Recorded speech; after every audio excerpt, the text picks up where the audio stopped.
Happy Crimson Tuesday. Deledrius, Zotoxcroft, yes. A little late to the party today, because it's Tuesday. Occasionally I have a soccer game on Tuesdays in the summer, which means right after soccer I try to like get back as soon as I can and eat some food. Hey, Robot Spacer, happy Crimson Tuesday. Good to see you. Thanks for the sub. Fantastic. Let me give Robot Spacer a shout out. Your birthday's imminent. I saw something about your birthday. It's either happened or it hasn't happened or it's very soon. You're going to be streaming for a charity. That's very exciting. June 19th is your birthday. Fantastic. Happy advanced birthday. Deledrius, the soccer game was good. The weather was nice. It was hot, but it wasn't too hot. It was kind of overcast a bit. There was a nice breeze. It was really good soccer weather today. Patrick D. Rahel, happy Crimson Tuesday. Yeah, but please join us in following Robot Spacer, one of my favorite streamers, who's going to be streaming some kind of a Zelda, I believe I saw on Blue Sky before I got on. Yeah. I know you've been playing Type Help. I think did you finish that by now? I think last week you were finishing it off, I think. DJ Larry Parker. Wow. DJ Larry Parker. DJ Larry Parker. Happy Crimson Tuesday. Original NES Zelda is what Robot Spacer will be playing. Yeah, the other team didn't have any subs, so and we had a decent amount of people, so we did win, but it's I think partly because I mean we had subs and they didn't. We also have a good team. Okay, Robot Spacer finished Type Help, started The Last Express tonight. It's one of the ones I have not played. Jordan Mechner joint. Mean to play it. I do mean to play it. There was a really fun... I saw this Jordan Mechner interview where he's talking about The Last Express. And it's not a spoiler or anything, Robot Spacer, I don't think, but what's really cool is during the game, like there's some sort of musical performance that you can go to. And so you can do stuff while the music performance is happening, or you can just watch the whole musical performance. So they had to make the musical performance like long and perform the whole thing in its entirety, because just in case there's a player who would just sit and listen to the whole thing instead of doing game stuff. I thought that was just a funny detail. It's so cool. But yeah, that's not a spoiler or anything. It's just like, they had to make sure that they were designing for, just in case a player just wants to enjoy this nice musical performance, they're totally able to do that in its entirety. And then Detour, happy Crimson Tuesday. Yeah, started late because of soccer. I don't have a lot of soccer games on Tuesdays. Let me check next week. When it happens, we start late. Hey, Evil Tentacle, good evening. I'm trying to think. Oh yeah, for the rest, up until... So yeah, every June 30th, there's no more foreseeable Tuesdays that will be soccer Tuesdays, so that's good. Edmund Dieter asked, will I be following World Cup, by the way?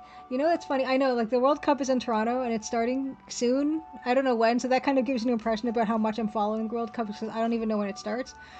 Burst Error, happy Crimson Tuesday, good to see you.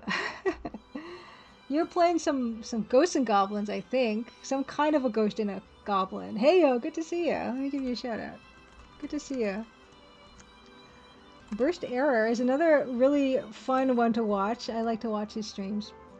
I was going through all the Ghost and Goblin games fairly recently. And you were saying something about maybe wanting to speedrun the DOS Ghosts and Goblins potentially, which is the one I grew up with and is my favorite because it's EGA and it's Ghosts and Goblins.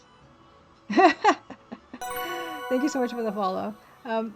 Burst Error says Ghosts and Goblins meets Incredible Toons that are pretty interesting. Yeah. And also, Burst Error also has a YouTube channel where he puts out videos of playing every single Castlevania game or playing every Ghosts and Goblins, every platform and every release and stuff. And they're really cool. So definitely check out Burst Error's channel and his YouTube channel as well. But yeah. Yeah. Oh my gosh, that's fun. Yeah, Burst Error says DOS Ghosts and Goblins is great. Everyone here. Okay, I gotta ask you. I'm glad you're here because when I was trying to play Ghosts and Goblins on DOSBox, You have to like center the keyboard and press the joystick button, and I don't have a joystick, so I'm stuck. Like it's right. I can't actually show it right now. But how did you get past that? Thank you so much for the follow, guys. How did you get past the center joystick and press button? Because I've been threatening these people here, these nice people here, with playing Ghosts and Goblins DOS version on stream. Everyone tells me it's like really, really hard. And now I'm kind of stuck because I can't seem to play it.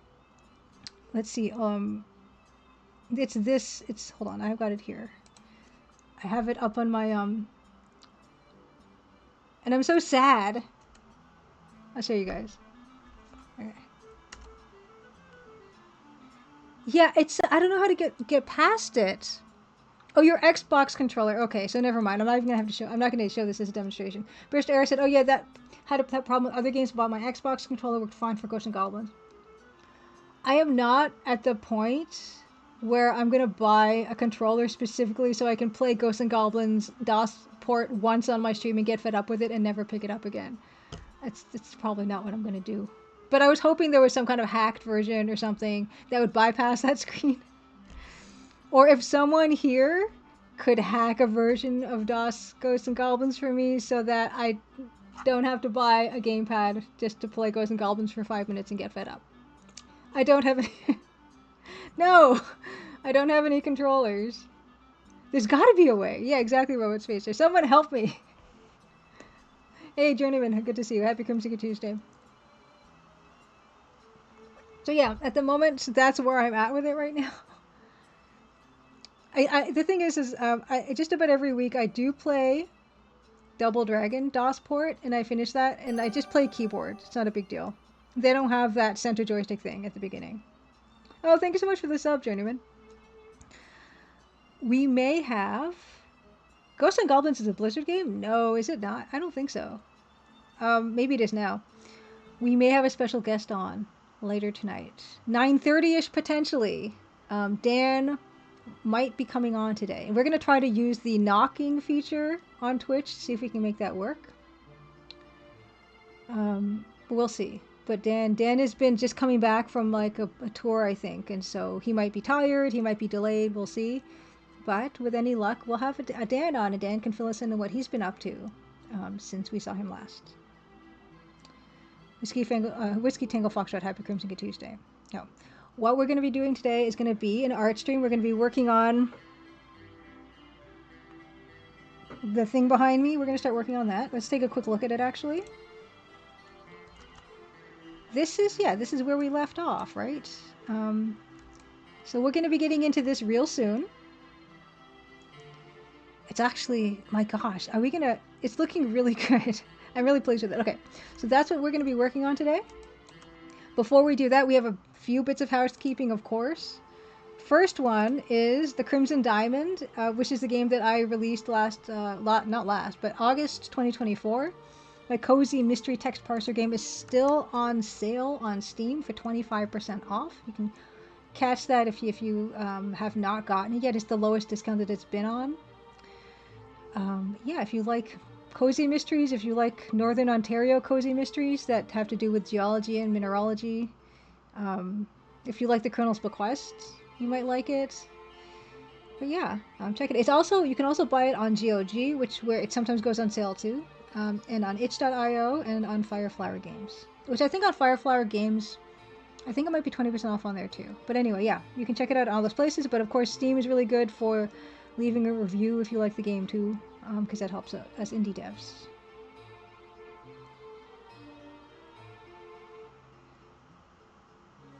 Oh, what did you buy? Sorry, I still talked. What did you buy recently? You made it to the hotel room in the beginning. Oh, you mean Colonel's Bequest? It's a good one. But yeah, check that out. 25% off currently. I don't think I have anything else to show you guys right now, so we're gonna get right into the next part of the night. So this is like I'm going to do some art, but before I do art, I play DOS Double Dragon, so we're going to do that next. And then I'm going to do some art, and then the last thing I do on my streams... Oh my gosh, thanks so much for the great art bird class. Happy Crimson Tuesday. How you doing? I've seen your progress on Blue Sky of your UI, like it's like a merchant UI or something you're working on. Yeah, what are you up to? How's your project? And at the very end of my night, I am going to be starting a new game. I'm going to start streaming a new game, and I'm very excited about that. It should come as no surprise what that's going to be. Oh, sorry, Crimson Diamond. Okay, you bought Crimson Diamond recently. Thank you. I appreciate it. Um, but yeah, we're gonna be playing a new game. We just finished last week a Yuji Horii game called Kurizawa Yukai Anai, and that was a good time. That was a fantastic time. Well, so who knows what we're gonna be playing later tonight? I don't know, but Ace, happy Crimson Tuesday. We're gonna get into this. Every week I play this. I don't know why. I don't know why. I just really like it, so this is what we do now. R2 Saga, hello, happy Crimson Tuesday. There will be a mystery reveal, so I will probably start streaming my new old game around maybe 11:30ish or something, depending on when we get Dan on, if Dan can come on, how long Dan comes on for, we'll see. But we need now require hushed silence for this next part. Hey, Later Norman, happy Crimson Tuesday. What game is this? You wouldn't believe there's a game that was made in like the 80s called Double Dragon, and it was pretty big, so big that they ported it to DOS. And it's wonderful. Yeah, we're gonna hopefully get a Dan tonight. I play the single dragon mode. Nothing but hushed silence for this game. Look how beautiful.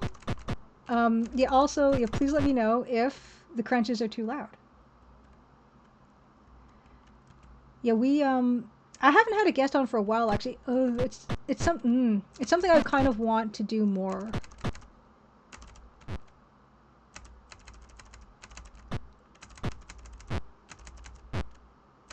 It's really satisfying when they come at you and then you elbow them out of the air. It's very excellent. This game has so many charms.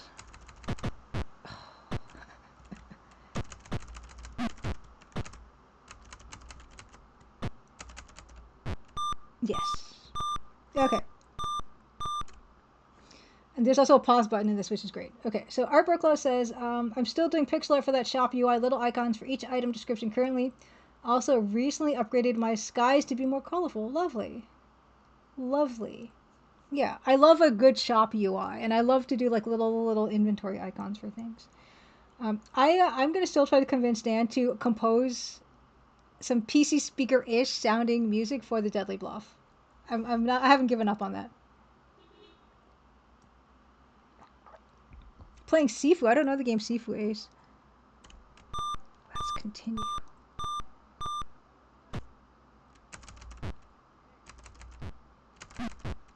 Yeah, I'm also playing this on 3,000 cycles, so it might look a little fast, and it's probably faster than when I played it as a kid. Wow, Linda. But I play it this fast because the last boss, it really well, even when there's multiple sprites on the screen, it really does slow down. So instead of just adjusting constantly, I just keep it at really fast the whole time. And it probably makes this go faster, generally. So, it's fine.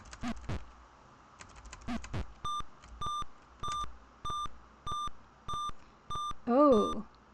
Okay, Sifu says, in Sifu, you're a martial artist against criminals, but if you die, you get stronger, but 1 year older. Hey. Judge Khan, happy Crimson Tuesday. You're just in time for the Double Dragon portion of the evening. Ooh. Oh, you guys. You guys, I wanna bat you. Oh yeah, Mina the Hollower came out. I actually backed it, so I do have it. Like I have it. I backed it on. No, I backed it on GOG. So I have like a GOG version of it. I have not started it up yet though, because I've been busy. But I'm looking forward to it. It looks really nice. Whew. When you die on a run in Sifu, Utter Saga says you age a few years, losing XP but gaining strength. That's a cool mechanic. I've never heard of that before.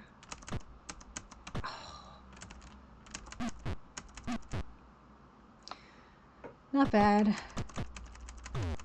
Oh man, I didn't hit either of these guys with the dynamite.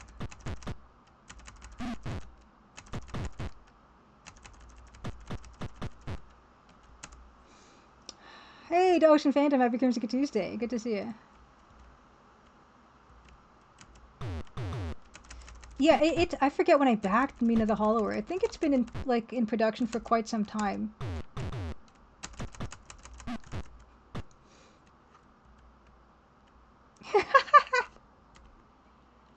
Oh, and RoboSpacer also played Mina over the weekend. Mina the Hollower. Beautiful art, very fun. Lovely.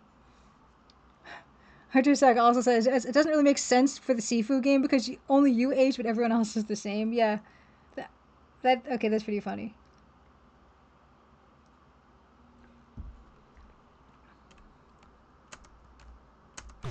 I guess you get resurrected though, so that probably would, you know, take some time off your life, right?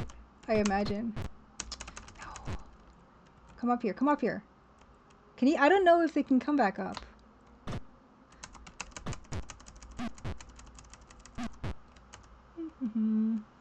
Kickstarter was 2022. Okay, so that's not that long ago actually, because it's only 2026. It's halfway through 2026, which I don't like very much. It's already the 6th month. We're in the 6th month.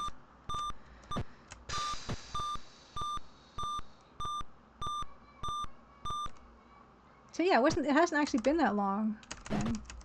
For some reason, I had this impression that it was a long production, but 4 years is not that long, unless they were like working on it before that, you know.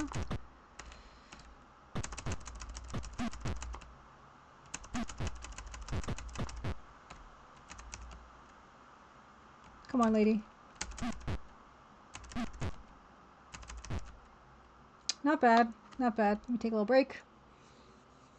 Hey, Ghost Girl Blue is Happy Crimson Tuesday. It says time keeps chugging along. Yeah, it seems like it's going faster though, and I would sign up for that. Oh, Lady Norman says I've not for Mina the Hollower have done no plot progression, just side quests. Next time I play more side quests. There are side quests. Your birthday's the halfway point. Yay, happy advanced birthday off for you, Lady Norman. Yeah, there's no way. There's no way that 2026 is half over. That's ridiculous.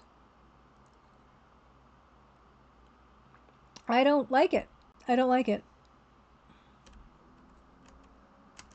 And I don't think it's fair.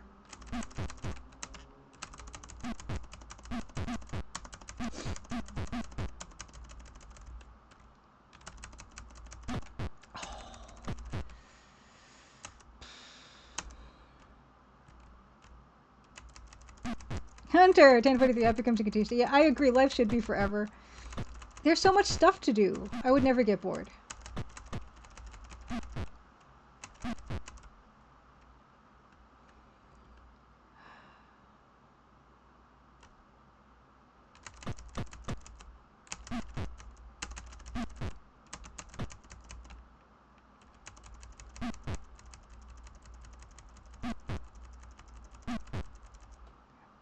Hey, Fright Noise, happy Crimson Tuesday.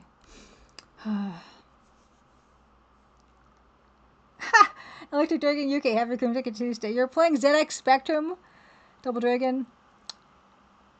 Boy, oh boy. Boy, oh boy.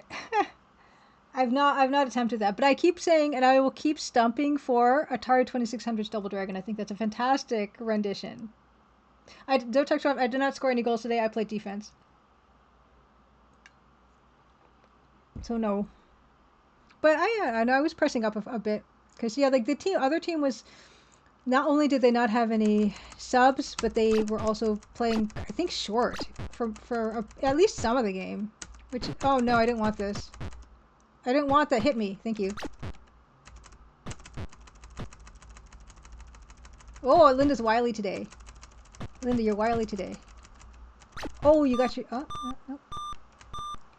You did the Captain Coder just in time. Well, not just in time. This is like mission 3? I don't know.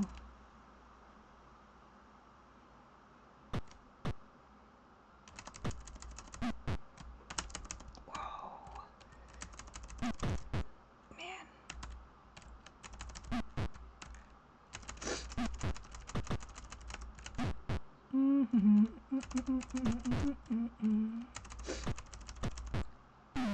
No, no, you guys. No, no, it fell out of my reach. No. Look, I can't get it. Sadness. Oh my gosh.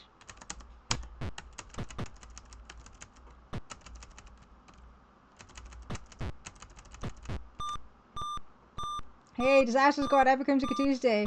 Yeah, I started late tonight because of soccer. Tuesday soccer sometimes. Luckily, it doesn't happen that often. But when it does, yeah. I get home as quick as I can. But, you know.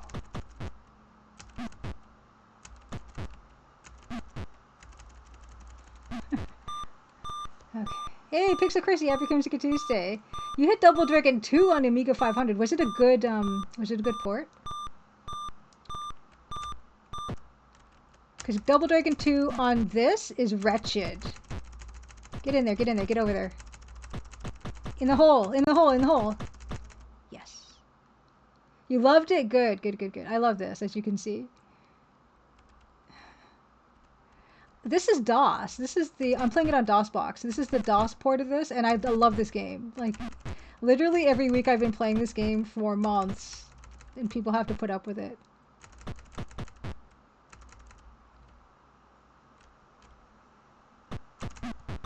I don't know why.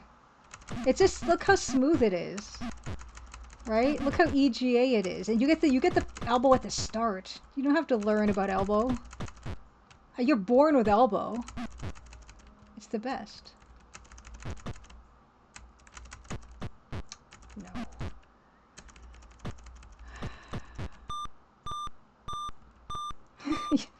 I need a break. I need a sip of tea. Oh my gosh, it's warm here. Ghost Girl Blue says, maybe the real obsession was a dragon. We doubled along the way. Oh, cool. You've been loading AGS AGS 3.6. And you thought you were talking to me. Oh yeah, this Crimson Wizard in the AGS Discord. Crimson Wizard is like one of the big devs who are maintaining AGS. Crimson Wizard has been super helpful to me. Yeah. Crimson Wizard is really, really good. The whole community is amazing for AGS.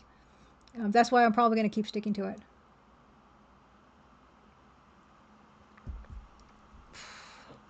Okay. Yeah, Crimson Wizard is awesome. And Edmund Detour, who was here, might still be here, is also an AGS dev who helps people port their AGS games to other platforms, including the Perfect Tide Station to Station. He ported it to Switch. So there's people who can do all kinds of stuff with AGS. Yeah. Come on, eat it. Eat the elbow. Don't be shy. No, no. My first credit is gone.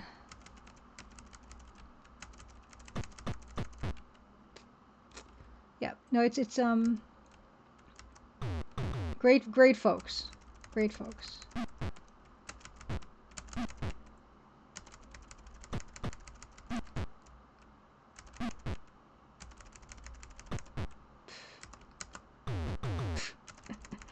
It's so satisfying.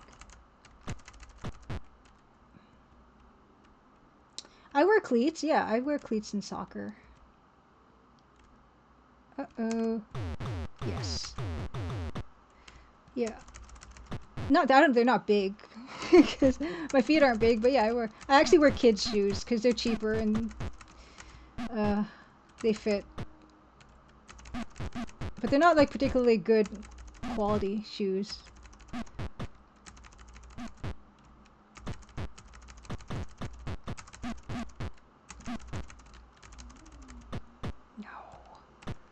Oh my goodness. You guys. Alright, it's not bad. It's not bad. Mission 4. Hey, Bilkun, happy Crimson Tuesday. Good to see you. Bilkun, good question. Do Canadians call it soccer or football? We call it soccer. Which is weird because British people, like, they call it football. And we usually take after British people, but no, we call it soccer.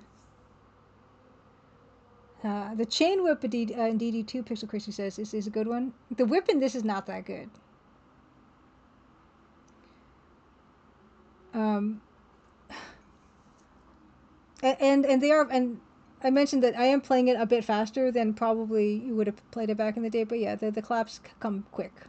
Football is a different thing. Futbol. It's with a smaller ball. Yeah, Hunter. We always talk about having a Nancy Maple beat 'em up. I would love it. I would love to do it.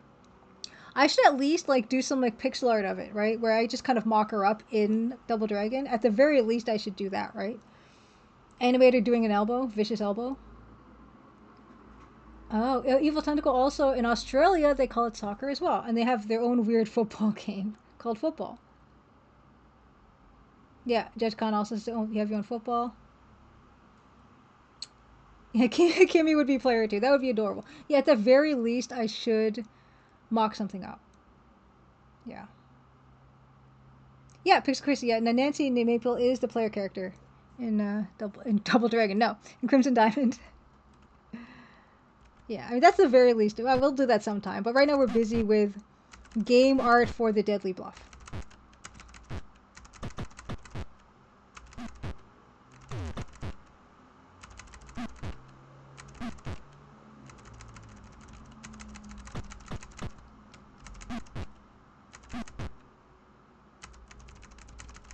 Oh, you're tricky. You're tricky.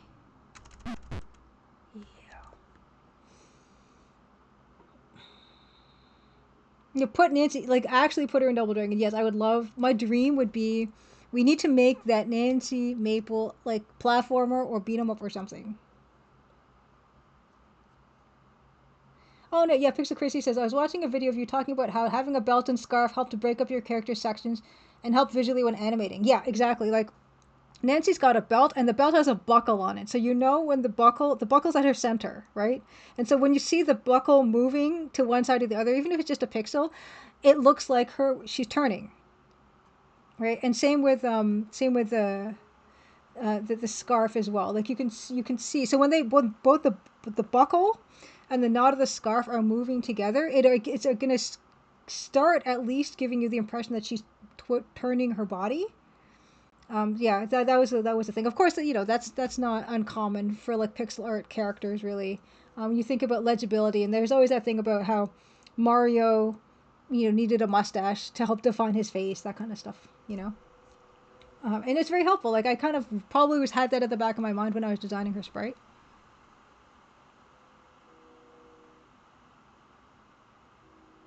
Exactly, Bill Kuhn. And I'm glad as an American that you can see the logic about or the illogic when it comes to American football because yeah, you guys don't really touch the football with a foot except for the kicker, and he's a very special that's a very special circumstance, and so it doesn't really make sense for it to be called football, American football. Yeah, yeah. Oh, Pixel Chrissy, yeah, it says their characters are a bit more detailed, but still pixel style. But the principles remain the same, I think. Like even if it's something very simple or very detailed, like those basic principles, even if it's like something that's almost realistic, it's nice to have something that is going to help like landmark parts of the character.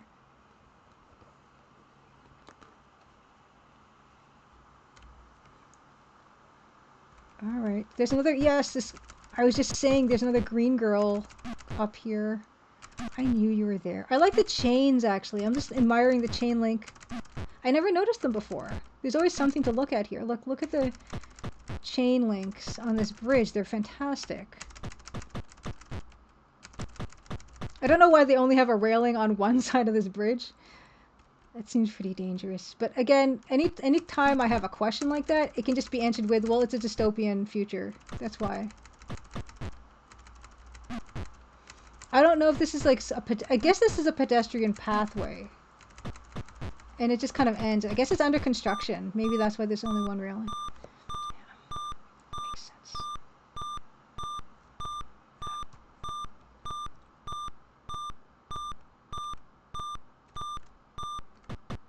Oh, magenta skin.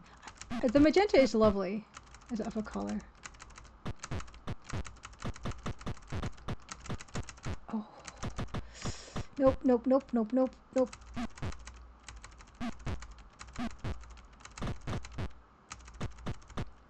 Mm-mm-mm.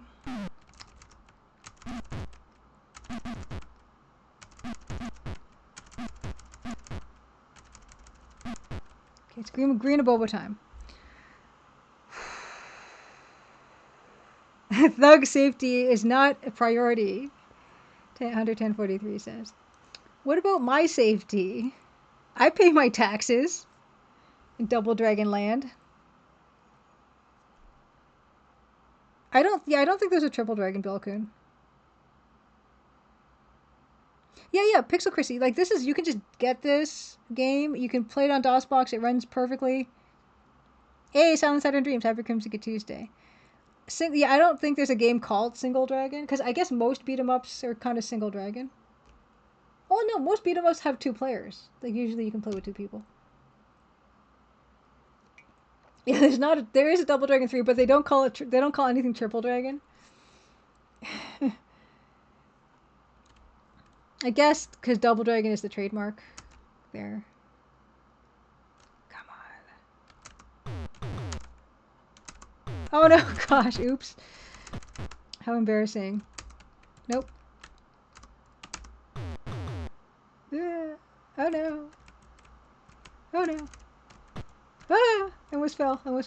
Okay, we can't mess around like this. Okay, we have 7 seconds to kill each other. Someone has to die in 7 seconds, or else we're all in trouble. I actually don't think anything bad happens, because this happened last time. It's like, I don't think I die. We'll find out.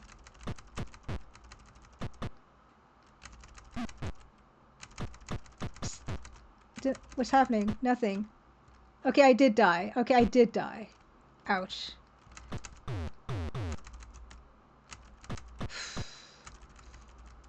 That usually doesn't happen. I wonder why it happened this time.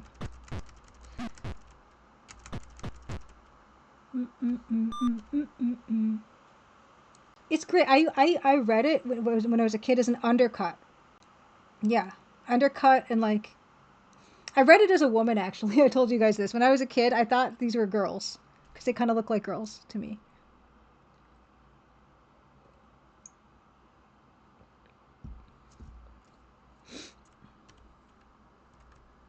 Okay, am I gonna have good timing or bad timing? Oh,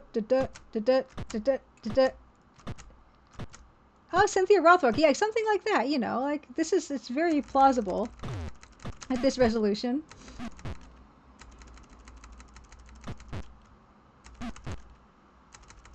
Because I've said before, like, the neutral sprite for this looks like it's got pouty lips. And just generally, yeah, be a lady.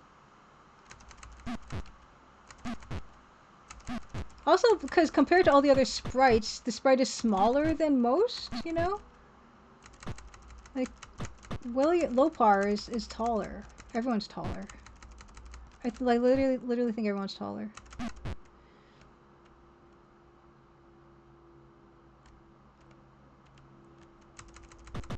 Yes, Annie Lennox, exactly. Yeah, exactly. I thought the chest kind of looks more female, I feel, too. So that's kind of how I read it as a kid. And so that's why I call the green ones green girls, because they're all girls to me. Oh, yeah, like, when you look at the cover, that's where you're like, okay, these are more masculine for sure on the cover. But, yeah, the sprite itself, I'm like, Oh, thank you. Beta Humans has supplied the soundtracks for the Double Dragon arcade game that this game does not have. But if you do want to play this in the background while I am doing this, please feel free. This game has inspired me in so many ways. Maybe it has inspired me to want to kick butt. Possibly.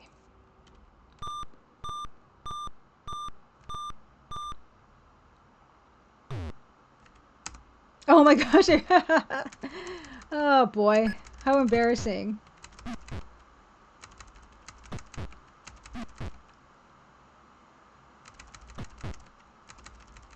And it also is amazing how few frames of animation everything is. It's just great.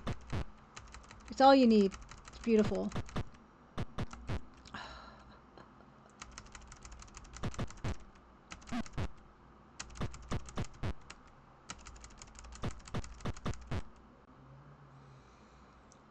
Whew.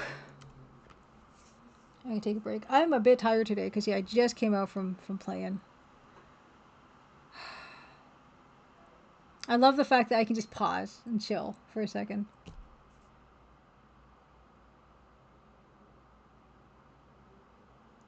Oh, there's single player mode in Street Fighter 2?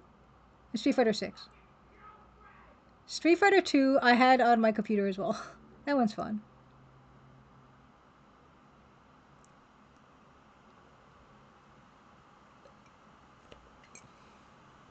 Oh my goodness.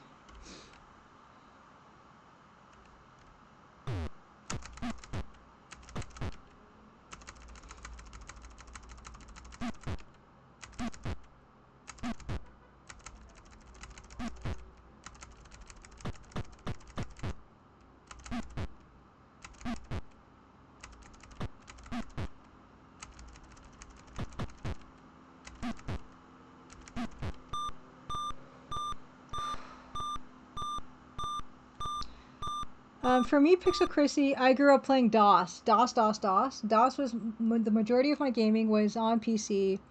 I did have like a Game Boy, like an OG Game Boy, then a Game Boy Advance. I mean Game Boy Color, and then Game Boy Advance, and then a DS and things like that. So yeah, minimal like interactions with like Nintendo games beyond the handhelds. The bulk of my gaming was on PC, and it continues to be.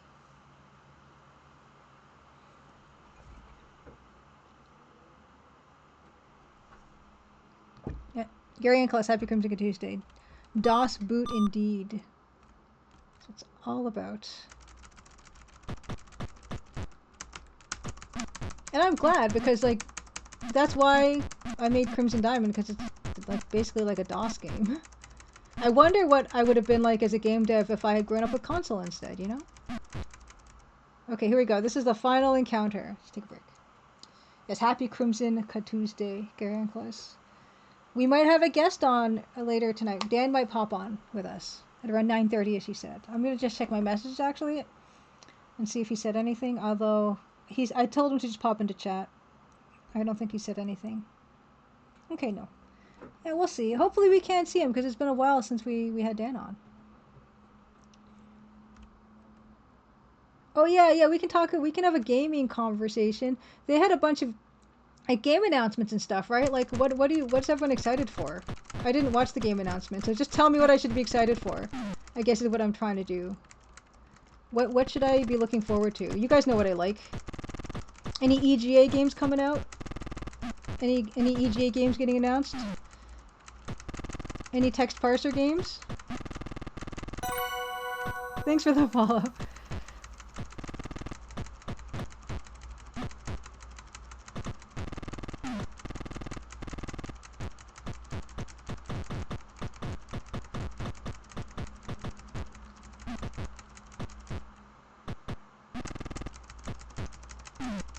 Gee.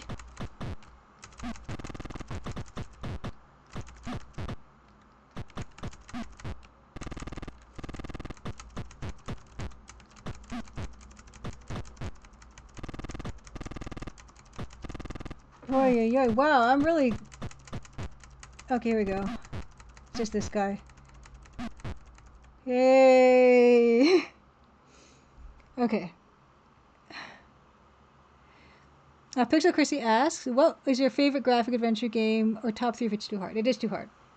I always say The Secret of Monkey Island, Day of the Tentacle, one of the Quest for Glories, probably Quest for Glory 2. But like modern stuff, I really love The Drifter. I really love Locomotive.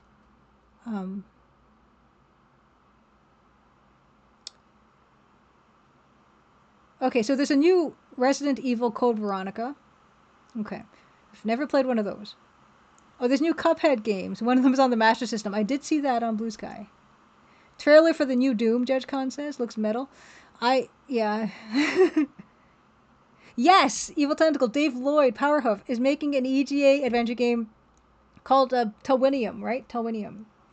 I'm really, yeah. I played a bit of Telwinium 1. It's fantastic. It's beautiful and it's EGA graphics. Yeah. So, I was joking because I was joking when I said, are there any EGA games coming out that got announced? And totally Telwinium is, and it's beautiful. Yeah. Oh, I love Day of the Tentacle. I think Day of the Tentacle has some of the best puzzles and adventure games, and the art's amazing. It's one of the few games I actually really love the voice acting in that game too. It's like top tier for me. And the Horror Kid says Maniac Mansion is my favorite game of all time. That's also very strong, and that is EGA. But yeah, I have to say, like the Day of the Tentacle, the writing and it's funny and the puzzles and everything. I think that's like one of my top tier ones. Absolutely. Okay. Yeah, Pixel Christie says like Broken Sword. I've actually never played a Broken Sword. There's a lot of stuff I haven't played. I'm bad. I gotta get back to them classics. Okay, so we got that off our back. Yeah, yeah, exactly. It's Telwinium. Hold on, let me find it. Actually, I can show you guys. Telwinium. Hold on. Telwinium. The second one got. I don't know where to get to the second one, but the first one you can see here. This is Telwinium Book 1. I think Telwinium Book 2 got announced, right? So just look at it. Ugh. Yeah, the Hunter, the Drifter, it can be pretty scary, but it is very excellent. Look how good this looks. But this is the first game, but I think yeah, the book 2 got announced, and you can wishlist it, right? So good. This looks so good. Okay. Powerhoof. Hold on, hold on. I'm gonna just get to Telwinium Book 2 Steam. Is it open for Steam wishlists? Steam. I said Steam.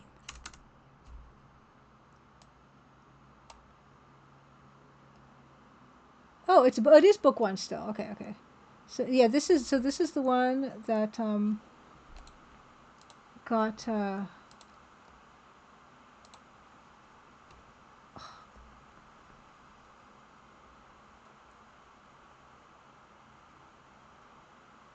amazing, amazing.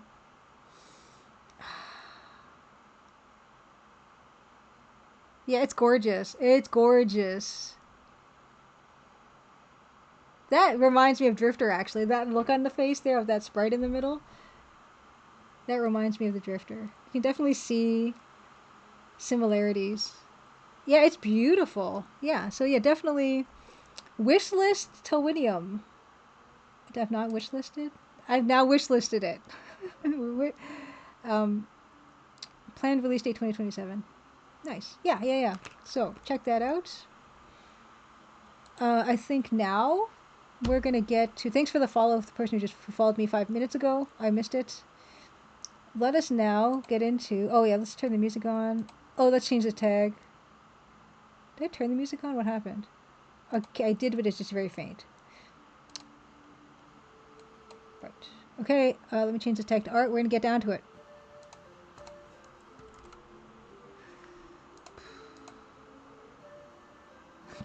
Cool. I know y'all like them cool deaths. These are morbid. Okay, this is what we're working on today. So I don't have any more references open. It's because I feel like we have such a good base right now for it. We don't really need to do that. What I will do is, so I will prep for our before and after. I will start a new layer. So this will be before, right? So we're going to put that there, right? Yeah, right. So that's going to be our before. I think that work? Huh, I don't know what happened. There. Okay, cool, it did work. Okay, right. So that's going to be our before picture. We will compare our progress that we finish to. You cannot see it. Of course you can't. Right. Okay, so here's our picture. So looking at this, what we have right now, what bothers me, and like the first thing that I'm looking at that bothers me about this is that like the paneling on the front desk is like not, it's all not good, right? It's kind of crooked. It's not, what's the word I want? It's not good. That's the word I want. So let's start there. New layer. So these aren't even like the same size. That's no good. Okay. Let's do that. So, how many of these can we fit across? Symmetrical, I guess is what I meant. Not symmetrical. Yeah, I love hotels in games. Like the Crimson Lodge kind of is, kind of, but not really. It's not, doesn't look like a hotel so much. There's no front desk in the Crimson Lodge. When I thought about it, I was like, I started to think maybe the first. It was too late by the time I decided it was going to be like a lodge kind of hotel place. So that's why there's no front desk in that game.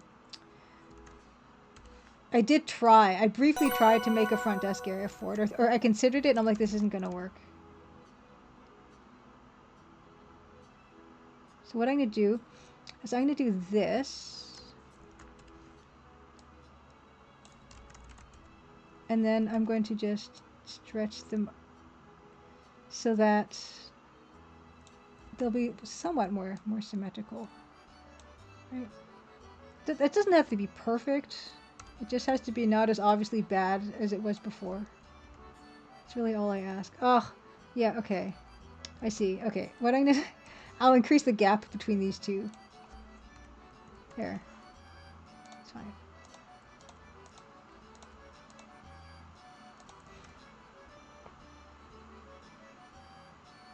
Oh, yeah, yeah. Well, I know. Like, people hear Crimson Lodge, they think... Or Crimson Diamond, they think Crimson... It's called the Black Lodge in Twin Peaks. But there's like a Crimson something. A David Lynch adventure game would be amazing.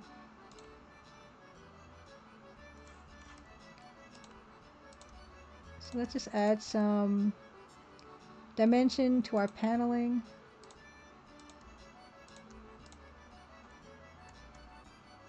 Yes, rest in peace, David Lynch. He made a bunch of cool stuff.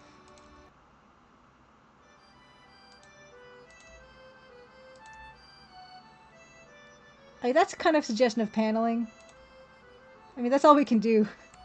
It's fine. It reads kind of okay. Oh yeah, also we continue this. Just define the upper edge of the counter. We might start adding weathering to this. Hey, Seagull! Happy Crimson Tuesday. Yeah, I'm really liking how it's looking. It's come a long way from the void that it used to be. Like, it used to look like...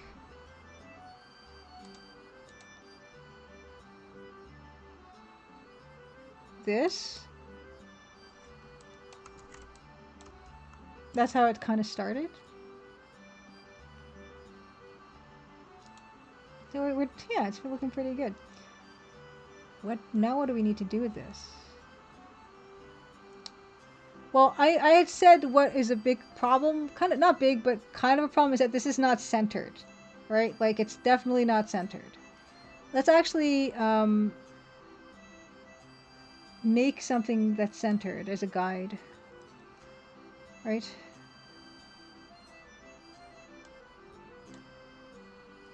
Right, okay, so let's do a center guide. Center guide.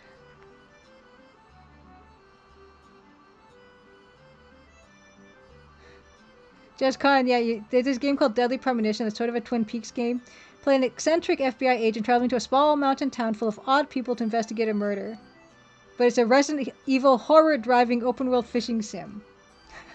So that's kind of amazing. Okay, let's see. Let's make... I don't know. I'm just trying to pick a color. Okay. Okay, this is 160. Wait, 320 by 200, right? So 160 by 200. So we need something that's 100. So okay, that's approximately half. Well, that is exactly half. That's at one. That's the center then. So let's just. I mean, it's because it's 100 and 100. So we're not going to put a line exactly at the center line because it's between two, but that's approximately center. So that's all I really wanted to know. Right? And you can see, yeah, we're not centered by any stretch of the imagination.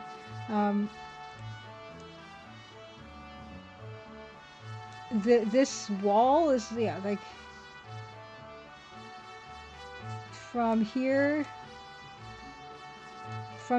to this doorway is what? 61, and then from this to this doorway is 64. Okay, so I gotta shift everything 3 pixels over. It's actually not that bad. I don't know why the walls look so We're gonna fix this. We're gonna fix it. It's bothering me. We're gonna fix it. So, can I just take everything? Can I just take everything and move everything? Interior, copy. What? Can I just do that? Is that gonna be fine? Oh wait, that one's locked. Can I just shift everything? Except I don't want to shift the center line. Right? Wait. Okay, I don't want those ones. Okay. Right. You like the way it's not symmetrical? It's bugging me. I just need to shift everything 3 pixels over to the left, and then I'll. Because the problem is there's black on the side, right, of the left, and it's not on the right, and that doesn't fly. Can I just nudge it? Nope. Why won't everything move? Didn't this move everything? Oh, maybe it is, but it's not updating. Let's try that. Okay, there. So it did do it. Okay, that's fine. Okay. Everything looks... No, not everything's intact. Why did some things move and some things didn't move? I'm annoyed.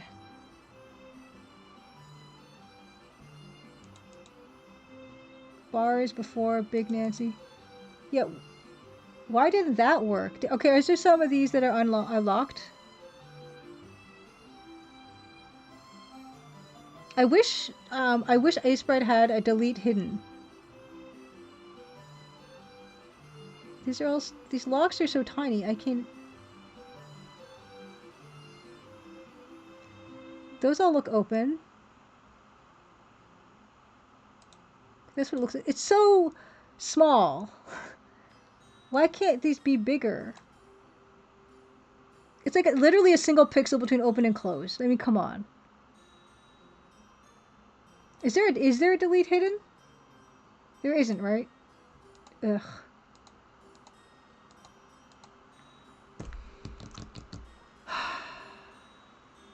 Yeah, Pixel Crazy says my Acebread is buggy when moving multiple things, so I avoid it. You could crop the canvas. Oh yeah, why don't I just do that?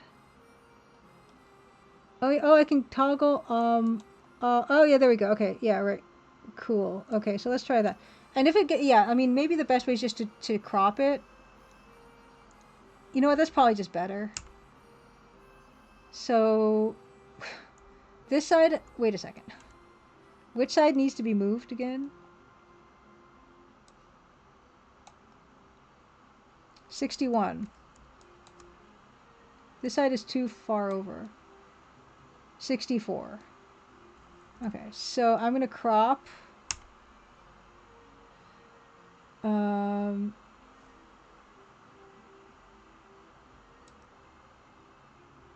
Two this way. Is that two? And then two this way? Does that work? Does that still keep it the same dimensions? Yes. Great. Okay, so now this is no longer the center line, is it? Right? Oops. Now that is at, that's at 105. It should be at 100. Da, da, da, da, da. Center.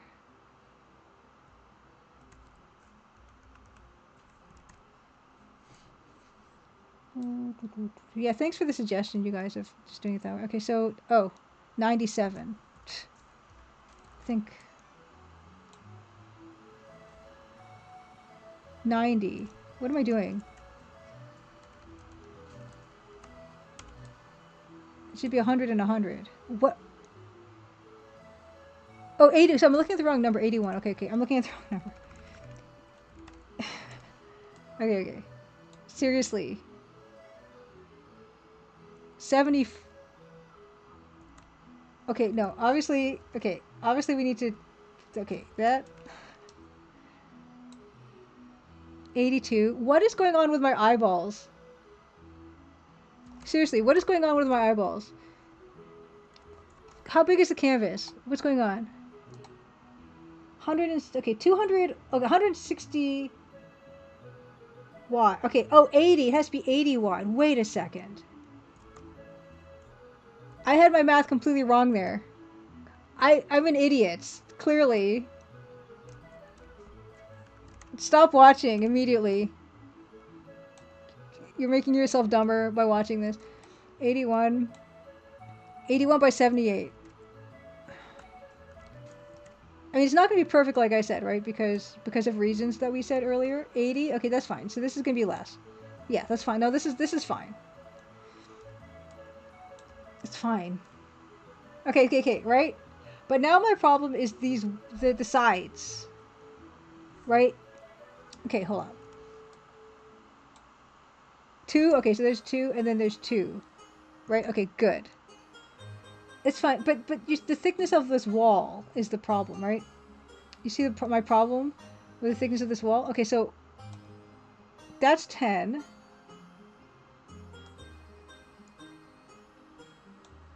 And that's 10. What? This is going to drive me crazy. I'm going to have nightmares about this.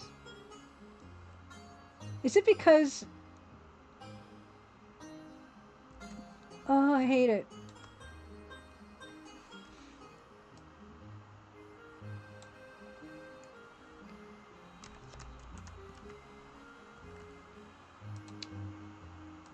I just want the walls to be symmetrical. That's all I want. Seriously. And now that looks wrong. It should work though, right? Like, why isn't this working? Like, why does this look so much closer? Is this wall is weird. This wall is weird. Something funky is happening.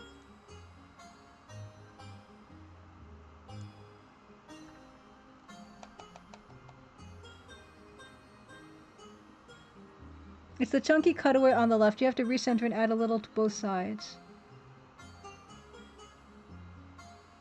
I thought I did recenter.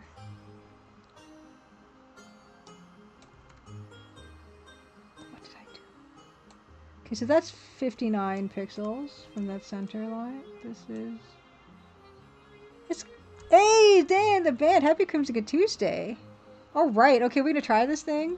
We're gonna try... Save me from, like, this weird thing I've been wrestling with. Okay. Dan, do you want to try this? I don't know how this works, but hold on, let me get my Twitch up. How does this all work? We're gonna try this knocking thing, maybe? Yeah, I have zero idea how this works. Okay. Let me go to Creator Dashboard. I don't know how this works.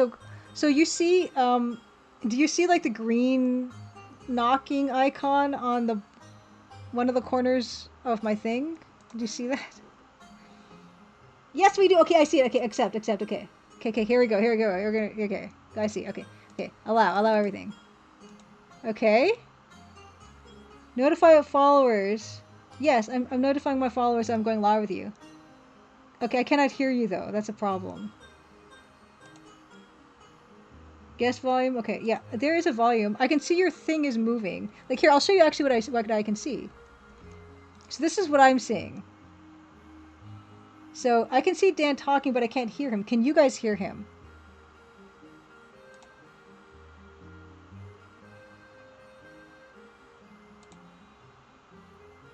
No Dan yet, but it's so we don't have Dan yet because he's here, but we cannot hear him. And you're not muted or anything. Let's see the settings. Okay, no, that's not it. There you go. Okay, this is good. Okay, actually, why can't I? Why aren't I on? Set up virtual camera. Oh, I think I heard something. I can hear you. Cool. Okay. Great. Okay, wait. It works. It does work. We can hear you. Fantastic. Welcome to StreamDen. Let me just. I'm still trying to now figure out what the heck I'm doing. OBS virtual camera. I don't know. How's his volume? I can make him louder.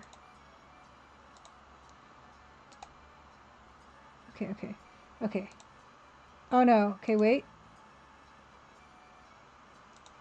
Okay, that's not gonna work. I'm not even using OBS. I'm just using my camera and... Amazing. No, that's perfect. Okay, I'm gonna deactivate my camera on my OBS. I'm gonna activate it here. Let's see if that works. Yes. Okay. Hey, look, we figured it out. Wow. Now we're only seeing your on the stream. We're only seeing the Crimson Diamond stuff. Oh. We're not actually seeing us. Oh, you're not? Okay. Stream this video. Okay, wait. Copy stream video. Any session take for. Okay. Copy. Check. Next. Am I a little louder? Add browser source to streaming software. Okay. I think. Okay. Paste. Okay. We're gonna get this real soon. Good volume now. Okay. I'm so close to it. Like you don't even believe. I'm almost there. Okay. Wait. It's telling me how to do this, and I'm gonna do it. Okay. Browser. Right now, I'm a hotel manager, and you are in the hotel. Okay, wait. It's gonna be fixed so fast, you won't even believe it. Okay, hold on. What? That didn't. Okay. There's you. Okay, cool. But I'm not there. But oh yeah, there I am. Okay, there you are. KKK. We're getting there. So fast. Okay, I'm gonna shut off. Okay, I'm gonna shut off this camera. Turn camera off. And then I'm gonna just hold on. We're so close. It's like incredibly awesome. Yes.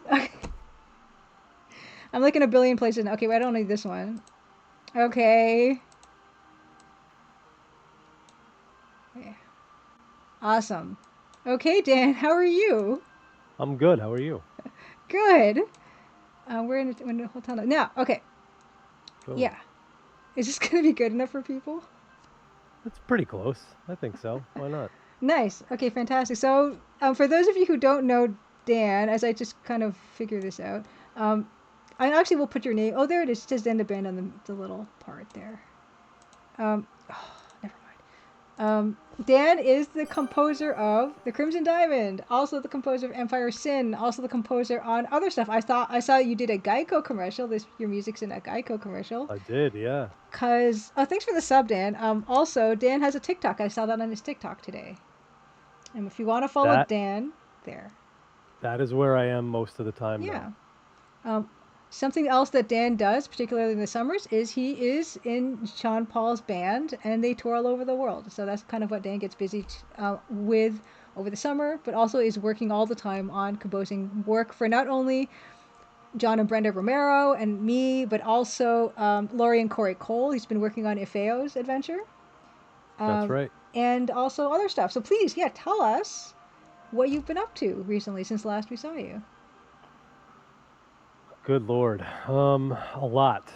The TikTok streaming has been taking up a lot of time in a good way. My kind of following on there has like really blasted off. I had like 100 followers in January, and now I have like 3,300 followers on there. Awesome. And the live streams are really lively, shall we say. Like, sometimes I get like exhausted like I used to get here, but worse. Well, sure, worse. So, okay, so when do you live stream on TikTok? Usually in the morning. So right now I don't have a full regular schedule, but like tomorrow I'll be live from 11 a.m. to 1 p.m. Eastern. Okay. Friday I'll be live the same time. Thursday I think I'm going to take off. It's somewhere between 10 and 12 hours a week, I would say. Wow. Okay. So you Yeah. said Wednesday and then Friday and when? Just Wednesday and Friday for this week. And Friday from 11 to 1 p.m. okay, Eastern. 11 a.m. to 1 p.m. Eastern on his TikTok. That's awesome. Yeah. So what do you talk about when you're on your TikTok? um That's a good question. I have two formats that I'm working on there. One is what's your goal in music, in the music business? Mm-hmm.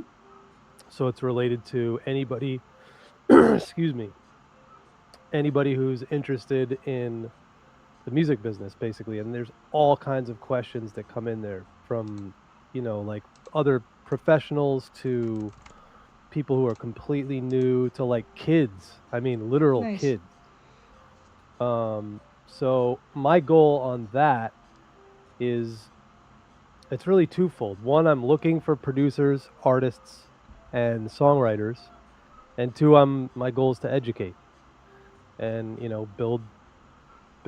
I'm building a lot of infrastructure right now Mm-hmm. um, to support the community that's growing at a really fast That's clip. awesome. Yeah, Yeah. Oh, what? so that's one, and then the other format on there is I do like a feedback live, which is people come in and play their music and they can get feedback, like hopefully actionable feedback that helps them either with the song that they're working on at the time or with their music that they'll work on in the future if the song's already released or something like that. Nice. So it'll like, be kind of just it's just an interesting format. Like actually the person in here, the chat in OG Tiffy Bomb is probably one of the main reasons I started working in the feedback forum because she's a music reviewer on TikTok, Nice. and she kind of has taught me a ton about how to do it and how it makes sense and but mine are focused on feedback. I really just want to give people feedback. I don't necessarily want to say if it doesn't matter if I think the song's good or bad. I just want to talk about the feedback. And then today, I actually, unrelated to that, I had a meeting with the Coles because we're still working on Ifeo's Adventure, Nice. and I've composed a lot of music for that game, but there's still a handful to still be composed. So I have not done that on live stream because, interestingly enough, the format on TikTok does not work for live stream. Huh. It does not work on the FYP, Huh. which is the For You page, the discovery on TikTok. So, for Feos, so how many tracks or how many minutes do you figure you've done for them? Ooh, that's a good question. Let me look at my Dropbox.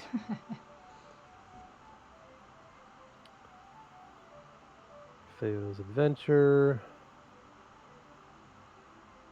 Let's see. Yeah, it's a lot. Yeah, it's probably not. It's probably going to end up being around 45 minutes. Similar to maybe longer. I don't know. I'd have to look. I'd have to look at the total runtime. It's probably going to be similar to Crimson Diamond, like in terms of length. The music is nothing like Crimson Diamond, though. Well, no, no, It's completely no. different. There's a lot of African influence, Caribbean influences, stuff like that. It's pretty interesting. No And Roland on this one. no. And then, of course, you also have your Bandcamp where you've been Yeah, composing your own albums. You had a more recent one because I know the one we were talking about before. Last we saw you was Moonstone, and then you had another one. But you have another one that just came up, I think, more recently. yeah. I have Moonstone, which was the first one that came out in January of 2025. Then I had Resonance that came out a few months later, and then I had Homestead that came out. When did it come out? I don't know. I can't. I think it came out at the end of last year. And for Homestead, what was So kind of yeah. the idea, the brief that you wanted to fulfill for Homestead? So basically, each one of them kind of is in a similar like light orchestral ambient kind of lane. Um, the music is progressively more organic sounding. Mm, The last Homestead has like real string players on it that I hired for the album, nice. um, or the EP. And I have another album that's basically finished, which is more on the lines along the lines of like Napoleon Dynamite style composition, which is totally different. Mm-hmm. But that's still waiting to go up. Um, and then I've been working on a lot of other music outside of that, and it's to be honest, it's been a whirlwind of a 2026 for Amazing. sure. And I've been on multiple tours. I've been away for probably 3 months this year, maybe a little more than 3 months already. And we have two more, 2 or 3 more tour like legs to go on. We have a leg coming up at the end of the month, which is mostly the US and then ends in Calgary. Mm, And then we're back to Europe shortly after that in July.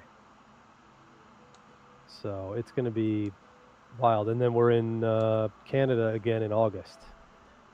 nice. So How's the touring been? great, but it's grueling. It's exhausting. It's awesome. You're grateful to do it, but at the same Mm-hmm. time, it's like, whew, you just need a little rest every once in a while, you know. But the shows have been amazing. Um, Sean's profile has gone way up, Yeah? like way up. Yeah, I mean, he's the 30. I think he's number 35 in the world on Spotify as the most listened to artists on the platform. What do you think is the reasoning behind like this rise? I think it's multiple things. I think it's catalog. Yeah, 35 in the world it says. I think it's catalog. I think it's touring. He's relentlessly touring Mm-hmm. right now. He's Mm-hmm. invested a lot in the touring. We've actually expanded our crew instead of like, a lot of people thought maybe we'd be smaller by now, but instead we've gone the opposite direction. We're doing arenas and Yeah. it's been pretty crazy and festivals too, but most of the shows we've done this year have been Sean Paul shows. They haven't been festivals, which is a change. Hmm.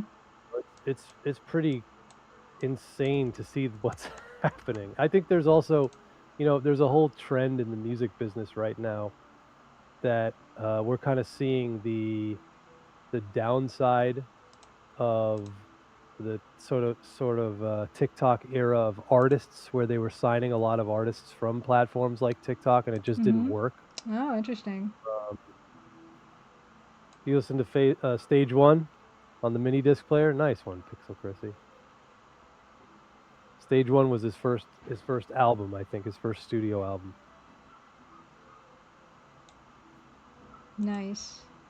But yeah, I think because this is a real artist with real catalog doing real shows, it it greatly benefits him because it's like, hey, Mm-hmm. like a lot of people are just kind of phoning it in Yeah. and we're not. So I think that helps, It's really you know. nice to know that all that the hard work and the grind of the touring has been paying off. Yeah. It, but but it begets more hard work and grinding. That's the reward. That's Yeah, the reward for that. exactly. Exactly. Yeah. Apparently, there's a saying. It's something about success's ransom that you have to pay. Um, Yeah.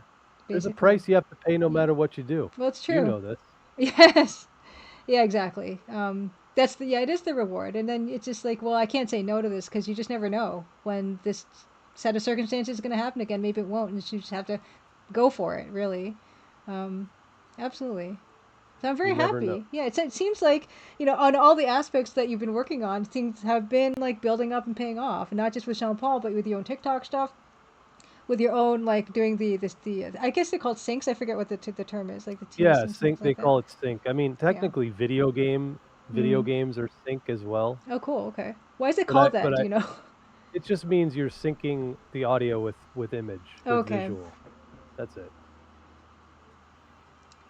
How The do I balance everything? Tiffy's asking. mhm. I don't know. I don't know that I do. Well, I think what helps Dan is that his process is usually pretty fast, which means that you're very creative. So you're from idea to like output is pretty short for you, which means you're able to do more than some people who would take a long time to do something. I feel like my output's slow. That's funny. You think it's fast? Yeah, well, But I guess because you saw it in process, well, right? I have seen the process. Like hopefully there's people here who have seen the process where we were composing the Crimson Diamond tracks, and we would start with nothing at the start, and we just have a brief that I'd share with you, and then we come on, and within like a couple hours, we would basically be finished in like a track, right? And so I think I don't have any like frame of reference, but I feel like that's pretty fast. Yeah.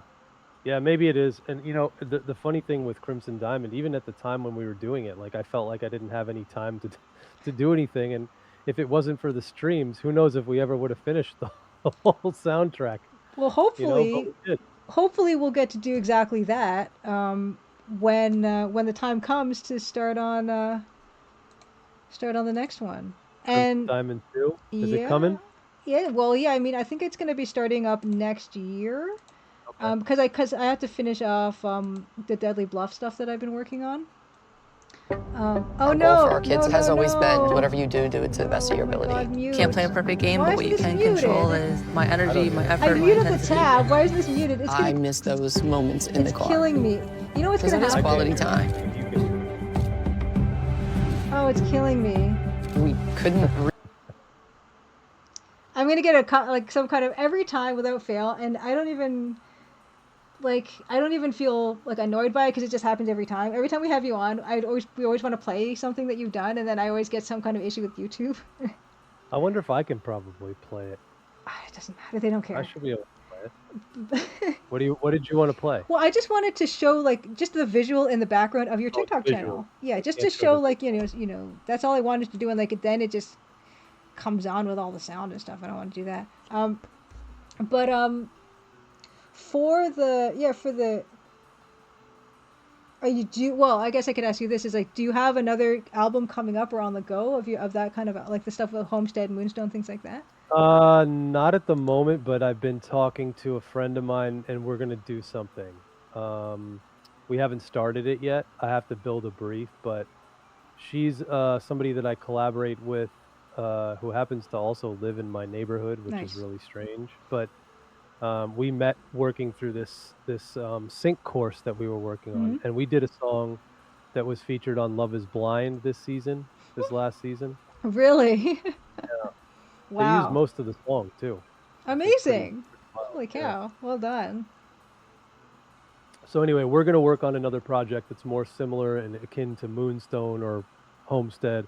It'll be vocalese, which is like vocalizing but not words, not lyrics, Okay. Yeah. oohs and ahs, that kind of Mm-hmm. thing, and then also the orchestral stuff. So over that, but that I think that's really gonna work well. Nice. Nice, nice, nice. Um, and hold on, I just wanted to mention for anyone just joining us, this is Dan. This is the composer for The Crimson Diamond and Empire of Sin, among other things. Currently working on a Feo's adventure with Laurie and Corey Cole of Quest for Glory fame. Also touring with Sean Paul. Also composing his own music that also gets played on TV commercials and shows and things like this. So Dan's really dipping he's getting his finger in all the pies, and it seems to be paying off, which is amazing.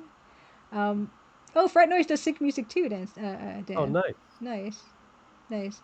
Um, and I guess I was talking about this before you came on. Dan is saying that you might be a guest tonight, but I'm gonna bug you because eventually I'm gonna want maybe not PC speaker because you didn't want to do PC speaker, but for the Deadly Bluff, which is this AGI looking kind of Gold Rush looking game that I've been working on with these guys on stream, like the background that you're seeing that you kind of can't see right now.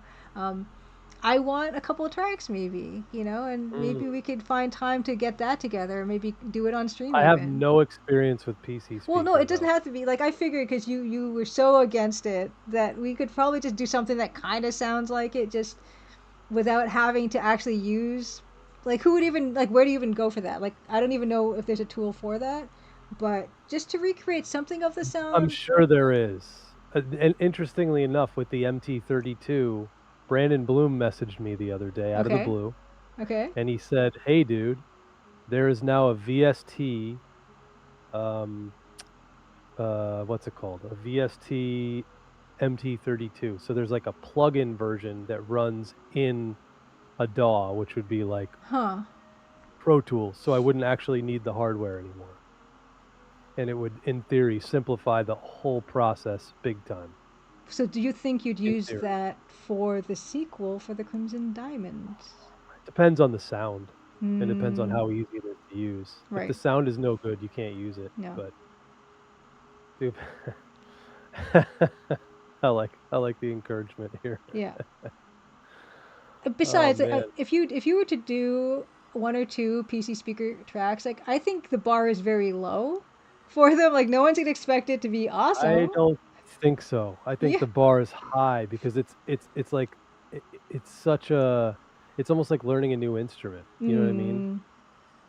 That's the way I view it. But You know? at the very least, would you be amenable to creating a couple tracks for the Deadly Bluff with kind of a retro-ish sound that would be a little more stripped down than Crimson Diamond? Yeah, if we could figure out an effective way to do it. Mm. I wonder like maybe there is a PC speaker VST. If that was the case, then I could do it quick. Oh. But I don't necessarily think I could. It's the arpeggios. You know, yeah, you definitely need a lot of that. I wonder PC speaker VST. There is a VST. Oh. Well, at least there is a free VST. This is from 2017 though, so I don't know if it's still a thing. Oh gosh, yeah, this is not. How can Hmm. you tell? Like just by looking at it. I'm just. Well, it's this image that I see here on the KVR audio forum. You have to like type in a lot of it looks like hex code or something, or Mm. mathematics. Like that is not ideal. No, That's no, it not isn't. ideal. You know, did a sync album of 8-bit NES music. You really need to dive into the techniques. Yep, yep. That scares me, fret noise. That scares me a lot. What I could do though Mm. is the Napoleon Dynamite style music, which might be very effective. Okay. Let me see if I can pull up some of that music, and you guys can hear like Yeah, yeah, please. a little bit of that, what it actually sounds like. Yeah, yeah. If I can find it, I will turn murmurations. off my music then. And then, yeah, hopefully. So, this is what you composed that has that type of feel and sound. You can hear. You'll be able to hear it, and you'll be like, "Oh, Okay. what the hell is this?" Hopefully, you can hear it. Let me know if you can hear it. Can you hear this? No. Okay, so never mind then. Oh, man. Let me see if I can affect it and change it so you can actually. Well, if it's on your Bandcamp, I should be able to play it It through, is like. not. Okay. Okay. It's not out. It's I not see. finished. Okay. Let me see if I can do this here.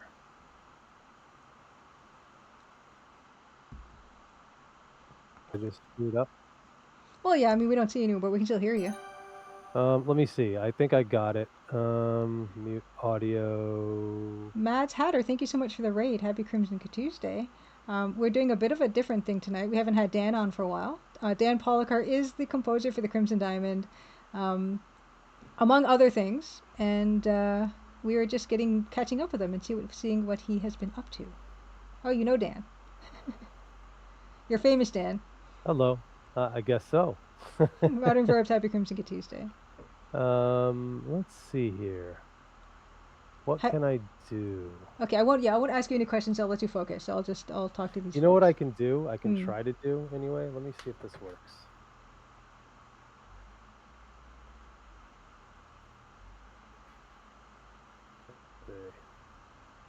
Yeah, if I change this. Okay, that's that. Okay, so that sounded different, but we could still hear you. So. Yeah, you should be able to hear me. I'm on my earpiece now. Okay. Wondering, you can still hear me, right? Yes, can indeed. Beautiful. Now let's see if I can. Yeah, I'm gonna turn you down a little bit, I think, because it's a bit more sensitive. I think the one that you have right now. So I will turn you down. Oops. Okay. That's fine. No, I just adjusted it. Desktop audio capture. Can you hear that? Yeah. Can you hear me? Well, I mean, we can hear yours. Okay. You still. Yeah. Yep, you can hear me. Okay, so let's see if you can hear this. Is this it? Let's see. Can you hear that? No. No? Nothing? No, but I wonder. Like, let me see if I have any settings that can help with this. Do I have anything else? Settings. Audio output. No. It sounds like the chat might be able to hear it. Okay, cool. That's fine. As long as so, unfortunately I cannot, but I mean it's more important that these guys can hear it.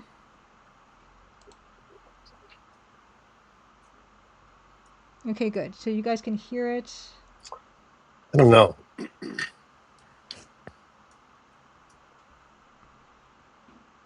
Oh, okay. Cannot hear it. Yeah, I don't think they can hear it. Hmm. Let's see. Calibration settings. You can hear me, yeah, but not. You're supposed to hear music basically right now. Yeah. Let's see if I can see anything. Audio output. Yeah, I got that. Oh, gotcha. Send audio with your camera via browser source. Include audio with your video when you use your camera in a group or individual browser. That sounds like a bad idea. Let's try it. Sounds like a really bad idea. Let's give it a shot. Yeah, See why what not? happens. What's the worst that could happen? This is never going to play through Pro Tools, though, is it? Let's see. Anything? No. No. No, I Audio. should be able to see it. Yeah. Share your screen. Oh, here we go. Maybe if I do that.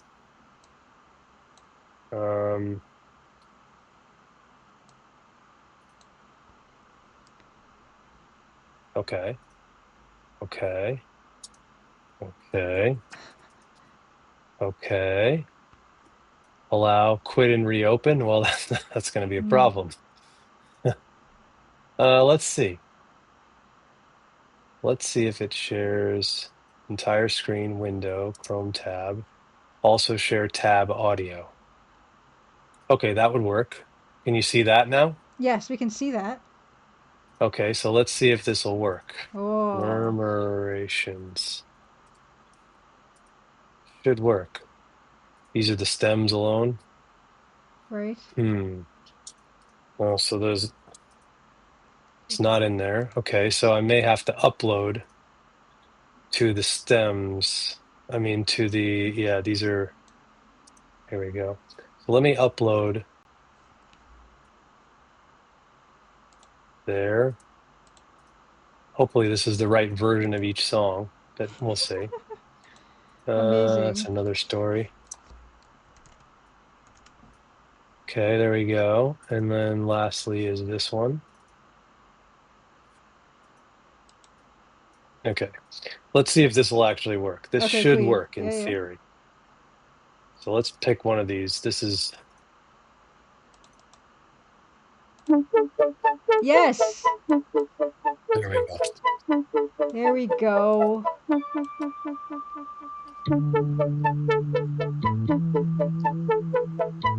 You did it, Dan.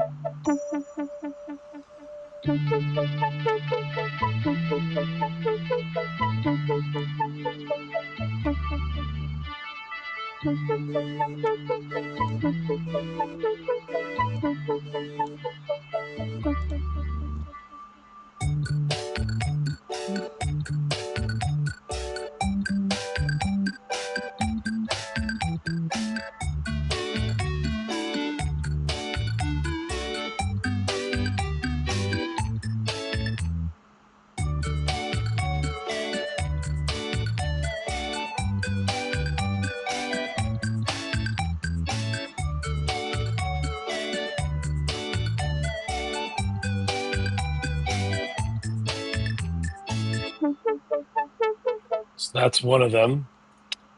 Fred Here's Noise is another asking, one. what is this for? These ones? This is for, it's going to be for sync eventually, Hmm. for like advertising.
Nice.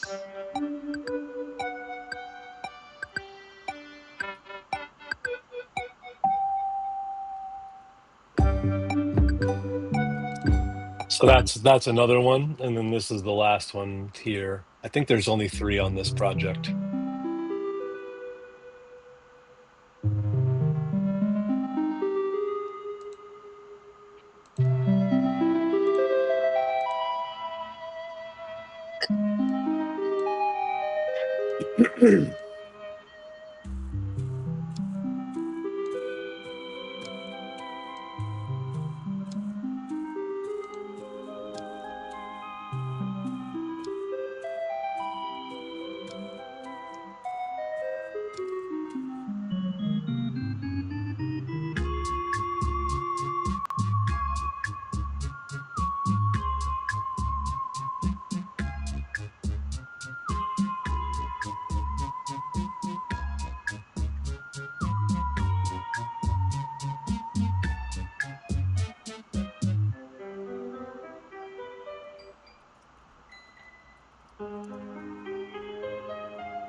Yeah, this is the last one.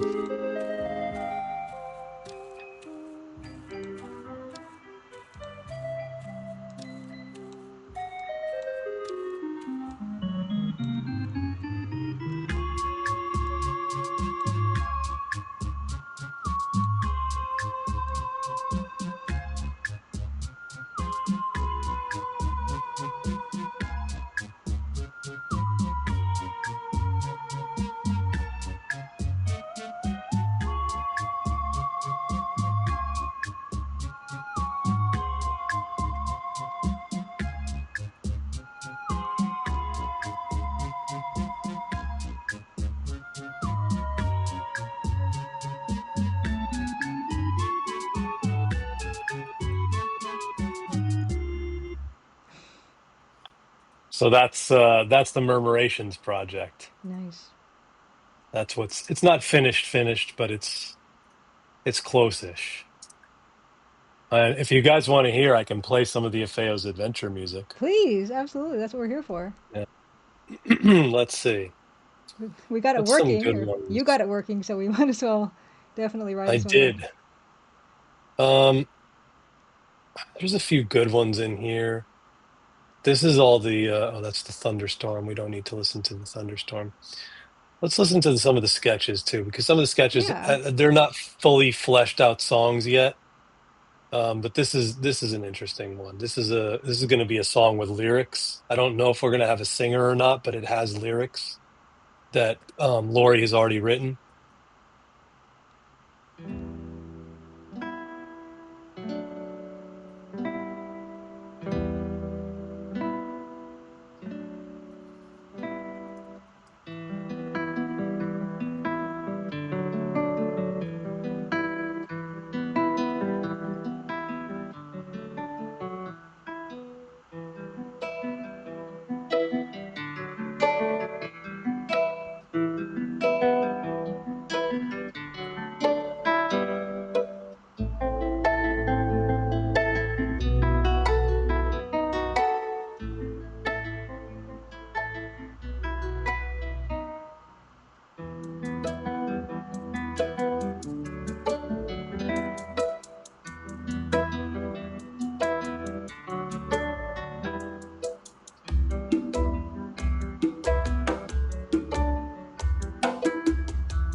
So that's the Nice.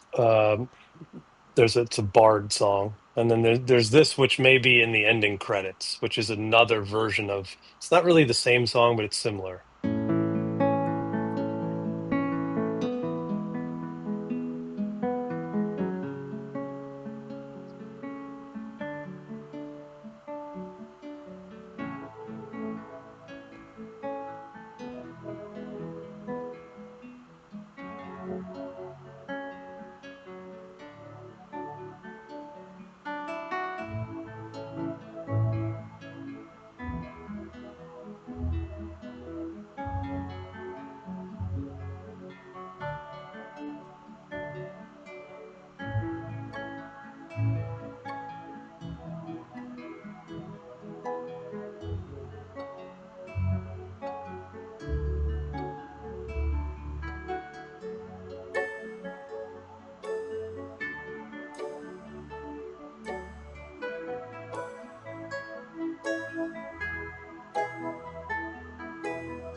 And I think this was just a sketch, so I don't even know if this one's fully finished. It's A lovely. lot of these are sketches. I really like this A lot one. of these are sketches.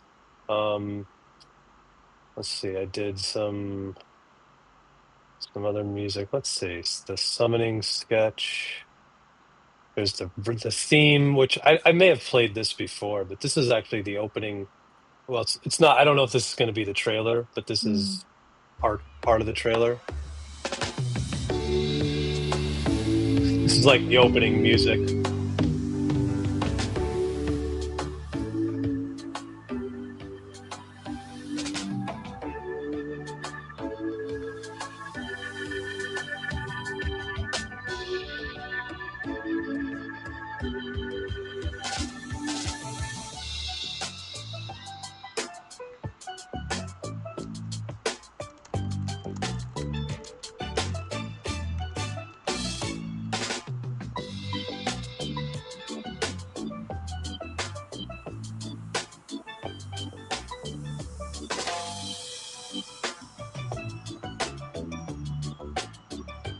And this is their Hero You theme. This is written by Corey and Lori. But then I kind of my spin on it. This sounds very Sean Paul to me. Yep. It goes dance hall, and then Yep. it goes Amapiano, which is like African. So it's like reggae, dance hall, and African music So good. all in one.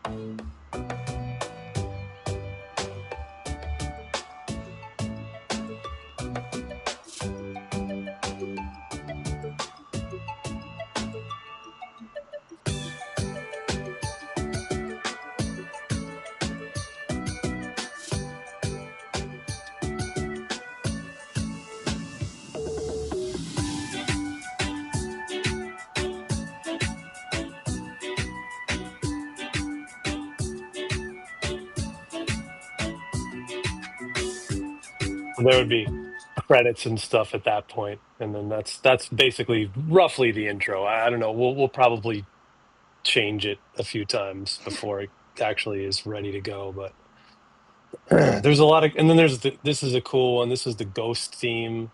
This is Ooh. a pretty cool haunting thing.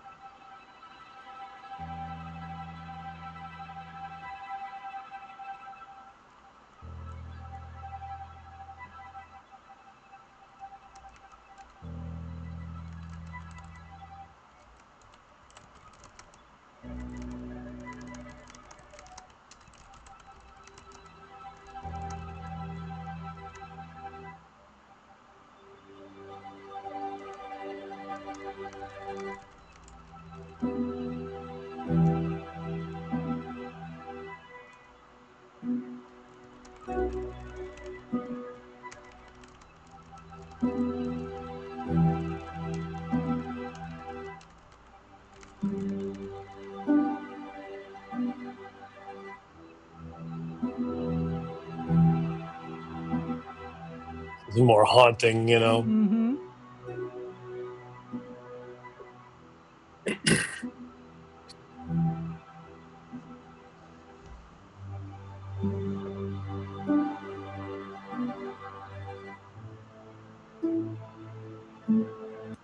I just realized I don't have to speak into the mic because I'm wearing my headphones. Welcome back, Dan. So yeah, there's a bunch. Oh, the Calvin one is really fun too. Yeah, pretty Let me see if I interesting. can get the Calvin one is pretty fun, I would say.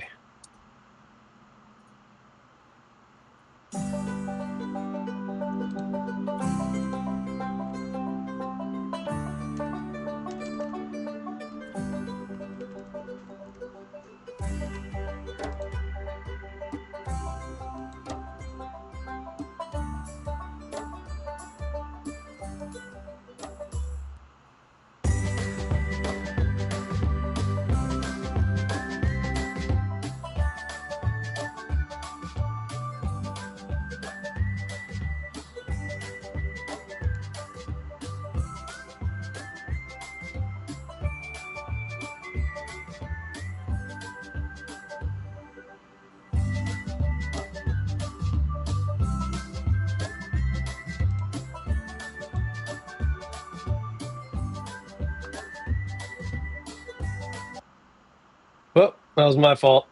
Anyway, that was a piece of that. Um, there's a lot of cool different stuff, and there's a lot of these A and B mixes. So Mm-hmm. basically, the B mixes are more energetic versions of the A. Oh. Um, these characters have different like themes and stuff. Oh, can you show us like an A and a B, like just for comparison? Sure. So here's an A theme of Charlotte Roos. She's like a kind of a Carmen Sandiego Mm-hmm. vibe character.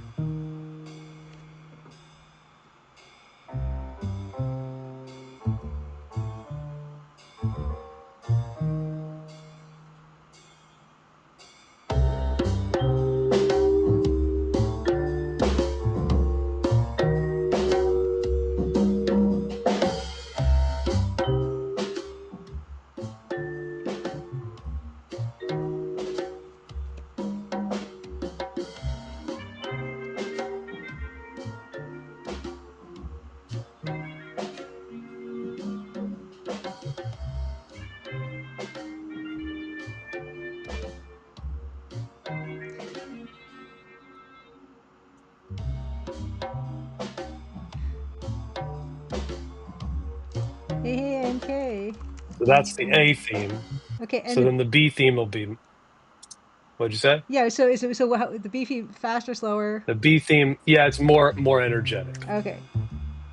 So it just starts off more quickly and it gets right into it kind of thing.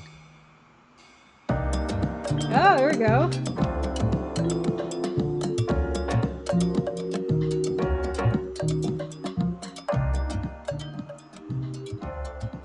And I may have to redesign this one because it may be not fitting exactly what we need, but we'll see.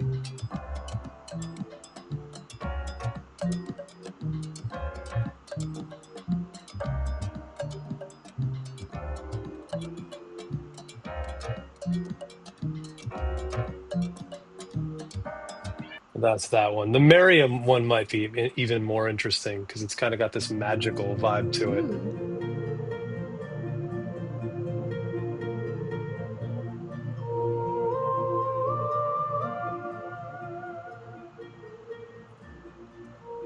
And Do you this have? character is a siren. Ooh, perfect. That's perfect for Yeah. Siren. I was gonna ask you, do you have any favorite movie soundtracks? I like a lot of the John Williams stuff. Mm-hmm. So pretty much pick any John Williams movie, it's good. Right. Um, I like the Hans Zimmer, a few of the Hans Zimmer Mm-hmm. things, Inception, the Interstellar. Mm-hmm. Um, but as far as John Williams goes, Star Wars, Jurassic Park, Mm-hmm. Harry Potter. There's so many. Um, there's so many good ones. Yeah. Hook. Was Hook who did Hook? Steven That's a Spielberg. good one. Yeah, I don't know who did the score. No, but who did the Yeah, composing? yeah. Yeah. James Horner, Sure, yeah. Indiana Jones, that's a great one. Yep. E.T.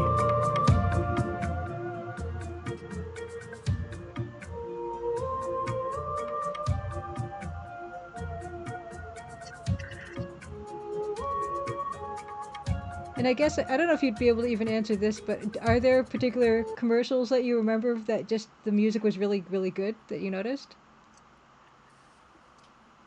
I don't know. I think more about video games. No, interesting. Okay, To so be yeah, video games. Interstate 76, which Okay. I've mentioned on this stream or Mm-hmm. my stream at some Yes. point before. Yes, you have. And you have it. Um, You showed us the big box. oh, actually, what's his name too? Somebody mentioned Mandalorian soundtrack guy, which is Ludwig Göransson. Yeah, he's Mm-hmm. amazing. He did Mandalorian, but he also did Oppenheimer. The Ah. Oppenheimer soundtrack is really interesting. If you guys have listened to that. Williams did Hook, okay. Mm-hmm. And then also, like who did Forrest Gump? It was it James I think it was Horner? James Horner. Yeah, it might have been James Horner now that I think of it.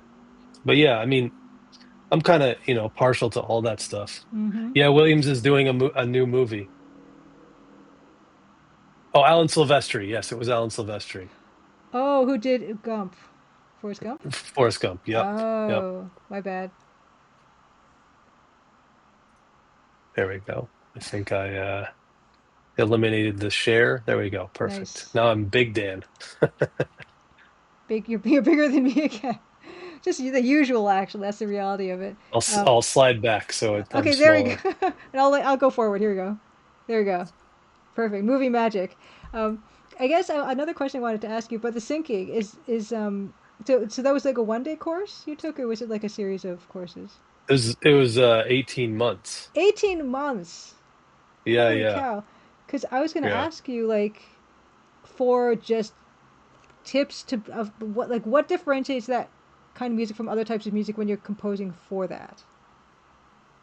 So every every form of music has different Right. requirements Exactly. Yeah. structurally.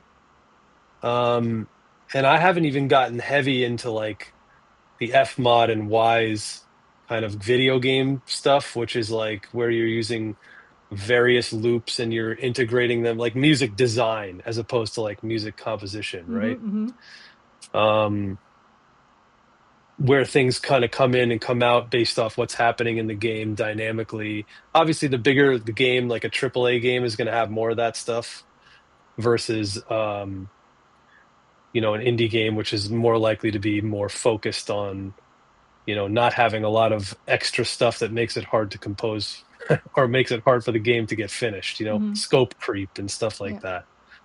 But those larger, like Metal Gear Solid 5, for instance, like $100 million+ budgets, GTA 6, like those games have you know, incredible teams and incredible people doing incredible stuff. Well, I guess that's another It question just I have. depends. For like a big scale, something like that, where you have teams, like what would be, so would there be one main composer, and would he also, or they would have other composers they would contract in, or how would that work? Or would you? Yeah, it depends. Hmm. It depends. But Hans Zimmer is like that. Mm-hmm. Um, whereas as far as I know, he has a lot of like composers that work with him that Right. score different scenes, and it's kind of similar in production, like music production Mm-hmm. for artists, where I might have a team of people that work with me. Yep. I'm the final producer, Right. but I might have a whole team of people actually creating the stuff. You know what I mean? Yes, it is. Yeah. It is similar to like old masters painting, for instance. They'd have the same thing where they'd have like an art house full of people that would be their trainees. That they would help. Like the artist would compose and do everything, and also have the details and the important part, like the very focuses, like really make sure that those are exactly what they want. But they would have like a stable of artists that they're training up to their technique and the way they paint and everything like that, to finish stuff. Yeah, or even like an executive chef at a Mm, restaurant where they don't actually cook any of the food. right. They just prepare the menu, they order the ingredients, they tell you how to prepare the menu, but the sous chefs are the ones who's Right. actually doing all the Right. preparation of the food night after night, Have you had much somewhat experience? similar to that. Have you had much experience working either like the director person or like the non-director person in that type of arrangement? Only really in like pop music. Mm-hmm. Not outside of pop music, but in pop music, yeah, very much so. Like I'll work hands-on with artists and teams, songwriters, and other producers and other musicians, and yeah. Sean, not so much. Sean is more. I would be part of the team, Mm-hmm. um, but it's possible that I'll deliver something and work that way as well with Sean. I mean, Sean's he has so much experience in the Mm-hmm. industry that it's like, he doesn't necessarily need uh a lot. Right. You know what I mean? Right. Whereas somebody newer is going to need way more. He's kind of done it all at this point, Mm-hmm. you know what I mean? We're still doing things, but we're not necessarily we're breaking new ground in terms of, how old everybody's age is, but other than that, we're not like, we've already kind of all done this at this point. You know what I mean? It's just at more volume, Right. you know? In terms of Um, like the musicians that you have done more collaborative work with, like what is that experience like? If you can share a little bit about that, like your role on like a track that people might have heard or they could listen to. yeah. It kind of depends. It's different every time. Like what I try to do though, and now especially, is deliver almost the full song ready to go. And then the artist can just pick and choose if they want to use pieces of what's there. Because a lot of times the thing that happens is, and you've seen this, your time is limited. Mm-hmm. That's the biggest challenge is Yes. your time is limited, and typically your budgets are limited too. But your time and your budget go hand in hand. You know what I mean? You don't have a lot of time because you don't have a big budget. If you have a bigger budget, you have a little more time, but you still are under deadlines, Mm-hmm. And deadlines are a great thing, and they're also challenging. Yes. You know what I mean? They're both awesome and terrible at the same time, Yep. But you need them. They're a necessary evil, Yes. you know? Yes. I think that's 100%. people always ask about writer's block and stuff like that. I'm like, well, set a deadline. That'll fix writer's block immediately. Well, and that's the You other got to get thing. it done. Get it done. And I think that attitude of, "Well, you got to get it done." I think sometimes people don't understand when you're in a creative field. Like that's what it is. It's like you can't wait for inspiration. You cannot wait for motivation. You can't wait till when you're feeling it. You have to just do it. You have to produce no matter what, because there are people that are depending on you for that piece. That's if you're not doing that, then it's more about like a hobbyist Exactly. mentality, which is fine.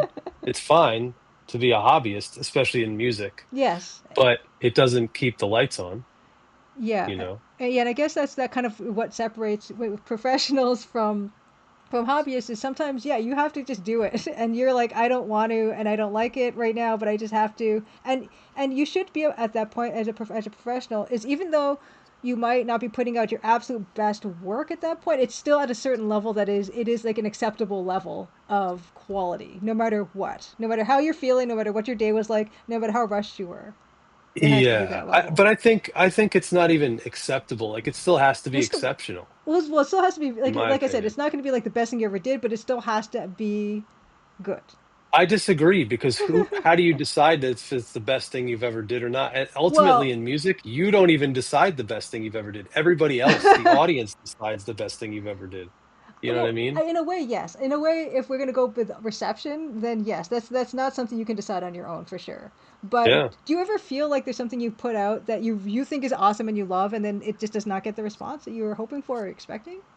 Yeah, I've got the people ask me what are the favorite projects I've worked on, Yeah. that none of them have ever come out. They've never been released, and they're amazing, and I can't release them because of who Right. knows, various reasons, paperwork, and somebody doesn't Right. want to sign off on one thing for various reasons, who knows. But uh yeah, I mean, you have to, if you're doing it at a professional level, you got to do it the right way, which means paperwork signed, Yes. and this has to be registered here and that. And I mean, you've released a game on Steam by yourself, which is no small feat, and was probably headaches night after night after night, month after month after month.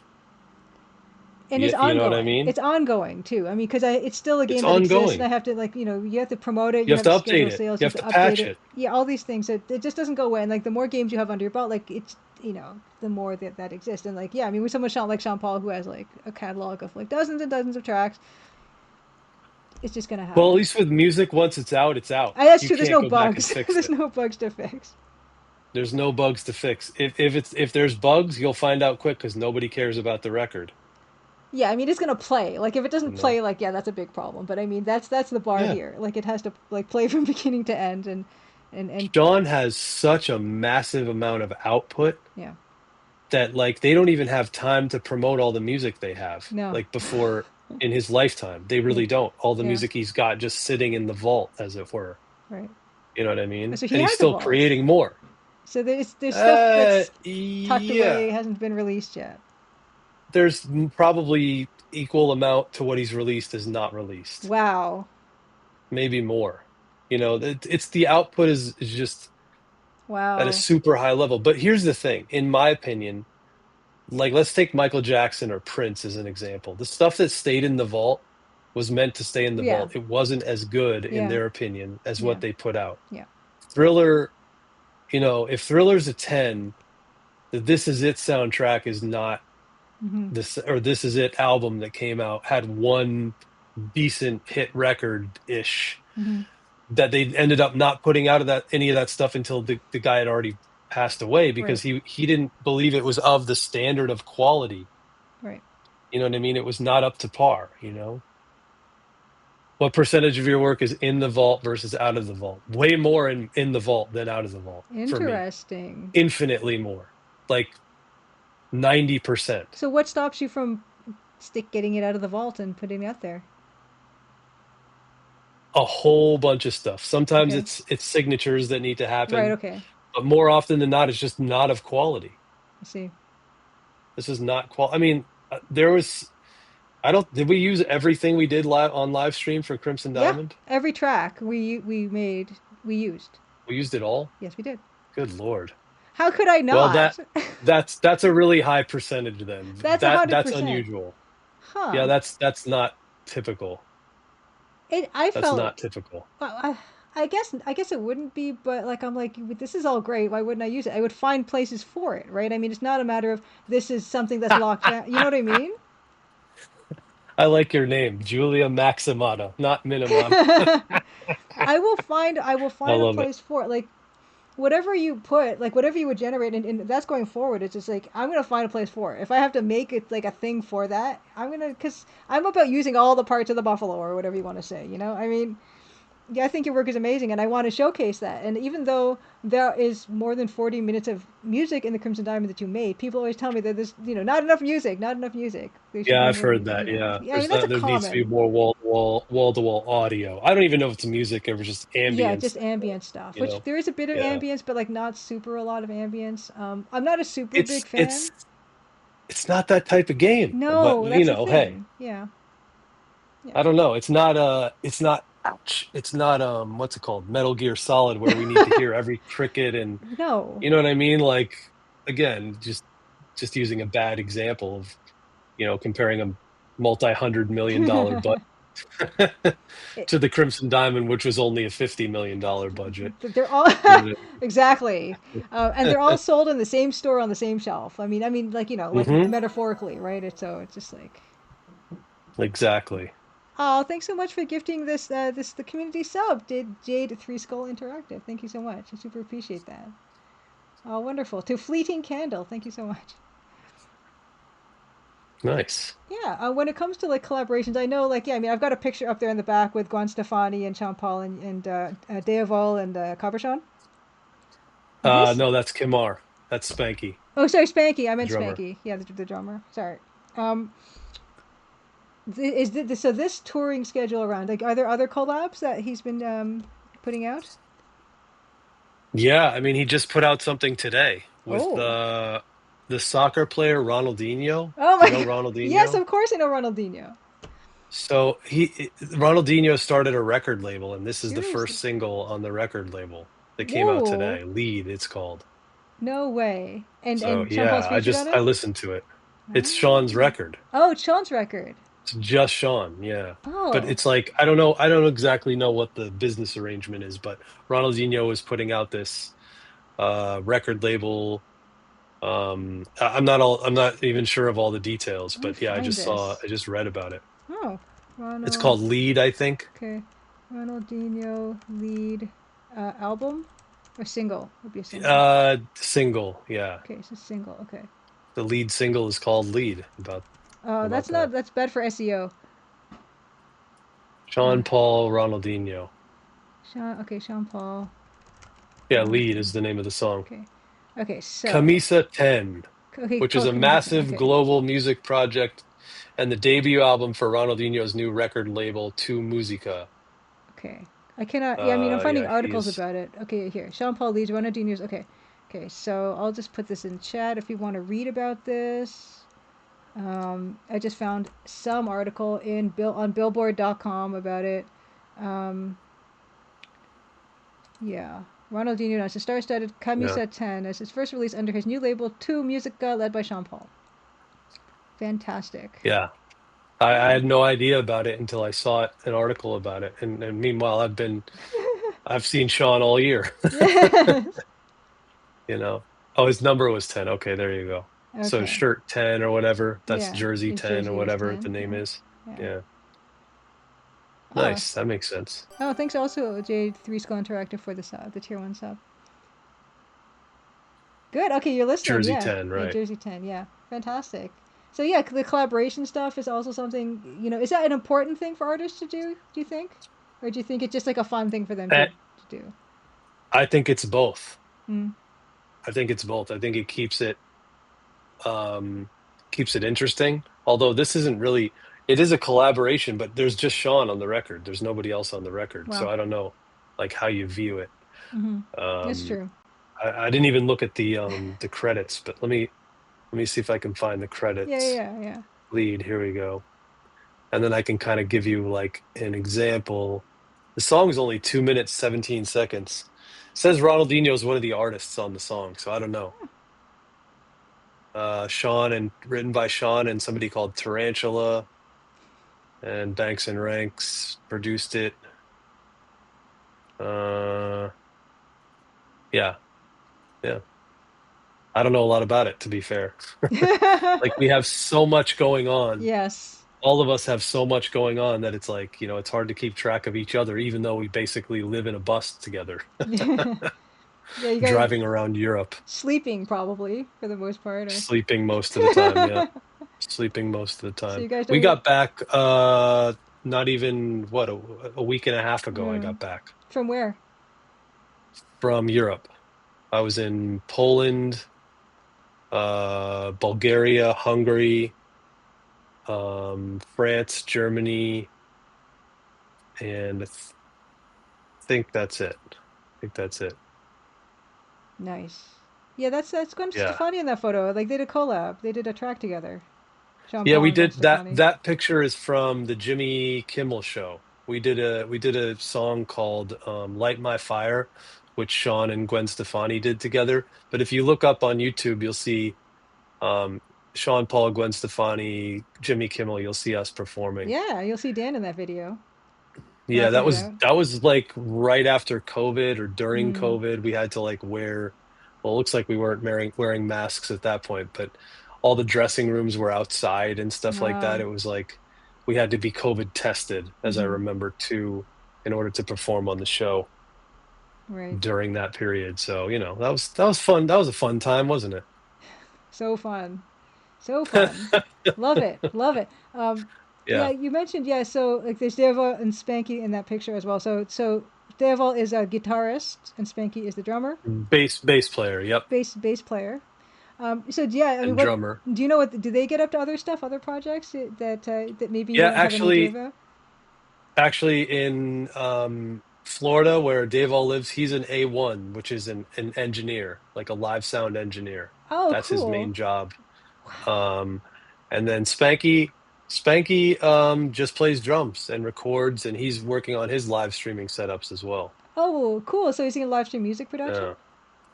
Yeah. I think he's just gonna live stream playing drums. Nice. Nice. Yeah, Yeah, you got from to what tell I've me seen on Twitch or on TikTok or TikTok. TikTok. Okay. They're actually both on TikTok. Dave all streams from his church. He he does the sound for a church every Sunday, so when he's in Oh, town. oh, that's So he's nice. live streaming from the church as well. Oh, fantastic. Man, Yeah, TikTok, I'm missing we're out. all heavily into the Yeah, music, you know what I mean? yeah, yeah, Like yeah. we can't get away from it. What about Nigel, who's not pictured, but Nigel's the other keyboardist? Nigel is he's around, he's hanging out. He's actually he was supposed to come up here today, Oh, but he said he was tired, so he okay. didn't come up. But does he do other, like, does he have side projects, do you know? I mean, he's working with me on side projects. Oh, okay, good, good, good, good. Yeah. Awesome. So we have a lot of stuff we're kind of working to build, and it takes a lot, you know, this is what I haven't spent a lot of time doing, and I wish I'd spent more time doing, is building more like infrastructure to support all kind of the avenues and adventures I want to go on. You know what I mean? Mm-hmm. And a lot of that is just happening now, and it's happened in the last, well, it's June now, so it's happened in the last 5 months, 4 or 5 months, kind of at the same time as the TikTok stuff started really taking off, you know? So it's been an adventure for sure. Fantastic. Like, that's so good. I mean, what one of my favorite things about Dan is like he's always just like hustling. He's always like looking for opportunities to work Oof. in every aspect of the music industry, which is, amazing to see. Also, Right now, he's a I'm big really, nerd.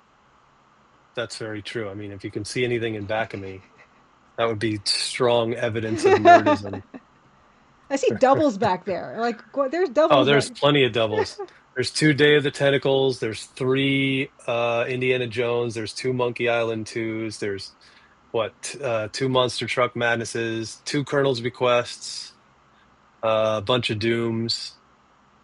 There's a couple Duke Nukem 3Ds, I think. Isn't there? Yeah, there's a Oh couple. man. I don't know. A couple NFL blitzes. I got to get rid of stuff, but I don't even have time to sell my games I anymore. see like three. Are those Indiana Joneses back there? Yeah, but they're all different, Oh I sure. think. Okay. Well, never mind. They're all So you different. can see Monkey Island 2, Monkey Island 2. These are both the same. Maniac Mansion, Monkey Island 1. Oh, And you can't see here behind this computer, but there's Loom. Space Quest, two copies of Space Quest 3, two copies of Space Quest 2, Loom, and there's also another copy of Loom up there, which you can't see, I don't think. Yeah. Are they? These Okay. are this is the graphic adventure, and these two are the action game, and they're both Okay. for Commodore 64, so they're various. And are the Colonel's Bequest ones different? I don't know. You, of course. I just have them.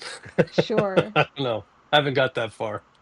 I guess I don't know if this is even a question that you would even be able to answer, but if there, because I know you got, like I said, you got your fingers in all kinds of different pies and all different aspects of the music industry. If there's one you could pick to be the one that like is the one that that you would take, it would take off so utterly that you would not have time or okay, No, so you wouldn't pick no, just one. no, Okay, so no. we don't even have to I'm ask too. that. I want to live my ADHD career lifestyle. Right. I'm good with that. Yeah. Yeah. How many total boxes in the collection now? Oh, I don't know. This is only a piece of it. You can only see a piece of it from here. You can't see the whole thing. There's more this way. There's computers. Let's see if I can. Let's see if I can do this. Let's see. Um, Might be able to see if this. It may not work while I'm on stream, but I can try it.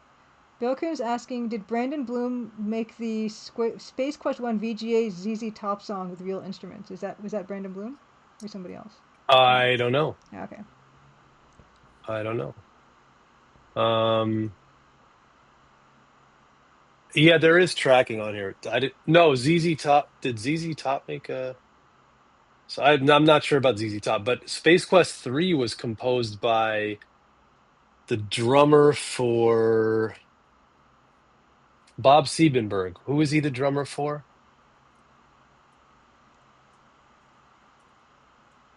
He was the drummer for Supertramp, and he Ah, also composed the music for Space Quest, or maybe just the theme for Space Quest 3. No, it and says original music. And Neuromancer has a track by Devo in it, like the when you load it up, the Mark Mothersbaugh track. I just played Oh, it for you. really? It's a PC speaker song actually, and it just sounds Naturally, exactly like the Devo song. It's great. naturally. So someone did do a good Yeah. PC speaker song. And then a lot of people don't know this, but Stuart Copeland from the band The Police, the drummer, he did Spyro, No. the original Spyro the Dragon for PS1. I love it when people from different disciplines and different industries like will come in and like do computer like game stuff. Like I There's love not when many of us, but there's a handful. it's fun. It's so fun. Like and writers too, and like writers come in like Harlan Ellison with no, not Harlan Ellison. Was it? I I have no have no mouth and yeah, I must that kind of scream. stuff. Like Yeah. just collaborating. Like Douglas Adams collaborated on games as well. I think that's so cool. And Trent Reznor with Trent Reznor did Quake, actually, not Quake. Doom. Okay. I forget who did Doom. The soundtrack. Was it Bobby Prince? I think it was Bobby Prince, Which Bobby right? Prince from? From Doom. I mean, yeah, but what Doom is he like on from computer id music, Software. or did he do like band stuff too? No, he was more, as far as I know. Oh, as far as I know, he was more computer music. It's not Mick Gordon. It's the 1993 OST. Let's see. Yeah, Bobby Prince, Robert Prince. I see. I okay. All Doom music. Let's see. Inspired by Alice in Chains, Metallica, Pantera, and Slayer. Yeah. Yeah, that was all Bobby Prince, who did Commander Keen Mm, Dreams as well. right. Remember we talked about Yes, that we on one of our did. streams way back when. Yes, and one of the tracks you composed for me was based on a Bobby Prince track from "Better Eat Your Vegetables." That song. That Yes, that's Keen Dreams. yeah, That's from Keen yeah. Dreams. Yep. We did that kind of thing Um, for the argument that characters have. So we made it more of an yeah. argumentative thing. Um, Bobby Prince did Doom, Duke 3D, Biomenace, and also Cosmos Cosmic Adventure. He also did a game called Pickle Wars. Tickle or pickle? If you got Pickle Pickle, Wars. You ever pickle. played that game? No, I have not played Pickle That Wars. was a Oh, shareware game from the 90s as well. I oh. played that. I don't think there was ever a boxed version of it. There might have been like a shareware mini box or Mm-hmm. something, but I don't think there was ever actually a boxed version of that game.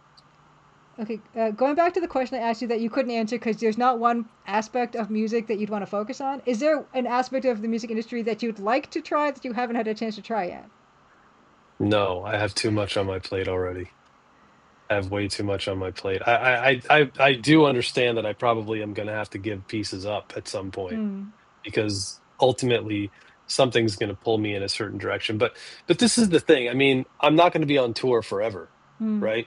And once I'm not on the road anymore, that'll open up some time for sure. Sure. Potentially months out of my year. You see that, but Rolling Stone Um, still you tours know. They do, but they're not on tour a lot. nearly as I much as they see. once were. Okay. You know what I mean? Right. Stuff like that. I think, I don't think we'll be doing selling out arenas forever, but I don't know. Mm-hmm. I don't know. I mean, I didn't think we'd be selling out arenas now, so shows you how much I know. Well, it's amazing because yeah, like Sean Paul has been around for like decades at this point.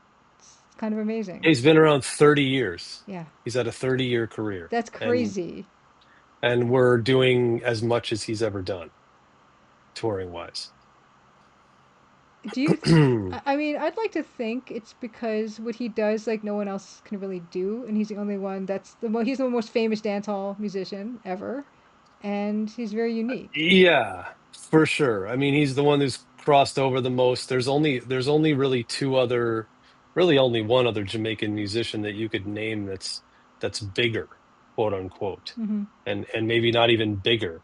The guy didn't have as long a career, and his name is Mm-hmm. Bob Marley, and Yes. you're probably familiar with him. Yeah. Yeah. But and you could argue, you know, you could make arguments. You know what I mean? Like Sean is definitely the greatest Jamaican musician since Bob Marley. Yeah. And you could argue that one of them is the greatest Jamaican musician ever. You know what I mean? Hmm. I don't know. I don't like to make those comparisons because I think they're both equally great and they're both equally essential for the country, Hmm. but I don't know. I mean, I feel like I didn't feel like when I came into, first of all, I never thought I would be touring with a Jamaican artist for 15 years. And not even just a Jamaican artist, the top Jamaican artist for Hmm. 15 years. Like that wouldn't have registered from a kid from the Pacific Northwest growing up in Seattle, playing my little Sierra video games, uh, working with working with Sean Paul, and then also working with Corey and Laurie Cole, who Yes. who made my favorite Sierra game. Yeah. Um, and working with Ken and Roberta Williams, like what in the world? You know what Yeah. I mean? Like that's not something I would have seen or told you as a 12-year-old. I would have told you, well, first of all, as a 12-year-old, Sean didn't even exist yet, or he did, but he wasn't an artist like Mm. that yet. Then I would have never said, "Oh yeah, I'm going to be working at with Corey and Laurie Cole, the people who did Quest for Glory, and you know what I mean, Castle of Dr. Brain, and all this stuff." Like, no way. You know what I mean? Yep. Oh man. Speaking of which, Speaking of which. I should show off. I should do a show off, even though. Um, Let me see if I can find where it Oh, is. here Let we me look. go. Here we go. You can't This is resist. a really good one, though. This is such a good one. Where is it now? Oh my Where goodness. is it? It was So gonna come to this. I got sent a gift. And I can't think of where I have it Oh, people are at the moment. asking. People are asking about you working with Roberta Williams and Ken, and so if you could talk Yes, quickly about that. yes. So I worked on trailers for their game that they did recently, Cygnus Entertainment. They did a game called Colossal Cave, and I worked on a couple of the trailers for them. And yeah, I got to work with Roberta Williams, was like I guess the audio director, if you want to call her that, for that. She was the one dictating how the music sounded, and it was awesome. And I never actually met them in person. I only got to email with them. But Corey and Laurie, I did get to meet in person at the Adventure Game Fanfare in Seattle, or Tacoma rather, Hmm. which I think somebody pointed out was 2 years ago. Yeah. So I'm not going to show off this because it has our addresses on it, but I'm going to show off a thing that this is pretty amazing, right? This is a copy of The Girl in the Tower Oh my God. CD by a band called Error 47. Okay. And on the whoops, oh, there goes the CD. It's Uh-oh. all right. Oh, that's very cool. I never even looked at this. Oh. It's like a vinyl, cool vinyl. Magic Map Studio.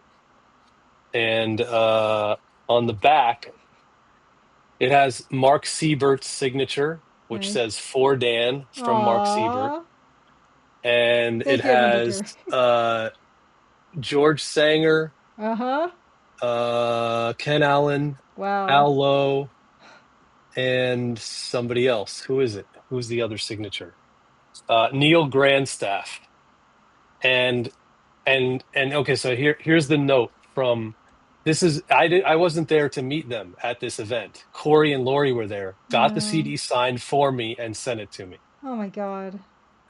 Hi Dan, having learned that you're a classic game collector, Laurie and I thought you might enjoy having some game composer autographs from Portland Retro. This reproduction of the Girl in the Tower single was signed for you by Mark Siebert, Ken Allen, Al Lowe, Neil Grandstaff, and the Fat Man, George Sanger. I'm warned that it wasn't the best CD version of the song. Corey Cole, 10/19/2025. Oh my goodness. Like that is a gift of gifts. You know what I mean? Like, holy cow. That's awesome. And I'm like, I gotta get this framed or something because and I keep it in the envelope that they Yeah, of sent it course. in. You know what I mean? Because I would do that. I have some stuff from the Romeros like that as well. Oh, and speaking of which, let's show off just one more quick little thing. You might actually have seen this before, but this is a copy of Yes! Dankzine. Yes, absolutely. Oh my goodness. Yes, and Maru's incredible. And I Nancy want to see Mabel. yeah, look. Yeah, man. There we are in there. There we are, right there. Absolutely. Well, that's Nancy. You're in here somewhere. Where are you? Somewhere, maybe. Yeah, you're on the front page. I'm on the second Yay! And page. that's a picture like that opposite that is something that NK drew. That's her Nancy That's Maple. awesome. And it's I love it so much.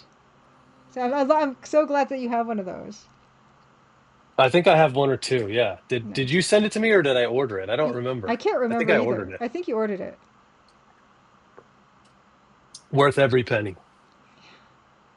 But It's yeah, fantastic. I have a lot of this stuff. And Yeah.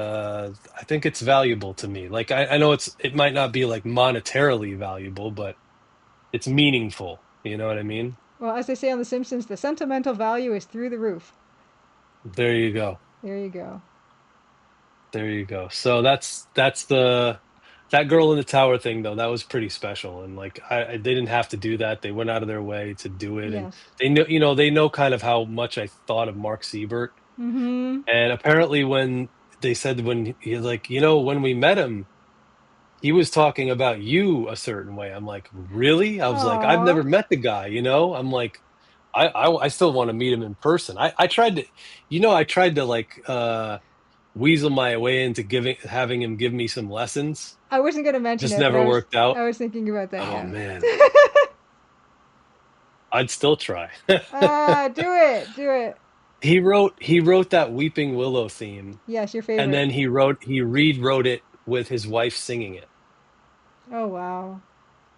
And I'm just like, man, like that I could just sit here and play it right now. Like I know that song by heart just since I was a kid, since I played the game. Or Quest for Glory 1.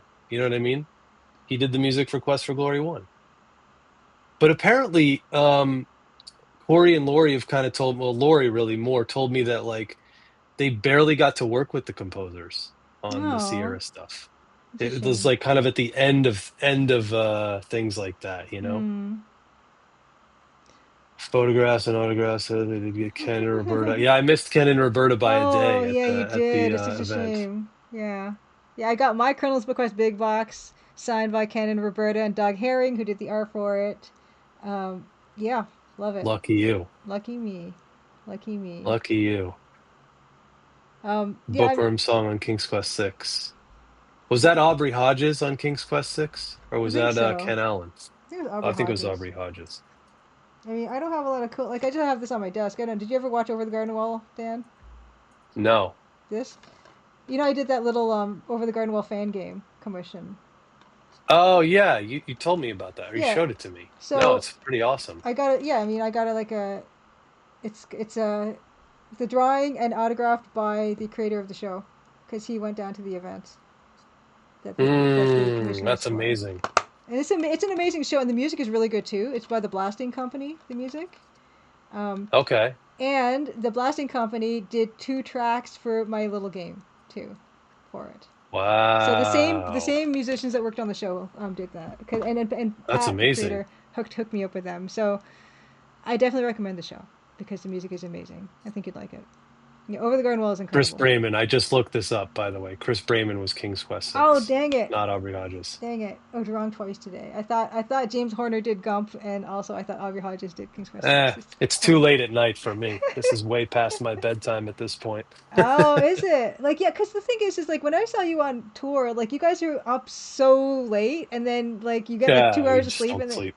you just don't sleep. It's like crazy. Because well, I don't Yeah, know how we you don't could sleep. sleep after like playing 25,000 people, and then you end at like Like Sean Paul usually is off stage at like 11:30, usually around by that time. It depends. It depends on the night. Okay. It really depends on the night. It changes night to night. And then you're like, But yeah, okay, 11-ish, yeah, 12-ish. it's like 6 o'clock in the morning. You got to get on the bus to get to the airport, and you know, Yeah, we had a lot of 2 a.m. departures recently. seriously. Okay, so because Yeah. from like so you get off the stage and you just get on the bus to go to the You get airport. off the stage, you go to the hotel, you shower up, you pack up, Yeah, you get on the to the next bus, place. and you drive to the next show or whatever. Yeah. That's basically how it was going on the last run.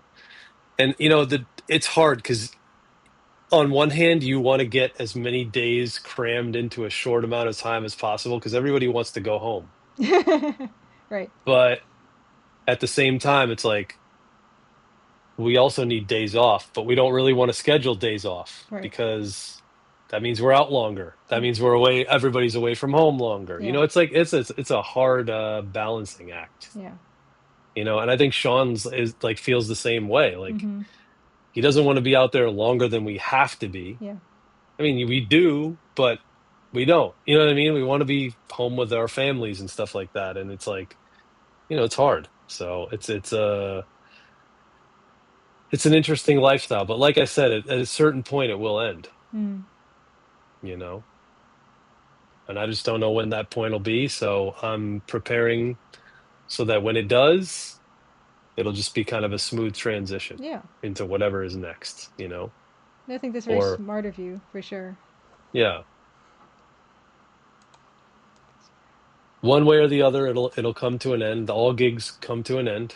You know what I Yeah. mean? Oh yeah. I mean, And I just don't know. It when could it be my choice. It could be not be my choice. never Who know. knows? When it comes to being in like games and stuff, look, I want to be a solo dev for as long as possible, but who knows? So that's why I like to keep doing contracts for other people, working with other people, connecting with other people, because you don't know what's going to happen at all. You don't know.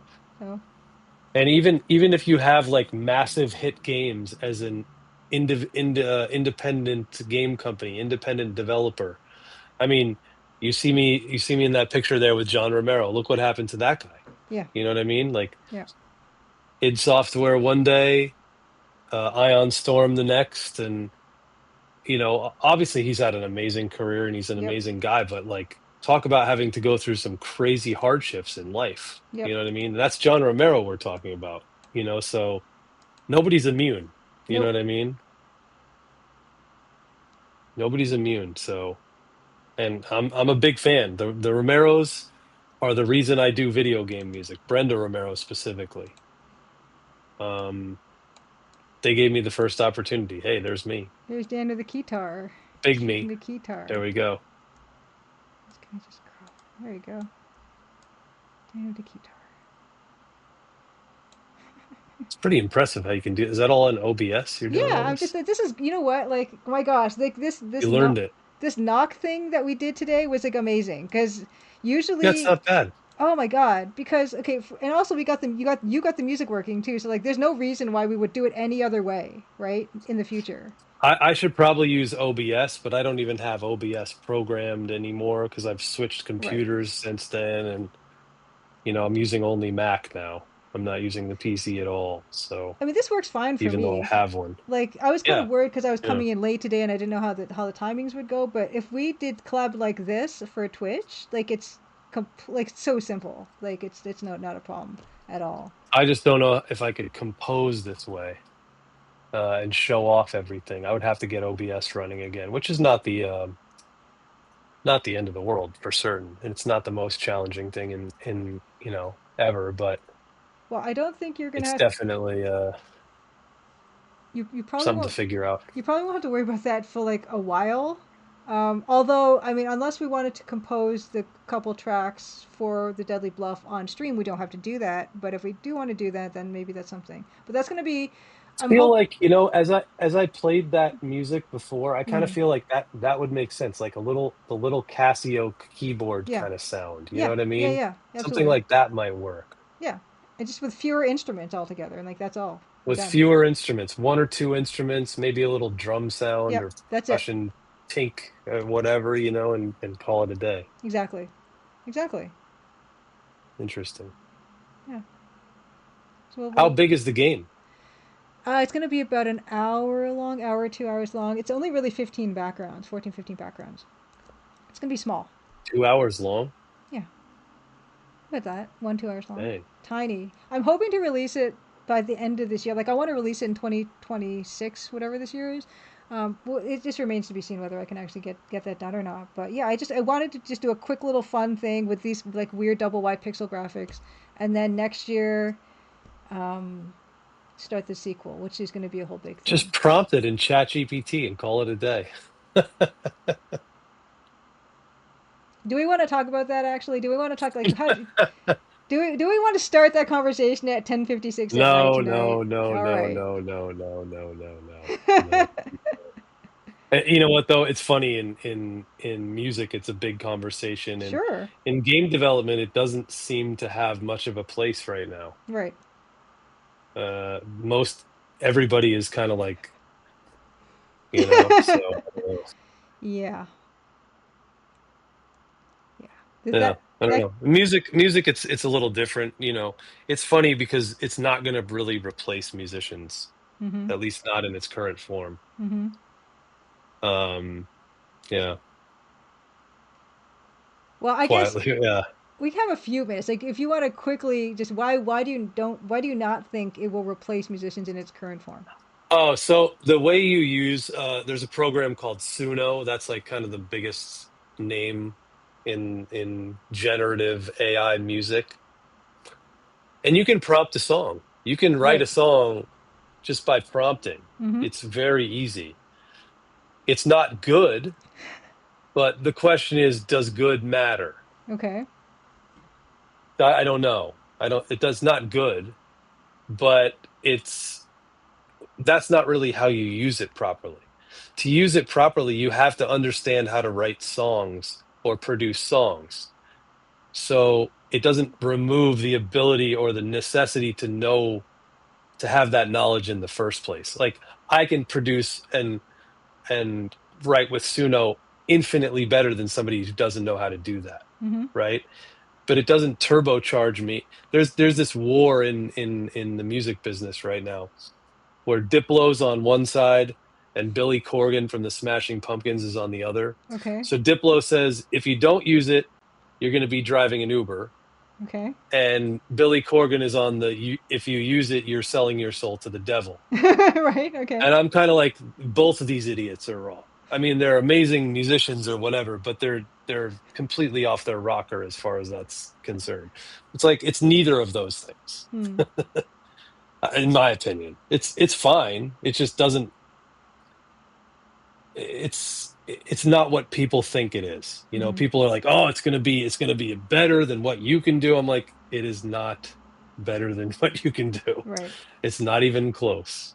So as a musician, I really don't. It's replaced some things, but even the stuff that I've heard that's AI music that's in like commercials, somebody had to have skills and knowledge on how to do it in the first place. It Hmm. didn't really simplify the process. Sean Paul has a whole AI music video Mhm. called Ginger, one of his songs. That took a huge team of videographers to Right. make that. I see. So it didn't really maybe it saved costs somewhere, but it didn't really. It still Right. cost a lot of money to do that. And it cost a ton in tokens and this and that and the Yeah. other. And it's like, so I don't really think at least as far as generative AI Hmm. music, I'm not very afraid of it in Hmm. any way, shape, or form. You know what I mean? It's fine. It's more like an auto tune or a DAW, a digital workstation, Hmm.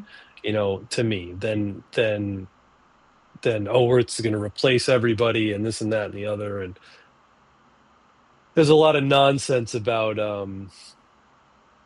just the promotion of it because there's hype, there's money, and everybody Hmm. gets a little, you know, green in their eyes and they lose their Yeah. minds. Yep. So, Yeah.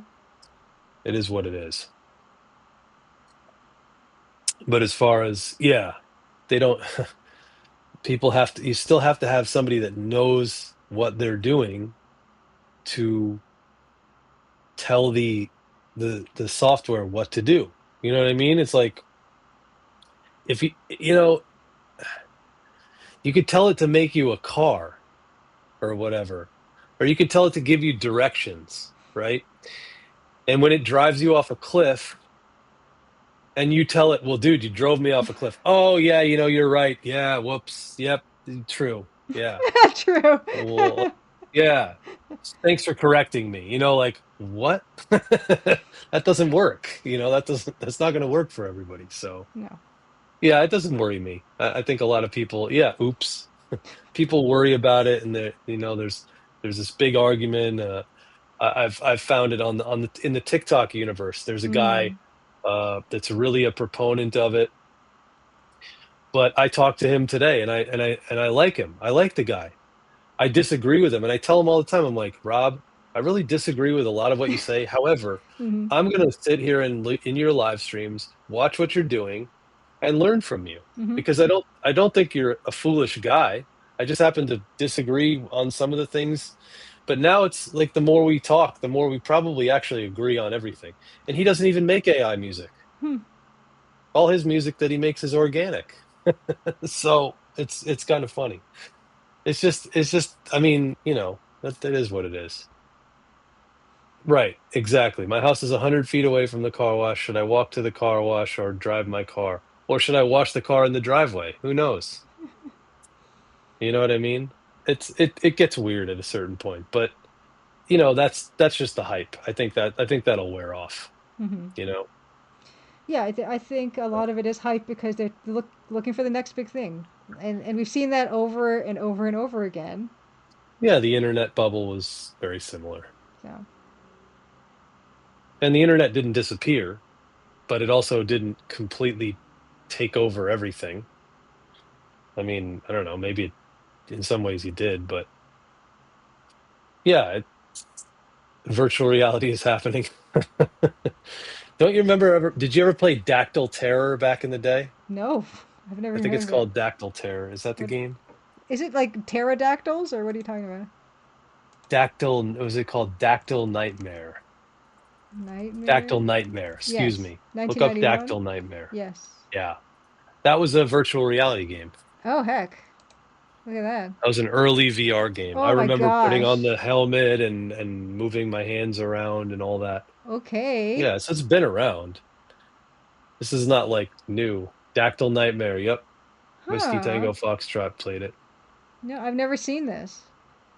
Huh. Yeah, Bill Coon, that's a good way to put it. Uh. Yeah, I will never say that the internet is a bad thing. The internet has given us so much, and I couldn't be doing what I'm doing without it. And I wouldn't know Dan It's without it's it. both. It's a double-edged sword for sure. Everything has its bad parts, but I will still say I think that the internet has the good things about it have vastly outweighed the bad stuff. Maybe that won't stay that way, right? Because now it's really hard to look up information or look up reference photo for stuff because everything has now become AI garbage that doesn't help you at all. But Well, it's funny because AI slop trains itself on more AI it's slop, so right? it's yeah, it's So it just like like this whole thing. outputs and then retrains itself on the crap that it It's created just that's wrong completely. in the first place. Yeah, I was like looking for reference photos of just like rural Canadian roadway the other day, and it was just all CGI. I'm like, why? Why? Like, I could just Yeah, leave my just house because. and go drive for 30 minutes and take photos. I guess that's what I'm gonna have to do now because that you can't. It's really hard to find that stuff that's not just, you know, AI or CGI or something. Yeah. Ugh. So we'll see. In the future, I might change my tune about whether or not the internet is a good or bad thing. It might become very useless. Um, Well, but it's in the music business anyway. Like when I started in 2000, let's say 2004 or 5 mm, is when I kind of really started. That's after I graduated college. YouTube was just coming into existence. So there was no other social media at the time. And so it was completely irrelevant for me as a musician to need social media. I needed a phone, I needed a cell mm-hmm, phone, mm-hmm. a phone number for you to call, or an email address for you to contact me for gigs, but that was about it. And then it became uh essential. Like in 2026, I'm on Yes. TikTok. Yeah. Who would have, and we're on Twitch right now. Yep. I mean, Who would have thought this is necessary? But this is necessary. Whether we like it or not is a nice question, but it's not really relevant. You know what I mean? It's Well, like whether you like it, okay, yeah, I you like like it. it. You don't like it. I like Yeah, but it. if you didn't like it, it would still kind of be necessary nonetheless. Yeah, I suppose, Do you but think do you think the promotion of the Crimson Diamond would have been the same without you live streaming on Twitch? no, no, of course not. And I I don't think so. actually, going back to what you said about just needing a phone and an email, like I was not even on social media really until I started promoting the Crimson Diamond. Like I didn't have Twitter. I didn't, and then there's now Yeah, Blue Sky, all this. Facebook. I had a Facebook, like a profile and stuff, but Yeah, I wasn't active on social media right. until I started to need to promote the game, and that's what drove it. I wouldn't have started Twitch unless we were working on this game, right, together. And you suggested it, that we should try to stream the music on Twitch, like composing it. I would never have It's started it. funny. We've said this It's many funny times how it before, works. where it's just like you said to me, like, okay, it's COVID, it's lockdown, you're not touring right now, you got, you want to do something and still connect with people outside without actually going outside. Let's compose the music on Twitch. I'm like, I don't want to do that and stuff. 6 years later, I'm streaming on my own, and it's a huge part of like, yeah, community building for me, and so Yeah, many other positive things like networking and just connecting with, and just getting some work done too. In fact, so yeah, I still yeah. owe you like what the can of Coke or whatever, Coke Zero? Coke Zero, can of Coke You're Zero. damn right. Still, the 6 years later, I still haven't got you that can of Coke Zero. Yeah, I don't know. It just is what it is. Somebody was asking if I have my music on Apple Music. None of the soundtrack stuff is on Apple Music Hmm. because there's no real reason for me to put it on there, I don't think. Hmm. I'd rather sell it for $7 or $8 or whatever I sell it for on Steam or on because that's equivalent to I don't know how many streams that is, like thousands of Right. streams, Yeah. which is Exactly. ridiculous. So Exactly. it's just no point. And unless And you're I don't Sean I don't I Paul, don't that's not see gonna add up too yeah, much. or we're putting heavy promotional dollars into streaming an MT32 soundtrack. It just doesn't. And then for 0.003 cents per Yeah. stream, it doesn't make sense to me. Which does You remind know what I me, mean? I keep saying that the Crimson Diamond has been on sale for 25% off for a while, and in a few Ooh, more days. The soundtrack is also on 25% off. So if you wanted to nice. pick that up, you can just pick that up now, also on sale. Yeah, And it's you you can get, get it on Steam, yes, and if you can get the package on Steam, right? yes, You yeah, can get both of them at the same yeah, time, or you can get it on Bandcamp or both.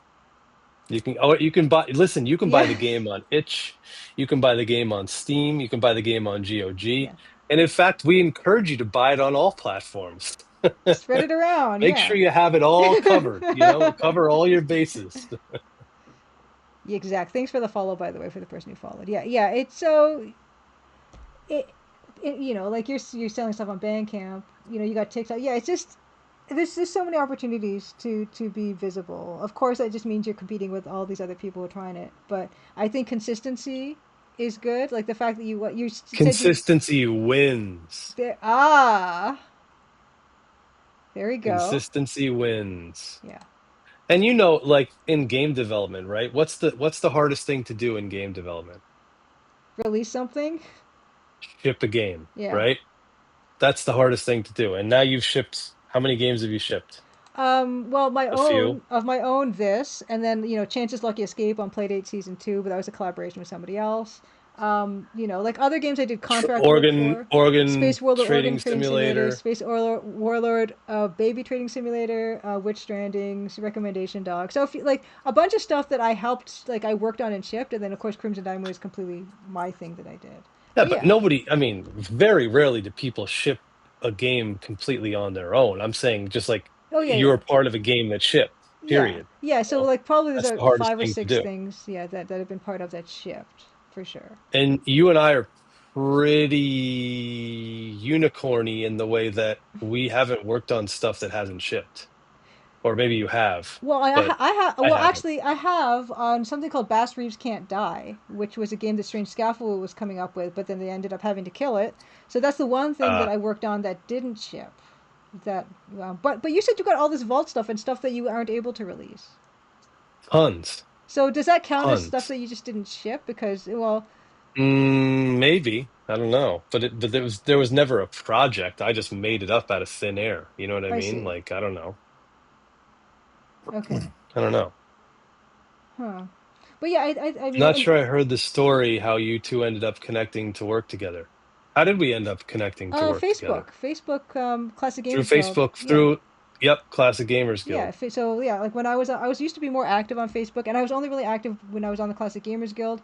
So that was, yeah. Dan and I had the same, interests, of course, and I know Dan was just starting out wanting to make music for games. I already knew that he was a huge adventure game nerd, which was kind of important. And so yeah, that's how we got started talking about this stuff. And I just really lucked out because Dan was super motivated to not only like work with me, because why would you want to work with me? I'm nobody. I never shipped anything. I never made anything.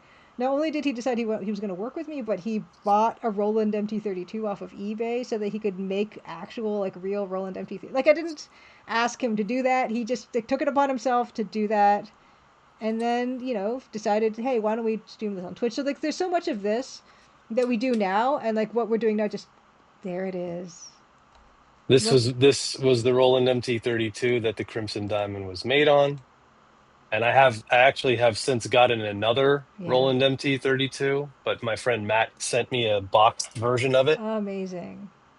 Yeah, and And so I think somebody asked me to buy it, and I said, I don't really think I can sell this. I don't think so. uh I haven't, even though I have another one, and I can't sell the one Matt gave me because Matt gave it to me. Like that wouldn't feel right about either. I You know see. what I mean? Yeah. Now, do I need two? Absolutely not. You probably didn't need one, but hey. No, that's another story. But yeah, that's how we met, and it's, yeah, I mean, it's amazing, and the fact that, yeah, I mean, I said in chat that I was already like a Sean Paul fan, so the fact that he's like Dan works with Sean Paul was bonus, because I always try to make it out to the concerts whenever I can.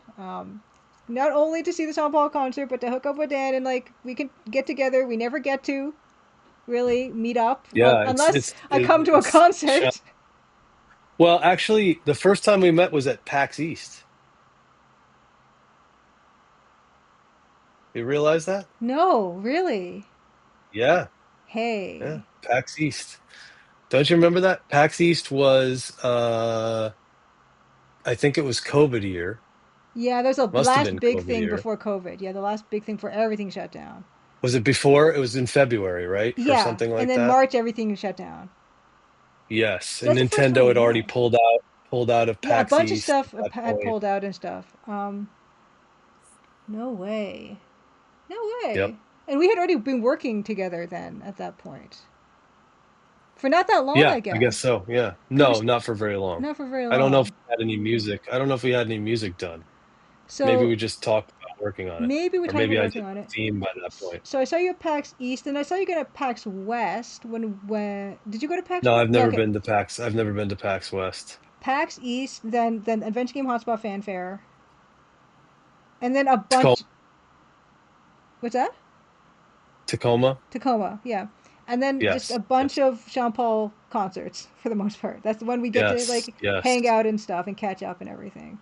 Are you going to Portland Retro Gaming or PAX West this No, year I'm not. But you are or going? next year, whatever it is?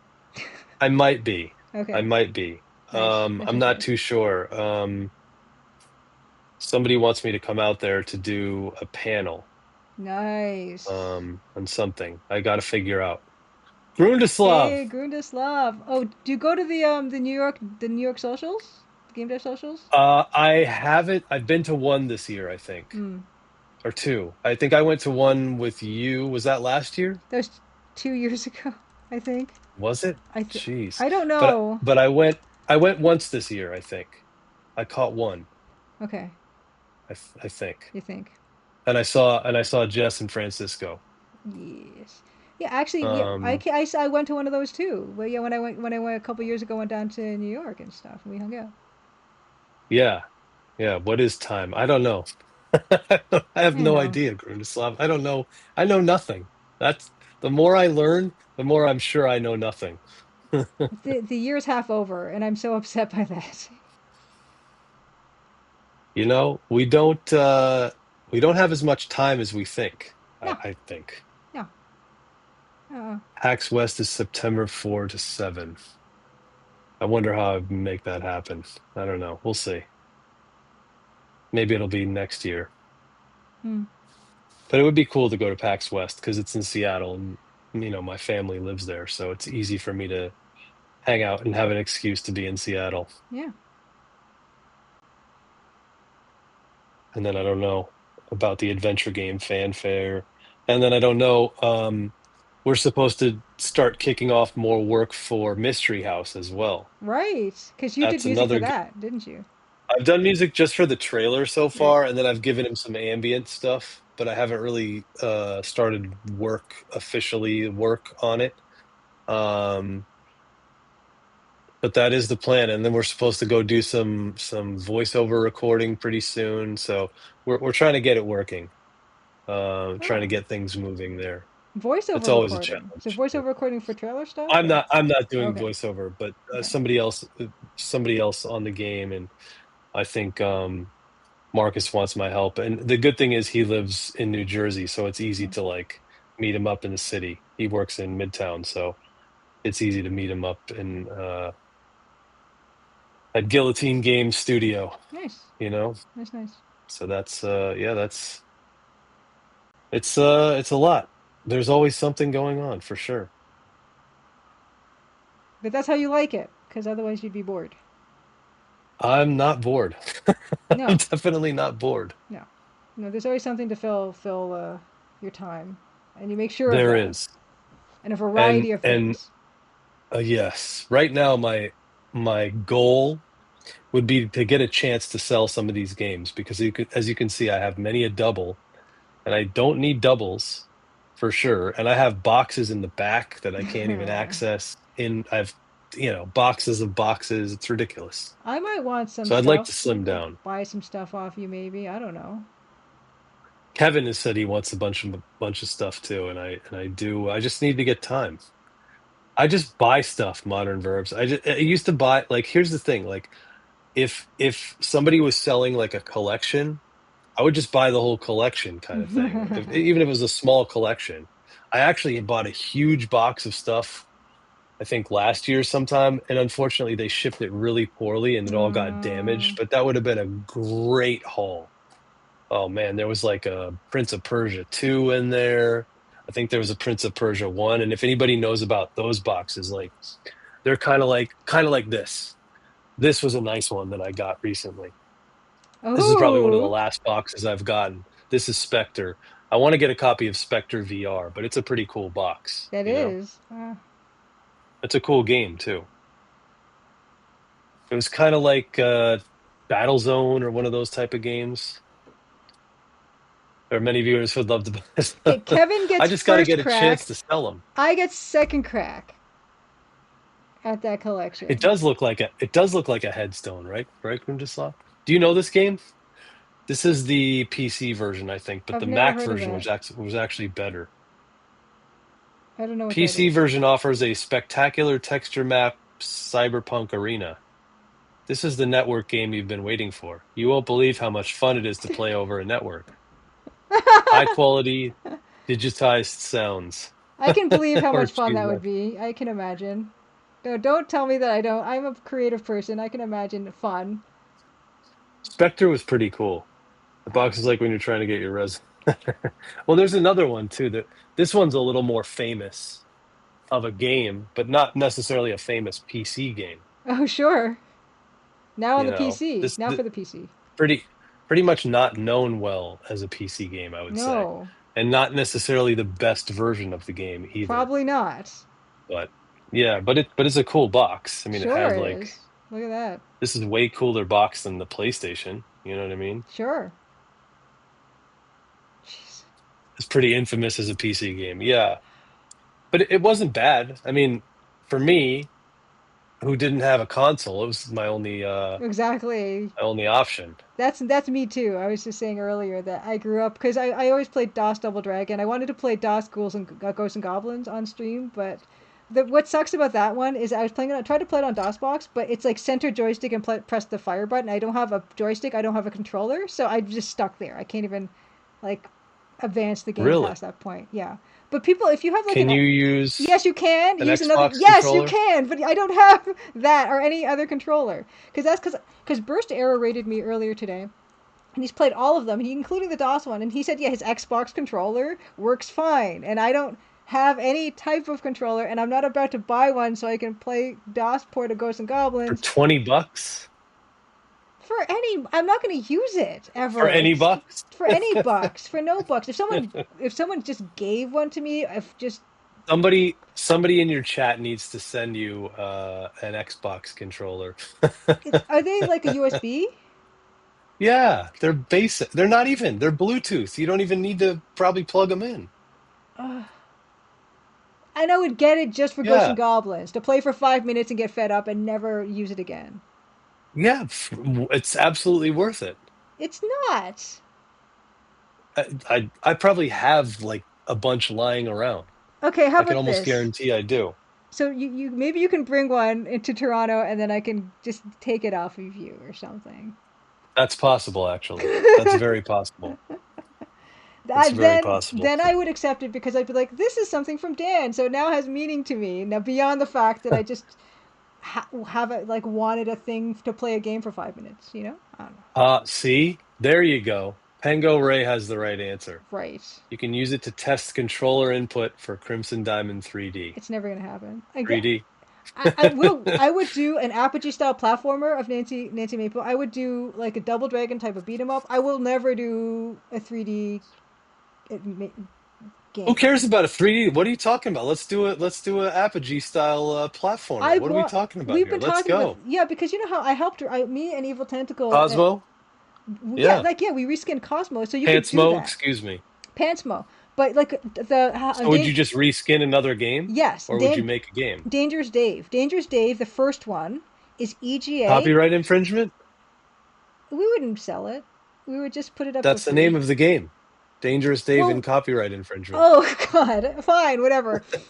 Okay, whatever. But yeah, so because the sprite for Dangerous Dave in the first game is actually like he's big enough so that I could probably make a decent. Oh, of course, of course.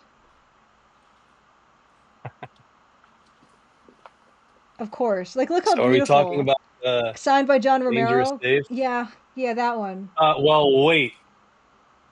This is actually signed by John Romero, but this is one of 4. I know. This is a box proof. So nobody has this except for me and 3 other people. John and Brenda and somebody else. I don't know. Yeah, I don't know. You couldn't buy this. I got this because I'm in a special group that only exists because Brenda is Brenda. I have a few games like that. I'm trying to think of. Yeah, I think my copy of Sigil 2 is like that as well. No, not Sigil 2. I have to see. There's another game that I have that's like a box proof or people of the box version that nobody else has. Right. I have a couple of games. You have a couple of let's games. see. I believe you. But trying to see which game it is, though. We have been It's not talking Jagged Alliance. about reskinning Dangerous Dave 1 for Nancy Maple. That's an idea that we're. Oh, you should do that. John would love it. That's true. I never thought John about would actually. think it was ridiculous. Yeah, I never thought about showing it to John, but there's no reason why we wouldn't show it to John. Yeah, why not? I'll show it to him. I'll send it to Brenda. She'll love it. There's a couple other games. I just think just because I rearranged all the games that I have like certain. Oh, maybe it's over here. Nope. I have certain other games that are like box proofs that nobody else has that are really cool. I don't know. Who knows? Who knows? Like with all your stuff that you have. Hey, still waiting for my VGA Nancy Maple game set in the 60s. Me too. Oh, so you guys even remember? I need to remember how much I loathe the 60s. And you loathe 70s. VGA graphics. I hate all that. 3D, a 3D game set in the 60s and 70s. VGA somehow. Actually, I want to say something about shareware games, right? So there's some license that you can still sell um, the shareware game, although I don't know if you're allowed to alter it Yeah, well, that's the and thing. sell Like, it. I wouldn't try to sell it because John will sue But you can't me. sell it. You can't. No, he won't because he can't because of the license. But I think you can only sell it physically. I forget how it works. It's the same, like, you remember how back in the day you could buy different versions of shareware games? Like that license still exists. So it's the same license. Okay. Like this, right? So this game here, this is Good Times Computer Software. Duke Nukem, Wolfenstein 3D, and Zephyr. Zephyr? This is like a shareware box, right? Well, this is actually GT software, but they didn't need to have a license to sell these because they're shareware versions. Let's see. Shareware, the key to software savings. Try the top quality, fully functional programs enclosed until you found the ones you can like and plan to use again. Then you are requested to pay the authors of only the software you plan to use a modest registration fee. This system, called shareware, lets us bring you the best software at the lowest possible price. And registration entitles you to benefits of like notice of upgrades, printed manuals, technical support, and more. Okay. So yeah, you can sell a shareware game if you charge no more than the cost of the media. I don't think that's true. I think you can sell it for whatever you want, but maybe I don't know. I don't know. I don't know. You can sell the shareware game, and separate game mod, and the purchaser applies themselves. Interesting. We could Would just depend on the specific ask. license. We Yeah. could. You could just ask John and Brenda for me if it's okay for me to sell a reskin Dangerous Dave one. We could get a Yeah. contract going. But I believe Dangerous Dave. What's the deal with Dangerous Dave? There's something with Dangerous Dave. Let's see, because this version comes with the Shotgun Shell USB contains the 2020 remaster of the original 1990 Dangerous Dave, including these sequels. Does it have the? 88. It doesn't have copyright infringement. I don't know if copyright infringement was actually ever released. That might have been the Mario Brothers demo that they did. Hmm. This says 88 Dangerous Dave in the deserted pirates hideout.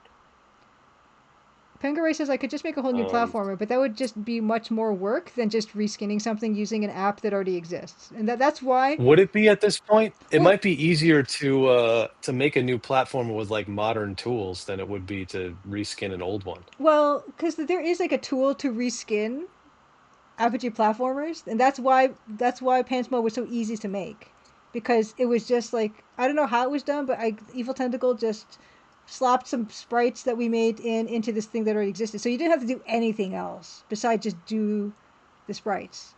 So that's why I'm interested in Dangerous Dave 1, because it's the same would be the same workflow, where there would be almost like no work that would be required to actually make this happen. Besides me like I doing feel like sprites on stream, you know? I feel like that would still be the case even if you made a new game, but you just need somebody to do level design. So see how much more work already that is when you say that, right? Like, Yeah, and also like I guess. But physics if you have of an easy enough tool, like look at Mario Maker, right? Like that's level design, right? yeah, That's all yeah. it is. But I mean, it's just like all the design decisions are already made and set, and they all work together perfectly in a game that's already made. Like I don't have to figure all that guff out in terms of like how does this feel? Does Right. this feel good? Does True. this feel bad? How high should you jump? What's the all these trajectory, all that stuff you don't have to do. You Well, just that's reskin. interesting because Sigil is technically a mod. Mm-hmm. Technically not a mod, it's extra levels for Doom 1, Mm-hmm. right? And he sold that for whatever it was, $30, I Mm-hmm. think, or no, it was more than that. I think it was $8 for the download or something, and 50 or $60 for the box. Let's look on Romero Games website. Uh, yeah, it's romero.com. Right now they're selling E1M8B and E1M on a genuine 3.5 disc for $20. Nice. Signed copy of Sigil for 90. Yeah, there's a lot of stuff they're selling actually, video So game wise. it's a modded version of Doom? It's not a mod, it's just extra levels. Oh. So like Sigil is just like Oh. Are you gone? We Did you disconnect? Uh-oh. I think Dan disconnected.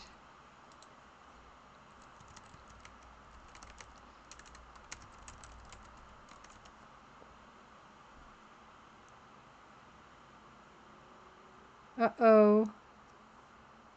Uh-oh. Well, up until now, I will say that Twitch has been this Twitch collab thing. Oh, there we go. Accept. Okay, hopefully. Okay. my bad. Oh no, it's fine. That was Felt actually like pretty an smooth. unceremonious exit. Yeah, it was great. What happened? I think I just X'd out of the browser because I'm using Oh, this browser. I see. Bye. You were saying about Sigil and how it's okay to sell something, No, Sigil's just an expansion for Doom. right? So it's like extra levels. It doesn't contain, you still need a version of Doom to play Sigil. Okay, okay, Something like that. okay, Yeah. right. But I don't even know what all the details. I should really know this considering I worked for the company, but You don't. No, hey, I wouldn't that's me. think that you would know that. Good, because I know nothing. It's not going to save us in court. Um, no, it's yeah. I mean, that's just something we're just kind of thinking about, just musing about for funsies. Like, yeah, it'd be fun to just do like a cute little thing, like, and just be a giveaway actually. I do have, I mean, I wanted to release the Crimson Diamond soundtrack MT32 files on Yes, floppy disk, and I do have the floppy disk yes, duplicator and a yes, lot you of do. floppy disks. Yes, you do. However, the process of doing that was a little bit over my head. But you could do it for a game, it would be easier because then you're just copying files onto a assuming they fit on Right, 1.44 megabytes. right. Assuming you could, I mean, but Pantsmo is probably small, right? Yeah, I imagine it would be. Let me see if it even says on the page, actually. Let me see here. I don't Yeah, remember how many discs Cosmo was originally, but so let's see. Pantsmo's Pantaloon Adventure is 503 kilobytes yeah, zipped. easy, Yeah, so we easy. could, Yeah, yeah. that would fit on a 1.2 meg Which is 5 1/4. another reason why it would be really good to just reskin a pre-existing old game, because then we could just stick it on stick it on actual floppy disk. But it'd be easier to put it on a USB drive. Of course it would be. Yeah, I mean that goes will goes without saying. But the discs are awesome. That's really charming to think about something we could do. Man, that's it's Interesting. yeah, it's interesting. I'm like, oh, it would be nice to do something for like the 2 year Crimson Diamond anniversary, but it's like too soon to even consider that, unfortunately. And When's the also 2 year anniversary? August 15th, 2026. August 15th. 6. Okay. Yeah, I mean, and also Skepticon, yeah, makes a good point that people don't really have those drives anymore, so it's kind of like, why would we do this? Well, for the same reason that they're selling them on Romero's website. And those ones have People, stuff on them. and for the same reason vinyl is selling. People don't have vinyl players. They're Yes, not they playing the do. vinyl. They're just some people do, but the majority of people buying vinyl, it's like merch. It's like artwork. It's not they're not buying it to play it. Did I show you my Nobody's playing vinyl. Did I show you my portable record player?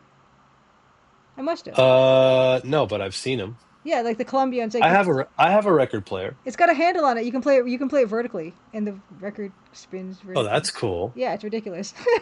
That's cool. Yeah. They do play. I'm not saying nobody plays them, but I'm saying most people that buy vinyl, or at least 50% of the people, You they're not think playing the you vinyl. can? Yes. I don't I have tons of know. vinyl I've never opened. Well, that's you. I don't know. Do you Tons. have a player? Yes, I do. Well, that doesn't count then, because we're talking about people who don't I have the actually have two. player. Okay. Well, of course I you have have two. two. I have optical drives, I have floppy drives, I have 5 1/4 drives. I have, I have all this. I would be surprised if you didn't have 2 record players. People are sick. I like vinyl. I played vinyl on stream. I have the Vampire Survivors vinyl, and I played it on stream. It was fun. It's really cool to get to play on vinyl. The only thing I would want vinyl for is to get like Sean Paul records to have him sign. Yeah. I had one of my other band leaders sign some vinyl that I bought of his. They were from like the 60s and 50s, Yeah. stuff like that. But that's merch. That's not something I want to play the record. If I want to play the record, I'll just play it on my phone. Oh my god. It's too easy, you know. Ooh, old samplers. Nice. I guess. But yeah, the Yeah. art on a vinyl is great because it's so big. I see. Zortok's craft is what I think most people do. They're describing what most people do. Yep. Yeah, there's sound for sure, but you have a USB floppy drive. I have a couple of those too. I think this computer behind me has one. But yeah, I think more people Um, have record players than have a USB floppy drive. Probably. Yeah, without a doubt. Probably. Without a doubt. Probably. But they're not necessarily playing vinyl regularly. They're playing, listen, there's no back in the day that was the only way to really consume the record. Right. I mean, literally the record player. But yeah, you could maybe an 8-track it or whatever. But I think it's the art. Yeah, big size trading cards. That's a good way to look at it. Fret noise, you had a Kurzweil K2500.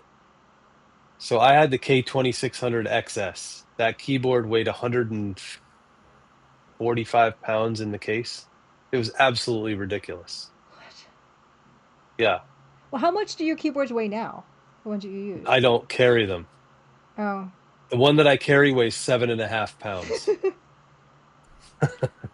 But I barely carry it. Yeah, you get other people to carry that stuff, or there's a crew or whatever. Yeah, well, we have a tech crew. Yeah, you can listen to a record player with a. Yeah, you can.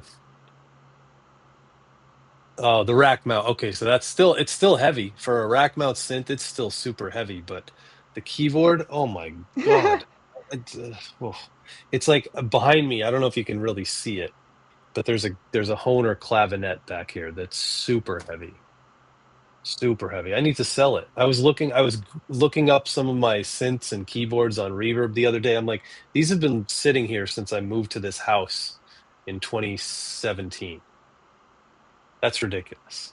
What's a clavinet? A clavinet is like a Stevie Wonder Superstition keyboard. If you know that song, it starts with a clavinet part. It's like a famous clavinet part. I don't know if I can play it. Oh no, here comes the non-monetization of the video. Oh yeah, that's right. It does that, doesn't it? No, it's okay because I forget it. No, it's fine. You can do it because I will just mute that section of the video. That's fine. So I don't care. Oh, they let you do that now? Yeah, and then you can just monetize it. It's fine. I don't even know if I remember how to share this. How the heck did I do it before? I don't know. It was great though. So please do. Like, it's not a problem. Audio output. And yeah, I mean, it's not like I'm making big bucks on YouTube anyway. You're making big bucks, not just big bucks, big bucks. I think I basically make enough to cover my Google subscription for like the 1 terabyte of cloud storage, basically, and like that's good.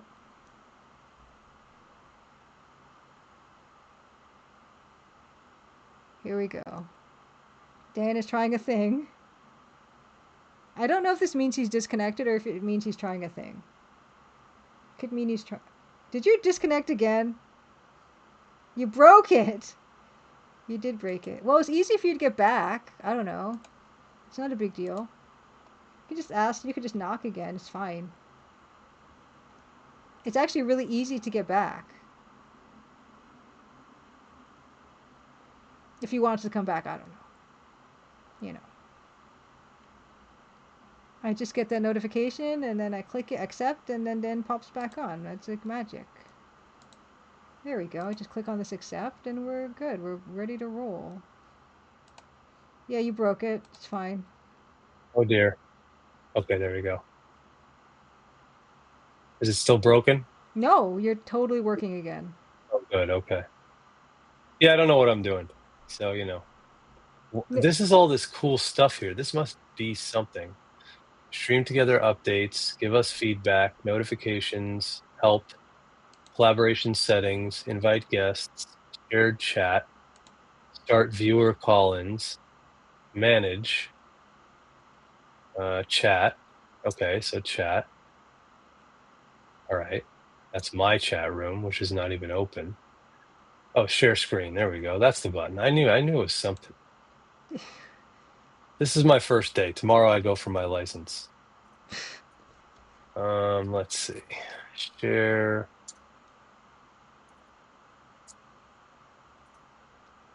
I'm pretty impressed with this, though, I have to say. Okay, there we go. So YouTube, Mm-hmm. Steve. Oh, I don't even need to do YouTube. I can do Spotify. Let's do that. Viewer call-ins. They have viewer call-ins? I don't know. I don't know. I don't know. I guess so. So everybody who, for the few dozen of you who do watch this on YouTube after the fact, it'll be muted. So you're going to have to look up this Stevie Wonder clavinet part on your own if you want to listen to it. Because Most people will probably know it. I probably have heard it, but I can't recall it. So we're going to listen to it together, and it will be muted on the VOD. There we go. Is that working? I can't hear anything yet, No, I didn't play it yet. but I can see a thing above your head. That's definitely not the right song. You know this? I can't hear it still. It's. I think it looks You even can't muted hear it? on. Okay, no, I can't. I hear it. I can't. Maybe they. Maybe. Chat Well, can hear it. Superstition is the name of the song. Okay, so people, you listen to that on your own. You want to hear a clavinet and stuff. Yeah, that's the most famous clavinet So why is it called song that? of all What's time. the difference between a clavinet and another keyboard? It's a electromechanical instrument that it just has a weird sound to it and has like these hammers, rubber hammers that press the string. Cool. And it has kind of a guitar emulation type of a sound. Like Stevie would use it in place of a guitar. Okay. Oh, interesting. Oh, so it just looks like a keyboard. Okay. Yeah, looks like All a right. keyboard. You play it just like a keyboard. It just the style of playing is more like a guitar. That's how Stevie used it. He used it Hmm. in place of a guitar on his All records. right. But now modern music is different, so you don't you don't need all that stuff. But back in the day when you had to actually play all the instruments on the song, Mm-hmm. Stevie would use that. And Stevie was one of those guys that played all the instruments. Hmm. He was one of those rare people who could play all the instruments, mix the record, produce the record, write the record, do everything Right. completely. Yeah, guitar sound on Superstition for sure. Yeah. Superstition, You Haven't Done Nothing. I think it's on Shaka Khan, the song that he wrote for her, Tell Me Something Good. That was also a Stevie Wonder song, but Shaka Khan made it famous. What else is it on? There's a lot of other songs, but Stevie is probably the premier clavinet player of all time, I would say. He's Hmm. the most well known for that instrument. Hmm. And Stevie is probably the greatest artist that ever lived, in my opinion. Interesting. I thought it was Taylor Certainly of our Swift. time. No, she was the greatest artist, like at the time. But I mean, how do I put it with Taylor Swift? Taylor Swift achieved the unachievable, Mm-hmm. basically. But Stevie is an infinitely better musician. Well, yeah, I feel like they're I two always I different always put things. this about Taylor Swift, like is Taylor Swift the best singer? No. No. Is Taylor Swift the best guitar player? No. Is she the best dancer? No. Is she the best performer? No. Okay. So what is she the best at? I have no idea. She's a great songwriter. Okay. That's one. She's an exceptional businesswoman. Okay. Yeah. Exceptional. Okay. So Yeah, by far. And she's super, super, super consistent. There's no competition. But the sad part is, as A Journeyman just pointed out, Katz, she has no life. She sacrificed everything for that. She doesn't have a real life. She has an imaginary pretend life. no, I You know what I think a mean? Like, journeyman meant Cats as in like she was in the musical Cats. I don't think he meant Cats as no, no, no. in She's a cat lady. She's a she's crazy cat lady. she's married You to didn't know some that about her? guy, right? No, She's I. not married. Oh, okay. Well, I did. She's dating Travis Kelce from the Okay. Kansas City So Chiefs. you said so. Your take is Taylor Swift is a crazy cat lady. Yep. She lives. She's a cat. She's a crazy cat lady. There's a video of her on her documentary basically spending her birthday with her mom and her cats because she doesn't have any friends in her phone book because everybody that she would call is on her payroll. That is a crazy sacrifice. Well, yes, yes, it is. That is a crazy sacrifice. And she also sacrificed her childhood. Hmm. So did Michael Jackson. Like people, we glorify Michael Jackson as one of the king of pop, the greatest artist ever, whatever. But he sacrificed his childhood. And whether you think he was a good guy or not, he encountered as a child unbelievably horrific things Mm-hmm. that children should not have to go through. So like, is that sacrifice worth it? I don't know. Mm-hmm. I don't think so. But yeah, yeah. I don't know. She was in the movie Cats too. Wasn't that a really terrible movie? Yes, that's what they meant because yeah, they did. No one knew your take on Taylor Swift in terms of her being a crazy cat lady, but everyone knows that she was in a horrible, horrible movie as a cat person. Yeah. Um, but I don't know. I think there are people out there who would, in a heartbeat, pay that price. They think they would. Hmm. I see. They think they would, but they wouldn't. I mean, even Sean is lucky because not lucky. He's smart in the fact he never left Jamaica. So Hmm. he never lost his connection to reality. Hmm. If he lived in LA or Miami even, I think he would have probably suffered from the fact that he's losing his connection to reality. Because he stays in Jamaica, he's way more grounded, Yeah, I got the infinitely more I grounded. got that impression for like I don't know him or anything, but just from like knowing what his life seems to be like yeah, he still lives in Jamaica, like he's been married to the same woman for like years and years and years. He just seems super grounded, and I really respect him for that. Yeah. I mean, you met him, you talked to him. Yeah, he was He nice. didn't seem like, yeah, exactly. That's He him. was You know actually what I quite mean? Like, sweet because like yeah, he gave me that yeah. little bear thing from his tree, that one time in the trailer, and he was very sweet about it. Like it's just Oh, very the moringa seed? yeah, the moringa seed. Yeah, those are good. Yeah, that was real Those are nice pretty of him cool. and stuff, and he was super like Yep. nice, quiet guy.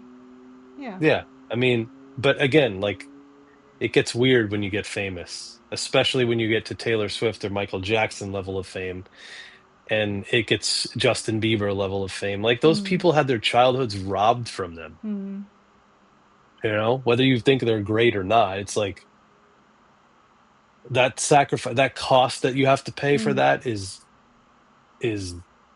I don't know.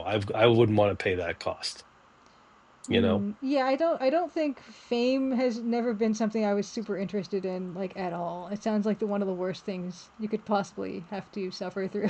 I wouldn't Shirley Temple. Oh my God. Talk about horrible, horrible things. Yeah. And Shirley Temple, you know, um, especially later in life, she really was like an advocate. You know what I mean? She became Hmm. an advocate because of all these horrible things that happened to her, as a child star. I mean, it's just the world is a strange place, Yeah. you know? I mean, I'm sure you've seen all kinds of stuff in terms of just like people kind of going off their rocker, they kind of getting off track there. They lose their minds Yeah. for no apparent reason, or I don't know. Somebody actually stopped me the other day when I was coming backstage with a friend of mine in France, and I went out to the front of house to get him, and I'm coming back, and somebody stops me. Hey, you don't know me, but I know you. I'm like, okay. Mm. Can I go backstage? I'm like, no. No. Sorry, I don't know you. As you pointed out, I don't Yeah, know you. that's so I'll see you weird. later. No. It Uh, gets weird. And I'm not even famous. I'm not even well known. I can go out into the crowd yep. and nobody knows who the heck I am. That's a good thing. It's a That's a good thing. beautiful thing. It is. You know, It really it is. it absolutely is. Yep, there you go. Story sounds similar to Scorpions. Even after they got big, they probably kept themselves sane by. Yep, I think so. I think so. I don't think, you know, I don't know. I don't know. Some people like it, but some people view it as a privileged life. I don't know. I don't know if I share that sentiment. Hmm. Who knows? Who knows? You know, you want to do good, but who knows? Who truly knows?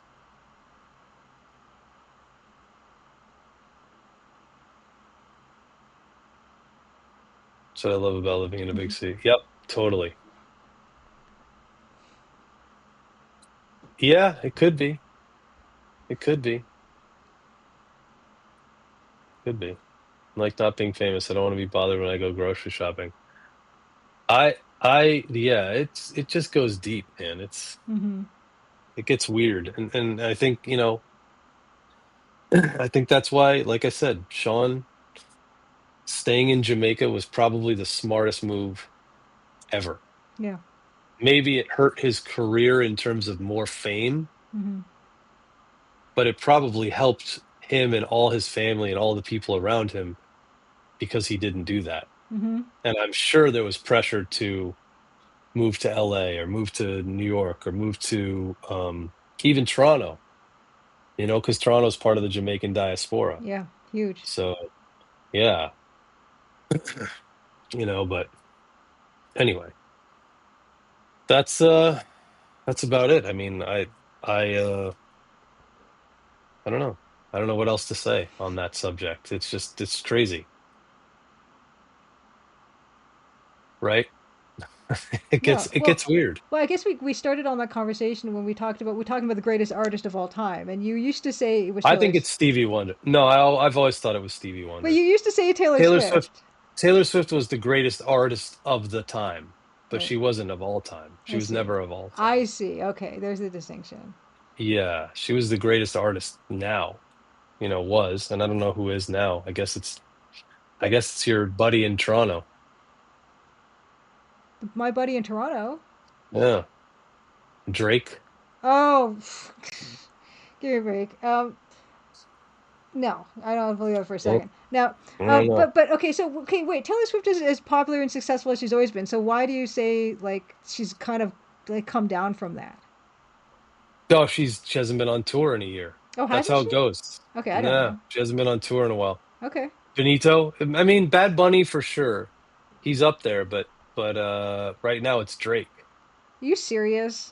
Bad Bunny's music is much better to me, but that's another story. Oh my God, I don't. Infinitely better than Drake's music, but that it doesn't matter. It No, doesn't it matter what doesn't. I like. You know what I No. mean? It doesn't matter what I like. So why do you say then now that Stevie Wonder is the greatest musician of all time? Because he can play everything, he can do everything, the whole workflow from Who, whatever to. Drake No, or no, no, Stevie Stevie? Wonder. Like, why do you say Stevie Oh, Wonder he is the could best he of all could time? write for himself hit Mm-hmm. songs. He could write for other artists hit songs. He could produce hit songs. He was writing in a style that was totally unique to him. Mm-hmm. Um, he did it since he was a kid. He played all the instruments on the album. Um, Prince then did it, but Prince came on the heels of Stevie, like Mm. came long after Stevie, truthfully. So, oh, that's Um, interesting. So you say Stevie's a bigger than Prince, or like the not better, bigger, not better, bigger. no, better artist of all time than Prince. I think so. Hmm. I think he eclipses even Prince and Michael Jackson. Hmm. Bruno, Bruno Mars is actually super popular right now. He's one of the top artists on Spotify. He might be number two or Oh number one. wow. I think Drake's probably number one right Oh now. no, that hurts my soul. You know what? I'm never gonna meet Drake. It's fine. Even though we're both in Toronto, it's fine. I'm never gonna meet Bruno him. Mars is currently the number one in the world. He's number one on Spotify. Bruno Mars. Whoa. Wow. Good for him, I Drake guess. is probably number 2. Okay, that's just. I'll be so sad if he's in the top 5. Oh no, he might not be. He's number 9. Ah! I win. Who's Um, number 2 then? Bad yeah. Bunny?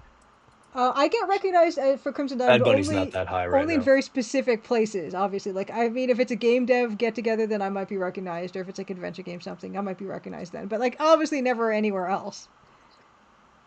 Bad Bunny's number 8. So who's Oh, number 2? above And what's Drake. Taylor Thank you. Swift? Well, I like Bad Bunny's music better. I think Bad Bunny is probably the one of the last superstars. Taylor's just above that. Taylor's 7. 7. Wow, I had no idea. I don't pay attention to any of this stuff. I'm Yeah. fascinated. Um, Oh, one no, of your other guys from Toronto is still he's number 3. Dead Mouse. Who? No. Dead I don't Mouse know. isn't close. Someone just mentioned Dead Mouse in the chat, so that's why I said that. I don't know who No. else is in The Toronto. Weeknd, Oh, sure. I like The Weeknd. number 3. Good for Just him. Justin Aw. Bieber, yes. Prince was ridiculously talented, but Stevie did it first. Stevie did it first, you know, to me. And Stevie did everything, and he couldn't even see. So, there's that too. And Stevie's still doing it, although people said that he doesn't sing the way he once did. Sure. I mean, Well, how old is he by now? Like, how could you expect yeah, that? he's got to be close to 80 if he's not 80 Yeah, like, already. of course he's not going to sing like he used to sing. He's like an 80-year-old man. Like, come on. Stevie Wonder he might be over 80 now that I think of I it. don't know. He Boys of is Canada. 7 No, he's only 76. Oh, it's still pretty up there though. Yeah. I don't know if Boys of And Canada is from Toronto. I don't he know. started his career at age 12. Wow. There you go. There we go. Matt and Jay from the Nirvana the band. I don't know. Is Bieber from Toronto? I don't think No, so. He's from Canada, He's but from he's Stratford, which is like okay. a different like little town. Near Toronto? Yeah, and so is like that other Okay. guy. That what's his name? There's a guy from like Whitby or Ajax or something. David Foster? Adam I think he's from something. Vancouver. What's his name? What's this guy's name? I don't know musicians. Adam. Yeah, David Foster's from Victoria, Canadian not Vancouver, British Columbia. musician. Adam. No, it's not him. I don't know these guys. I don't listen to any of this. Yeah, Stevie Wonder is 428 on Spotify, but to me, he's still the greatest artist that ever lived. I don't think there's anybody. I mean, if you're going to go back further and say Beethoven or Bach or something like that, maybe, but they weren't really artists like that. Their music became, I mean, Beethoven had like a lot of publishing deals, like crazy, he was a crazy businessman. People didn't know that about him. Now, so why hasn't Taylor Swift been touring in a year? Is it just because she's writing mode, or like how does Probably this work? taking a break. Taking a break. Yeah, I don't know. Her profile's still up there. I mean, she's number 7 on Spotify, which means her profile's still up there, which means people are spending a lot of money on her promotion, and she's still making a lot of money from whatever she's doing, whatever ventures she has. Stevie Wonder is blind. Ray Charles is blind as well. Johann Sebastian Bach, 1900 on Spotify. That's funny. I don't even think it does that. Does it go that high? I don't think it goes that high. It's not even that high. I think it stops. I think it stops after like 100 or 200 or something. I don't even know. One Republic. What is One Republic at? They're up there too. 69 in the world. Nice. And what's Adele at? Just for fun. Adele is 41. So Sean Paul is ahead of Adele. Wow. And Beyonce, I think. What? Yeah. Seriously. Yeah. This is endlessly fascinating to me. Like what people are listening to. It's wild. Let's open this link. Oh, I'm getting a 404 error from that site, Pango. Why is that? Oh, because did you include like why. yeah. Yeah, I think I see. Gotcha. I'll fix that. There we go. Bruno, Bieber. Oh, Bieber's number 2. Michael Jackson's actually number 4. Bieber's number 2 still? Mm-hmm. That's crazy. Is Yep. he still like doing stuff right now? I guess. So you got three basically Toronto artists in the top 10. That's amazing. Oh, I'm so happy.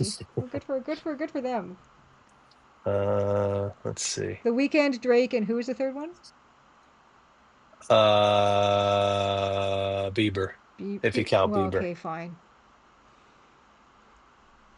Oh no, Beyonce is now ahead of Sean by 1 spot. That's crazy. Yeah. Good for him, man. Behind him is Olivia Rodrigo, then Chris Brown, then Post Malone, then Travis Scott, Adele, etc., Justin Timberlake. Wow. Goes on from there. Wow, above Justin Timberlake. Nice. Yep. That's amazing. Yep. That's good for him. I'm like, yeah, I'm so happy for you guys. It's going so well. Vivaldi. The 4 Seasons. He's probably up there, right? This is crazy. This list goes up to 2,500. See, there you go. Ryan Tedder is 2,491, which makes no sense because he's an individual artist. Hmm. Wu-Tang Clan is 2,482, which also makes no sense. But you got to remember, this is world, so this is not country specific to the Right. country. This is world, I think. Anyway, yeah.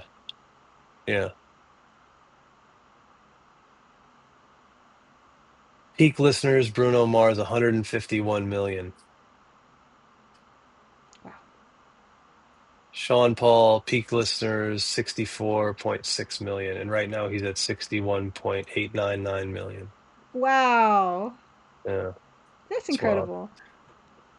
His highest slot was 32. At one point, he got to 32, which is nuts because it's not, you're talking about an artist without a current hit song, Mm-hmm.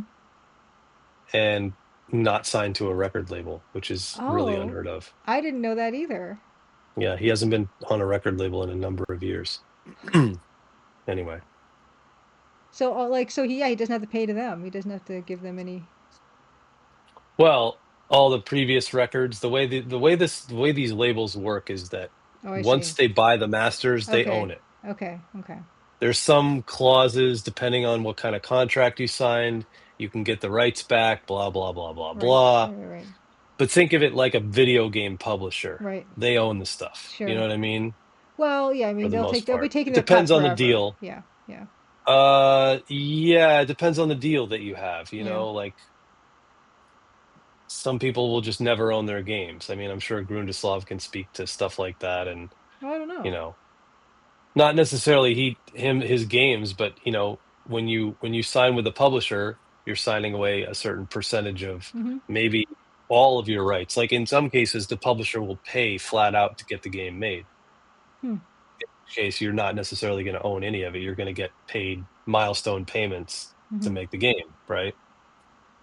Depending on the size of the game, I guess. It just depends. I don't know. Yeah, I'm gonna try to keep self-publishing for as long as possible because I can't give anyone a slice of that too much, because there's just not much out there. You could if they're giving you a ton of money and they're giving you a ton of promotion and they think they can make that money back. You know what I mean? If you can recoup it. I don't need a lot of money to do what I do because I'm just doing it with you. And B, marketing, all that stuff is such who knows, right? It changes so fast. They can't guarantee any return. Games are weird. Yeah.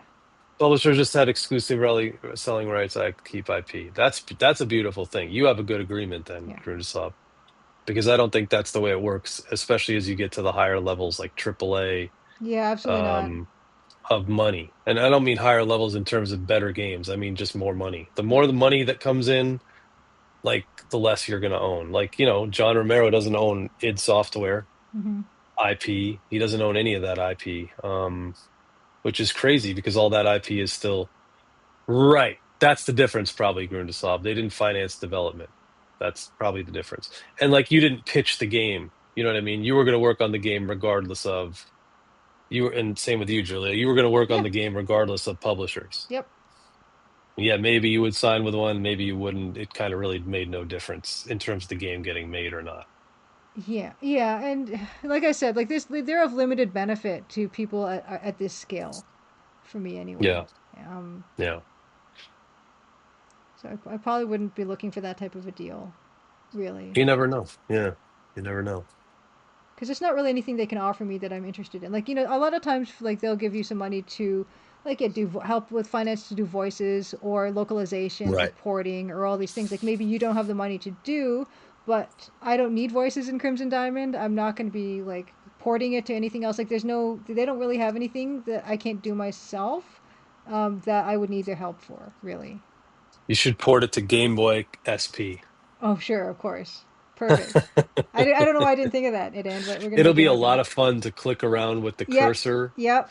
and then press A to select letters to type in. That would be so much Oh fun. yeah, or Oh we my could do it on the gosh. Nintendo DS because you have the stylus and the touch sensitive thing, and you could just do this. No, that's too easy.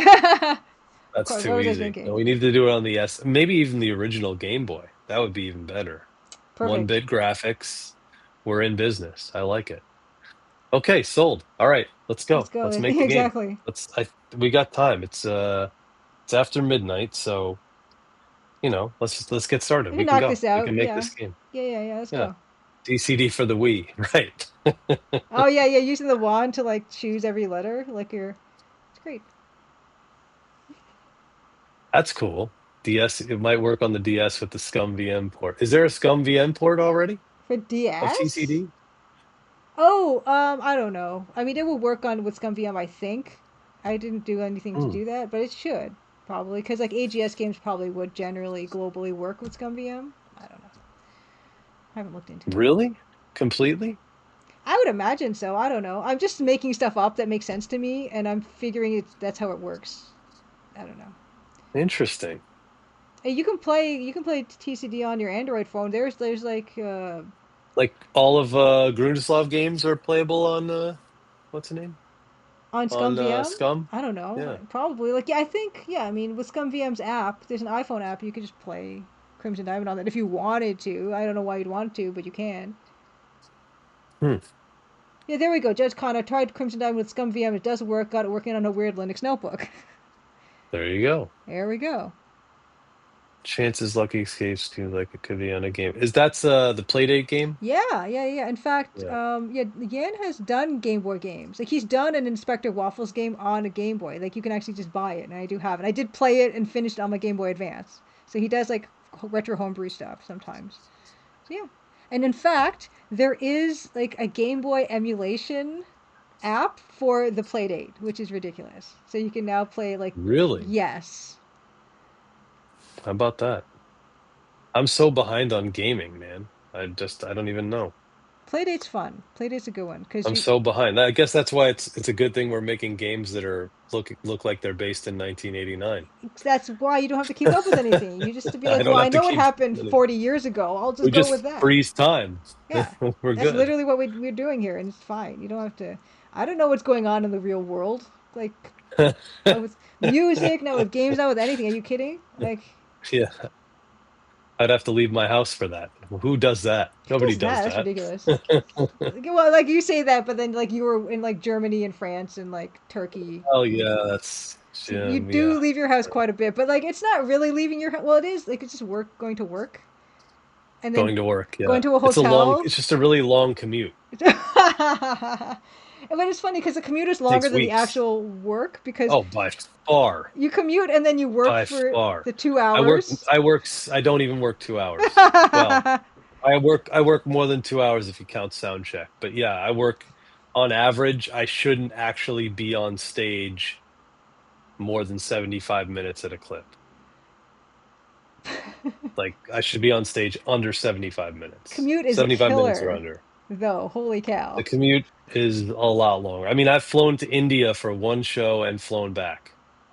So you're not really That's seeing crazy. India. You see a No. hotel Yeah. and the airplane.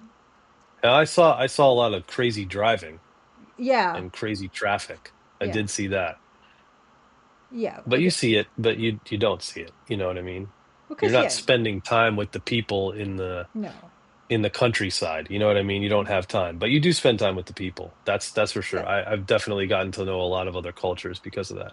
Nice. Yeah. But it is But cool. yeah, It's a cool it job. is. Like it's fun to like you get to go backstage and stuff and like hang out and walk into the venue without having to line up for stuff. It's a nice I, feeling. I I couldn't do that. I couldn't do that at this point. You're Like I would have to go spoiled. to a small venue. I would have Yeah, to go to a small venue. yeah, That would be fine. Jazz yeah, club, yeah, something like little theater, whatever, that's fine. But anything that gets bigger than like a theater, yeah. No, nah, eh? I'm not really interested. So you don't go Even to in arena, concerts? like, Yeah, you don't go to. no, no. I mean, I do, but I don't. Well, for fun and not being paid to do it. That's what I mean. Generally, Like no. most Generally, people. no. Generally, no, I don't. Yeah. Um, I'm trying to think. Yeah. What's the last like? The last Yeah. concert I think I attended and paid for tickets was Jason Sheff, who he used to be the lead singer of Chicago after Peter Cetera. He replaced Peter Cetera in Okay. 1985. And I saw him at CW Post, which was a theater, and it was nice. And I was like kind of not starstruck, but I was like blown away. I was like, man, this guy's voice, it's amazing. Mm. And I was like right about to go on tour again. And I said, it's kind of crazy to me that I'm going to go play bigger venues than this now because I'm like looking up to this guy. Like, Mm. this is like one of my heroes in the music business. You know what I mean? And it's like, whoa, it's just mind blowing, you know? You just don't, you know. And look, nobody's coming to the shows to see me besides like you and a couple other people. Well, there you go. You and like Exactly. three other people, but not the 20,000 that are there Yeah. that night. Out of the 20,000, 19,998 are not there to see me. You know what I mean? And I'm gonna show up to get my Xbox controller, There you go. There you and go. I'm just gonna leave again. I'll be like, "See you later, Dan." That's hilarious. All right. Well, speaking of see you later, I have to jump off here because I'm exhausted and I Yeah. got to get to bed anyway. But it was how long has it been since I was last on one of these I could streams? I could I could check the YouTube channel. I think it's been quite some time.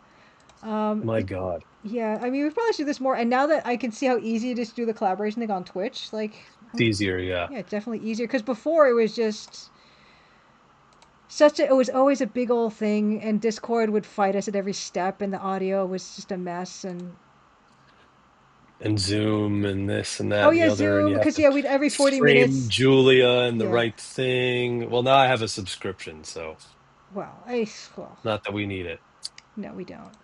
When's the last time Dan was on? For goodness sake. 2 years ago? Oh, it can't have been 2 years ago. I'm scrolling Probably a back and back year. and back. Okay, wait. I mean, I definitely have been in your chat once or twice, Yeah, but but like other than not that, on no. on. Yeah, not on, not on. It's been a Uh, couple of years. no way. I think so. That's the whole. Oh wait. December 2024. December 2024. So yeah, almost 2 years, year and a half, a Year little and over a year and a year half. year and a half. That's still pretty bad. It's a long time ago. Well, it is a heck of a long time ago. Well, we're good. Sure, I'll probably do this more often. I know it's summer, so you're going to be in and out. Um, Yeah, who but knows? whenever you can do it again, come on, show us We'll more make it stuff work. that you've been working on, talk more music industry. That I don't know. I find it endlessly fascinating. Show Show yeah, off more show video off games. exactly. I know that's what you're here for. You only come here to show off your collection and just talk about that. I know. Nerd out. Nerd out. Well, this is the perfect place to do it. So Excuse me. Well, thank you for having me on, Yeah, and it was good to see everybody in yeah. chat. And I see so many familiar names. It's amazing. And dude, are you a Twitch partner yet? No, no, I'm not even close, man. Yes, you No, are. no, Yeah, you you gotta. are. No, What do you have no. to stream more hours? Not just that, but I think isn't like the threshold that you're supposed to have on average 75 viewers a You feed. had that tonight. Well, sometimes, but like not throughout, and so probably the average will be like No, I think the average was close to that. I don't know, man. You can always apply. You can always apply before you meet those thresholds, but I don't really see the point. So whenever I hit it organically and they want to just give it to me, it's fine. Like it's not gonna change my life one way or the other. So I'm Right. cool. I'm cool that not happening or ever happening. Because I'm just here to like hang out with you guys, do some art, play some games.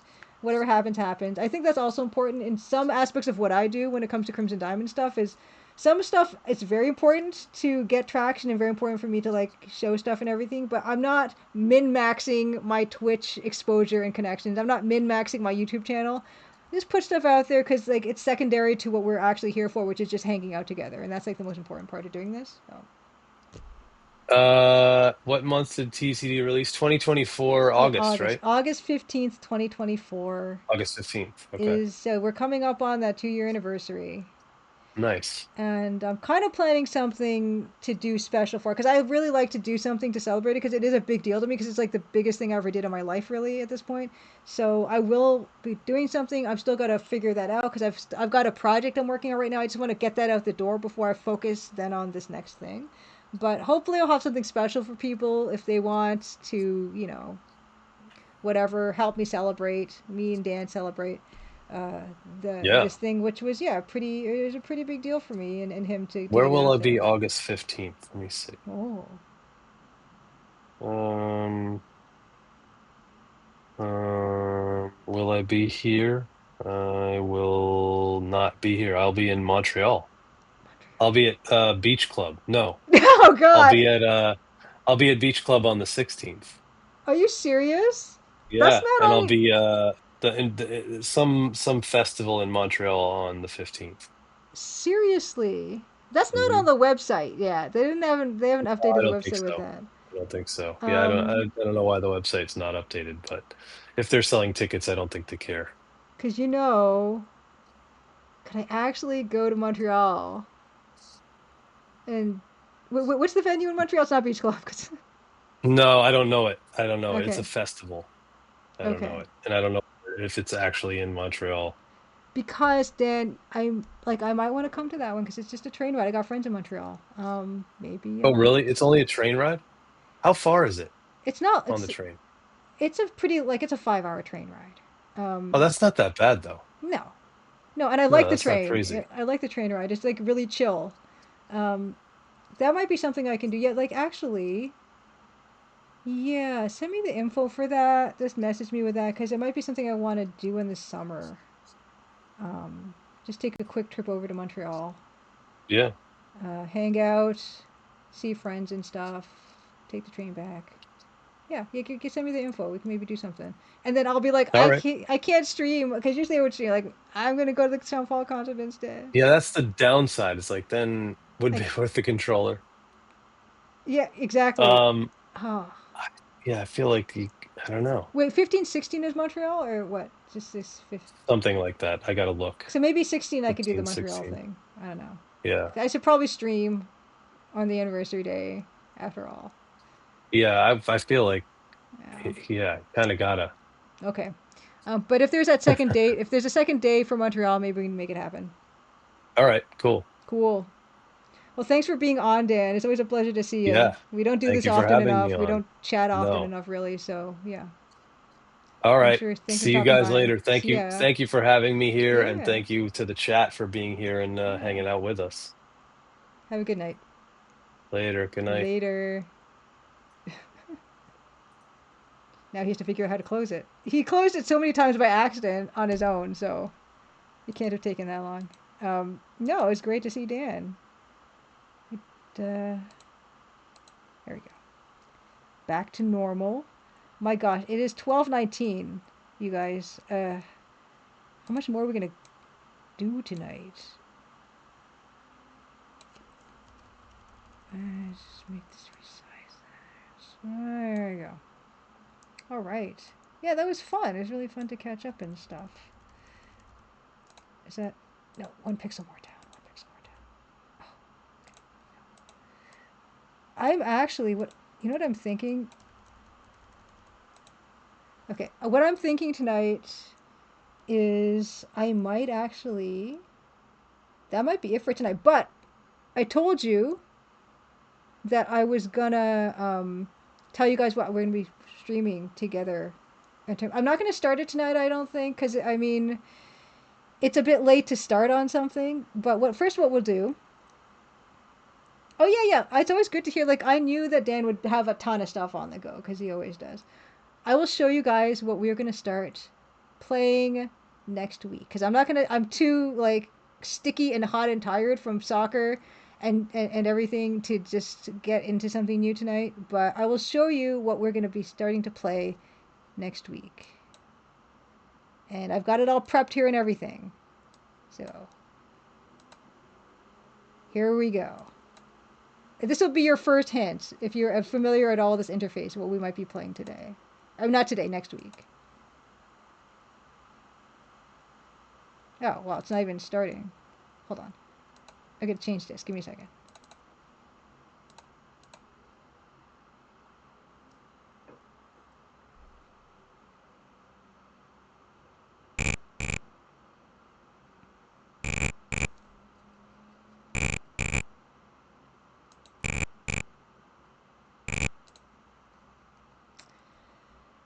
This is Hokkaido Rensa. What's it called? It's got a long name.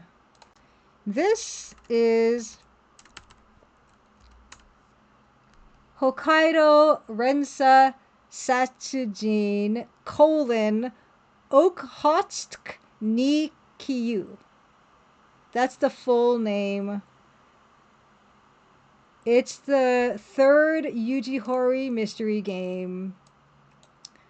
We're going to be playing the PC-88 version of this game. I have an NES version of this game, but why would we do that? This is from 1984. So that means we actually did play these out of order, because Karuizawa Yukai Anai was from 1986. This is preceding that. Hokkaido Rensa Satsujin Okhotsk Nikyu. Okay, here's the start of it. Otoko, guy. Masuda-san? Sonna hito o shiranai na. That's not him. Onna, lady, says, Keiji-san, chotto. Shun. So she's like, police officer. Kuroki says, Bossu, watashi ga anata no buka no Kuroki desu. I don't know what that means. So let's get our kind of thing here. Give me a second. First things first, I'm just going to... Sonna hito shiranai na. Sonna.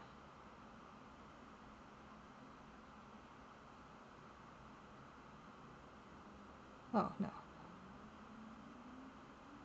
Son. I don't know anyone like that. So this person's like, Masuda, not master, not driving master, but Masuda-san. I don't know anyone like that. And actually, let's just switch our tag. I'm not going to go much further than this. I just wanted to show you guys the intro. But let's look up Hokkaido Rensa. So, it's here! Hokkaido Rensa Satsujin Okhotsk Nikyu. Actually, well, that's not the right one, is it? Hokkaido Rensa. Okay, it's this one, 1984. I found the right tag. There we go. Okay. So that's what the guy says. Like, I don't... Okay. Oh, no. Okay. Bossu, watashi ga... Oh.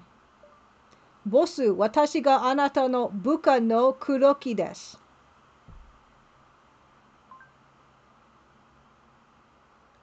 I'm Kuroki, your subordinate? Really?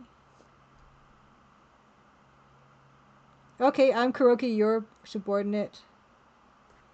And then Shun goes, nan to yu koto da. Nan to yu koto da. Shire toko ni... Oh. What a surprise. 知床にまた死体が。Like, I don't know. I'm gonna just. I can't wait. Okay, what the heck? I want to. Okay, let's. Okay, and then it says それではゲームスタート. I don't know what this Shun person is saying. What the heck? I want you to. I want you to do it again with Shireteko. I don't know. So we're already off to a great start because I don't even know what this is. Anyway.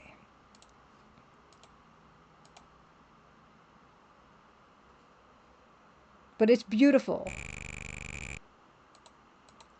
Okay.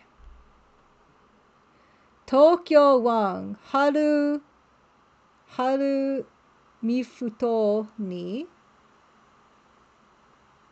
Otoko no shitai ga agatta to no shirase o kita anata wa buka no kuroki o tsure sassoku genba ni oh my god. Why am I doing this to myself? Kaketsuketa no datta. Yeah, login soft. Infocom online systems. Error of generality in software company names. Login soft, I know. Okay. Tokyo One Haru Mifuto ni. Tokyo in spring. Tokyo One Haru Mifuto ni. Otoko no shitai ga agatta to no shirase o kita anata wa buka no kuroki o tsure sassoku genba ni. Upon hearing the news that a man's body had been recovered, you immediately took your subordinate Kuroki with you. Right. Sassoku. Sassoku genba ni kaketsuketa no datta. Rush to the scene immediately. Okay, so we got that. Double checking. Yeah. Yeah. Okay, good. Yeah, so we found a body. We're going to rush to the scene. What's going to happen? Oh, drama. Kuroki says, Haru Mifuto desu.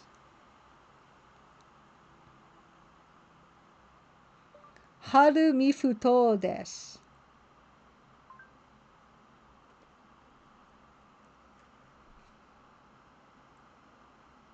Okay, that's a person's name. Harumi Futo is the person. Harumi Futo. Yeah, the painting of the box art is incredible. That's the MSX box you can see in the top left. But that's the best art I could find for it. Like, there's other artwork you can find for this game, but this is the coolest cover, so that's what we went with. Artusaga says, I believe the artist is Noriyoshi Orai, who did all the old Godzilla posters and also did Metal Gear Solid 3 artwork. I love that. Yeah, it's very pulpy. That's what I love about this Zotor. I love this pulpy artwork. So this is Harumi Futo. That's the person that's been identified.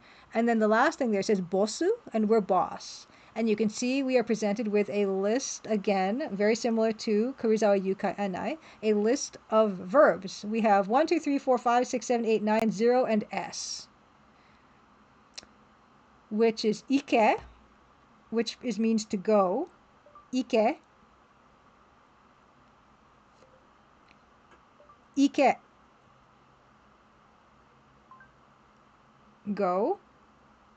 Shirabero. To investigate. Sagase. Search. Kikikomi is number 4. Interview. Kike, number 5. Listen. Ooh, listen. It actually, for some reason, the way I said it, it thinks I wanted to do an exclamation mark, and I've never seen that before. Next. Tore. Tore is to take. Tore.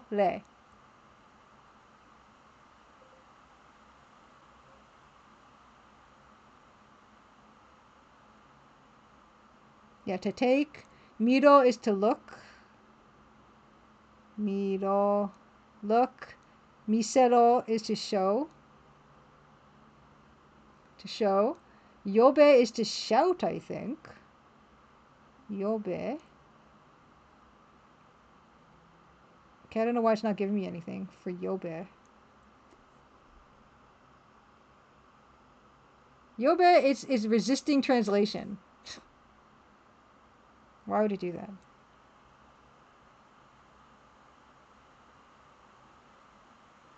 Yobe. The call. You have to call to someone. Yobe. Then we have denwa is to call on the phone. And S is seibu lodo. So saving and loading, which is fine because we're just going to use like the emulator saving and loading for this. But yeah. Where we have a scene. We have a dead body. And we have a bunch of verbs. So yeah, no supido this time, Zochor. No, speed is not a factor. But I'm not gonna I'm not gonna start this today. I'm gonna call it for now. But next week we're gonna start at our regular time, 8 p.m. Eastern. We're going to actually get some work done today, which is actually we didn't do any work today except we didn't do nothing. We actually we're wrestling with this boring symmetry problem. So we'll get into that, I think. We did do Double Dragon, so it's not like we got nothing done. And yeah, we're gonna start playing this game. I'm very excited about it. It's gonna be interesting to kind of go from the third game in the series to the second game in the series, so we'll see what's changed. The list of verbs is a little bit different, but yeah, we'll get into this next week. So hopefully you'll come join me then. Yeah, and yes, thanks for hanging out with me and Dan. And I'm sorry I didn't really get too much work done except beating Double Dragon again. But I think it was worth it because we had a lovely conversation and we got to catch up a lot with what Dan's been up to. Yeah, the interior really has come together in a really pleasing way, and it's nice when that happens. And I want to recognize when that does happen because I feel like quite often that is not the case. So we'll celebrate it when it does happen. Yeah, thanks everyone for being here. Oh yeah, I forget to do this sometimes, but thank you for the follows. Thank you for the subs. Mad Satter, thank you for the raid. And Art Burklas, thank you for the raid. And Burst Error, thank you for the raids. It's been a wonderful night tonight. And yeah, JoshCon Michelle, I also send my regards to you, Michelle. We're gonna find someone to raid. Thanks for spending the time with me. We'll see you guys next week. Who's on? What's good? Oh yeah, Last Express. Robots Racer playing the Last Express, and honestly, I cannot really raid Robots Racer because Last Express is one of those games that I know I want to play it at some point, and I can't watch it being played right now because I just need to. And that's happened a lot with a lot of streamers that I like to watch, is that they're playing something like, darn it, I have to like play that. Like Curse of the Golden Idol is the same thing. When people are streaming that, I'm like, I need to play that for myself, so I can't go there, unfortunately. Well, let's see what else other places we could potentially go. Why don't we? What's this game? I gotta just look up some. I gotta look up a game. What's this? Huh. That's not super red. Oh yeah, I gotta look up the Crimson Diamond. Is someone playing Crimson Diamond? That's absolutely takes precedence. Crimson Diamond? Let me check also. Someone's playing Crimson Desert right now. It's probably a little bit different from what we're doing. But let me see if there's anyone. I got a notification about them streaming under the tag or anything like that. Nope, no one is streaming under the tag. Let's see about Colonel's Bequest. Colonel's Bequest. No one is playing Colonel's Bequest. Okay, so where are we gonna go? Huh. What is that? Hold on, I'm curious about a game. I have to just check it out. But I think I know where we're gonna go. I just have to wait for ads to finish playing on this one place. But I think I know where we're gonna go.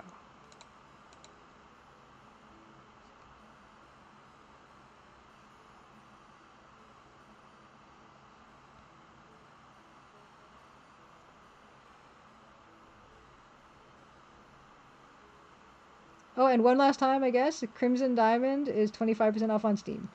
I will say that again. I'm not sure if it still will be in a week's time, but it is now. Whoa. Oh no, I think no, I rated Corporate last week. He's playing Castle of the Wind still. Okay, you know what? Let's go visit someone. I don't think we rated this person in a while. Squeak! Happy Crimson Tuesday. How much did you miss? Squeak. I showed what I'm going to start playing next week, which is Hokkaido Rensa Satsujin Okhotsk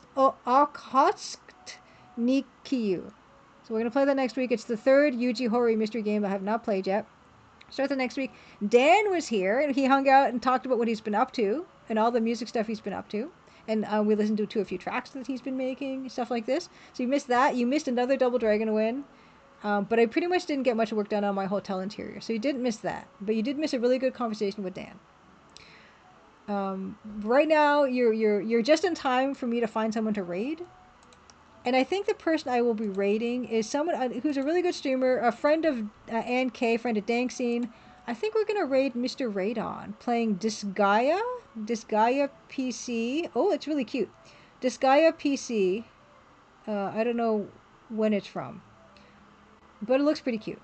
So why don't we go over there? Oops, actually I don't need the whole thing. Yeah, Disgaea. So you guys know Disgaea, and I hope I'm pronouncing that correctly. People like Disgaea? Good, because that's where we're gonna go. Yeah, Mr. Radon, nice, chill streamer. Frequent Dankscene contributor. Mr. Radon does the horoscopes in the scene, and I always like reading mine. So yeah, come join me over there. And happy Crimson Tuesday. Have a wonderful rest of your week. I'll see you here next week on time next week. To do more work, start playing a new game. So something to look forward to. Okay, let's get over there.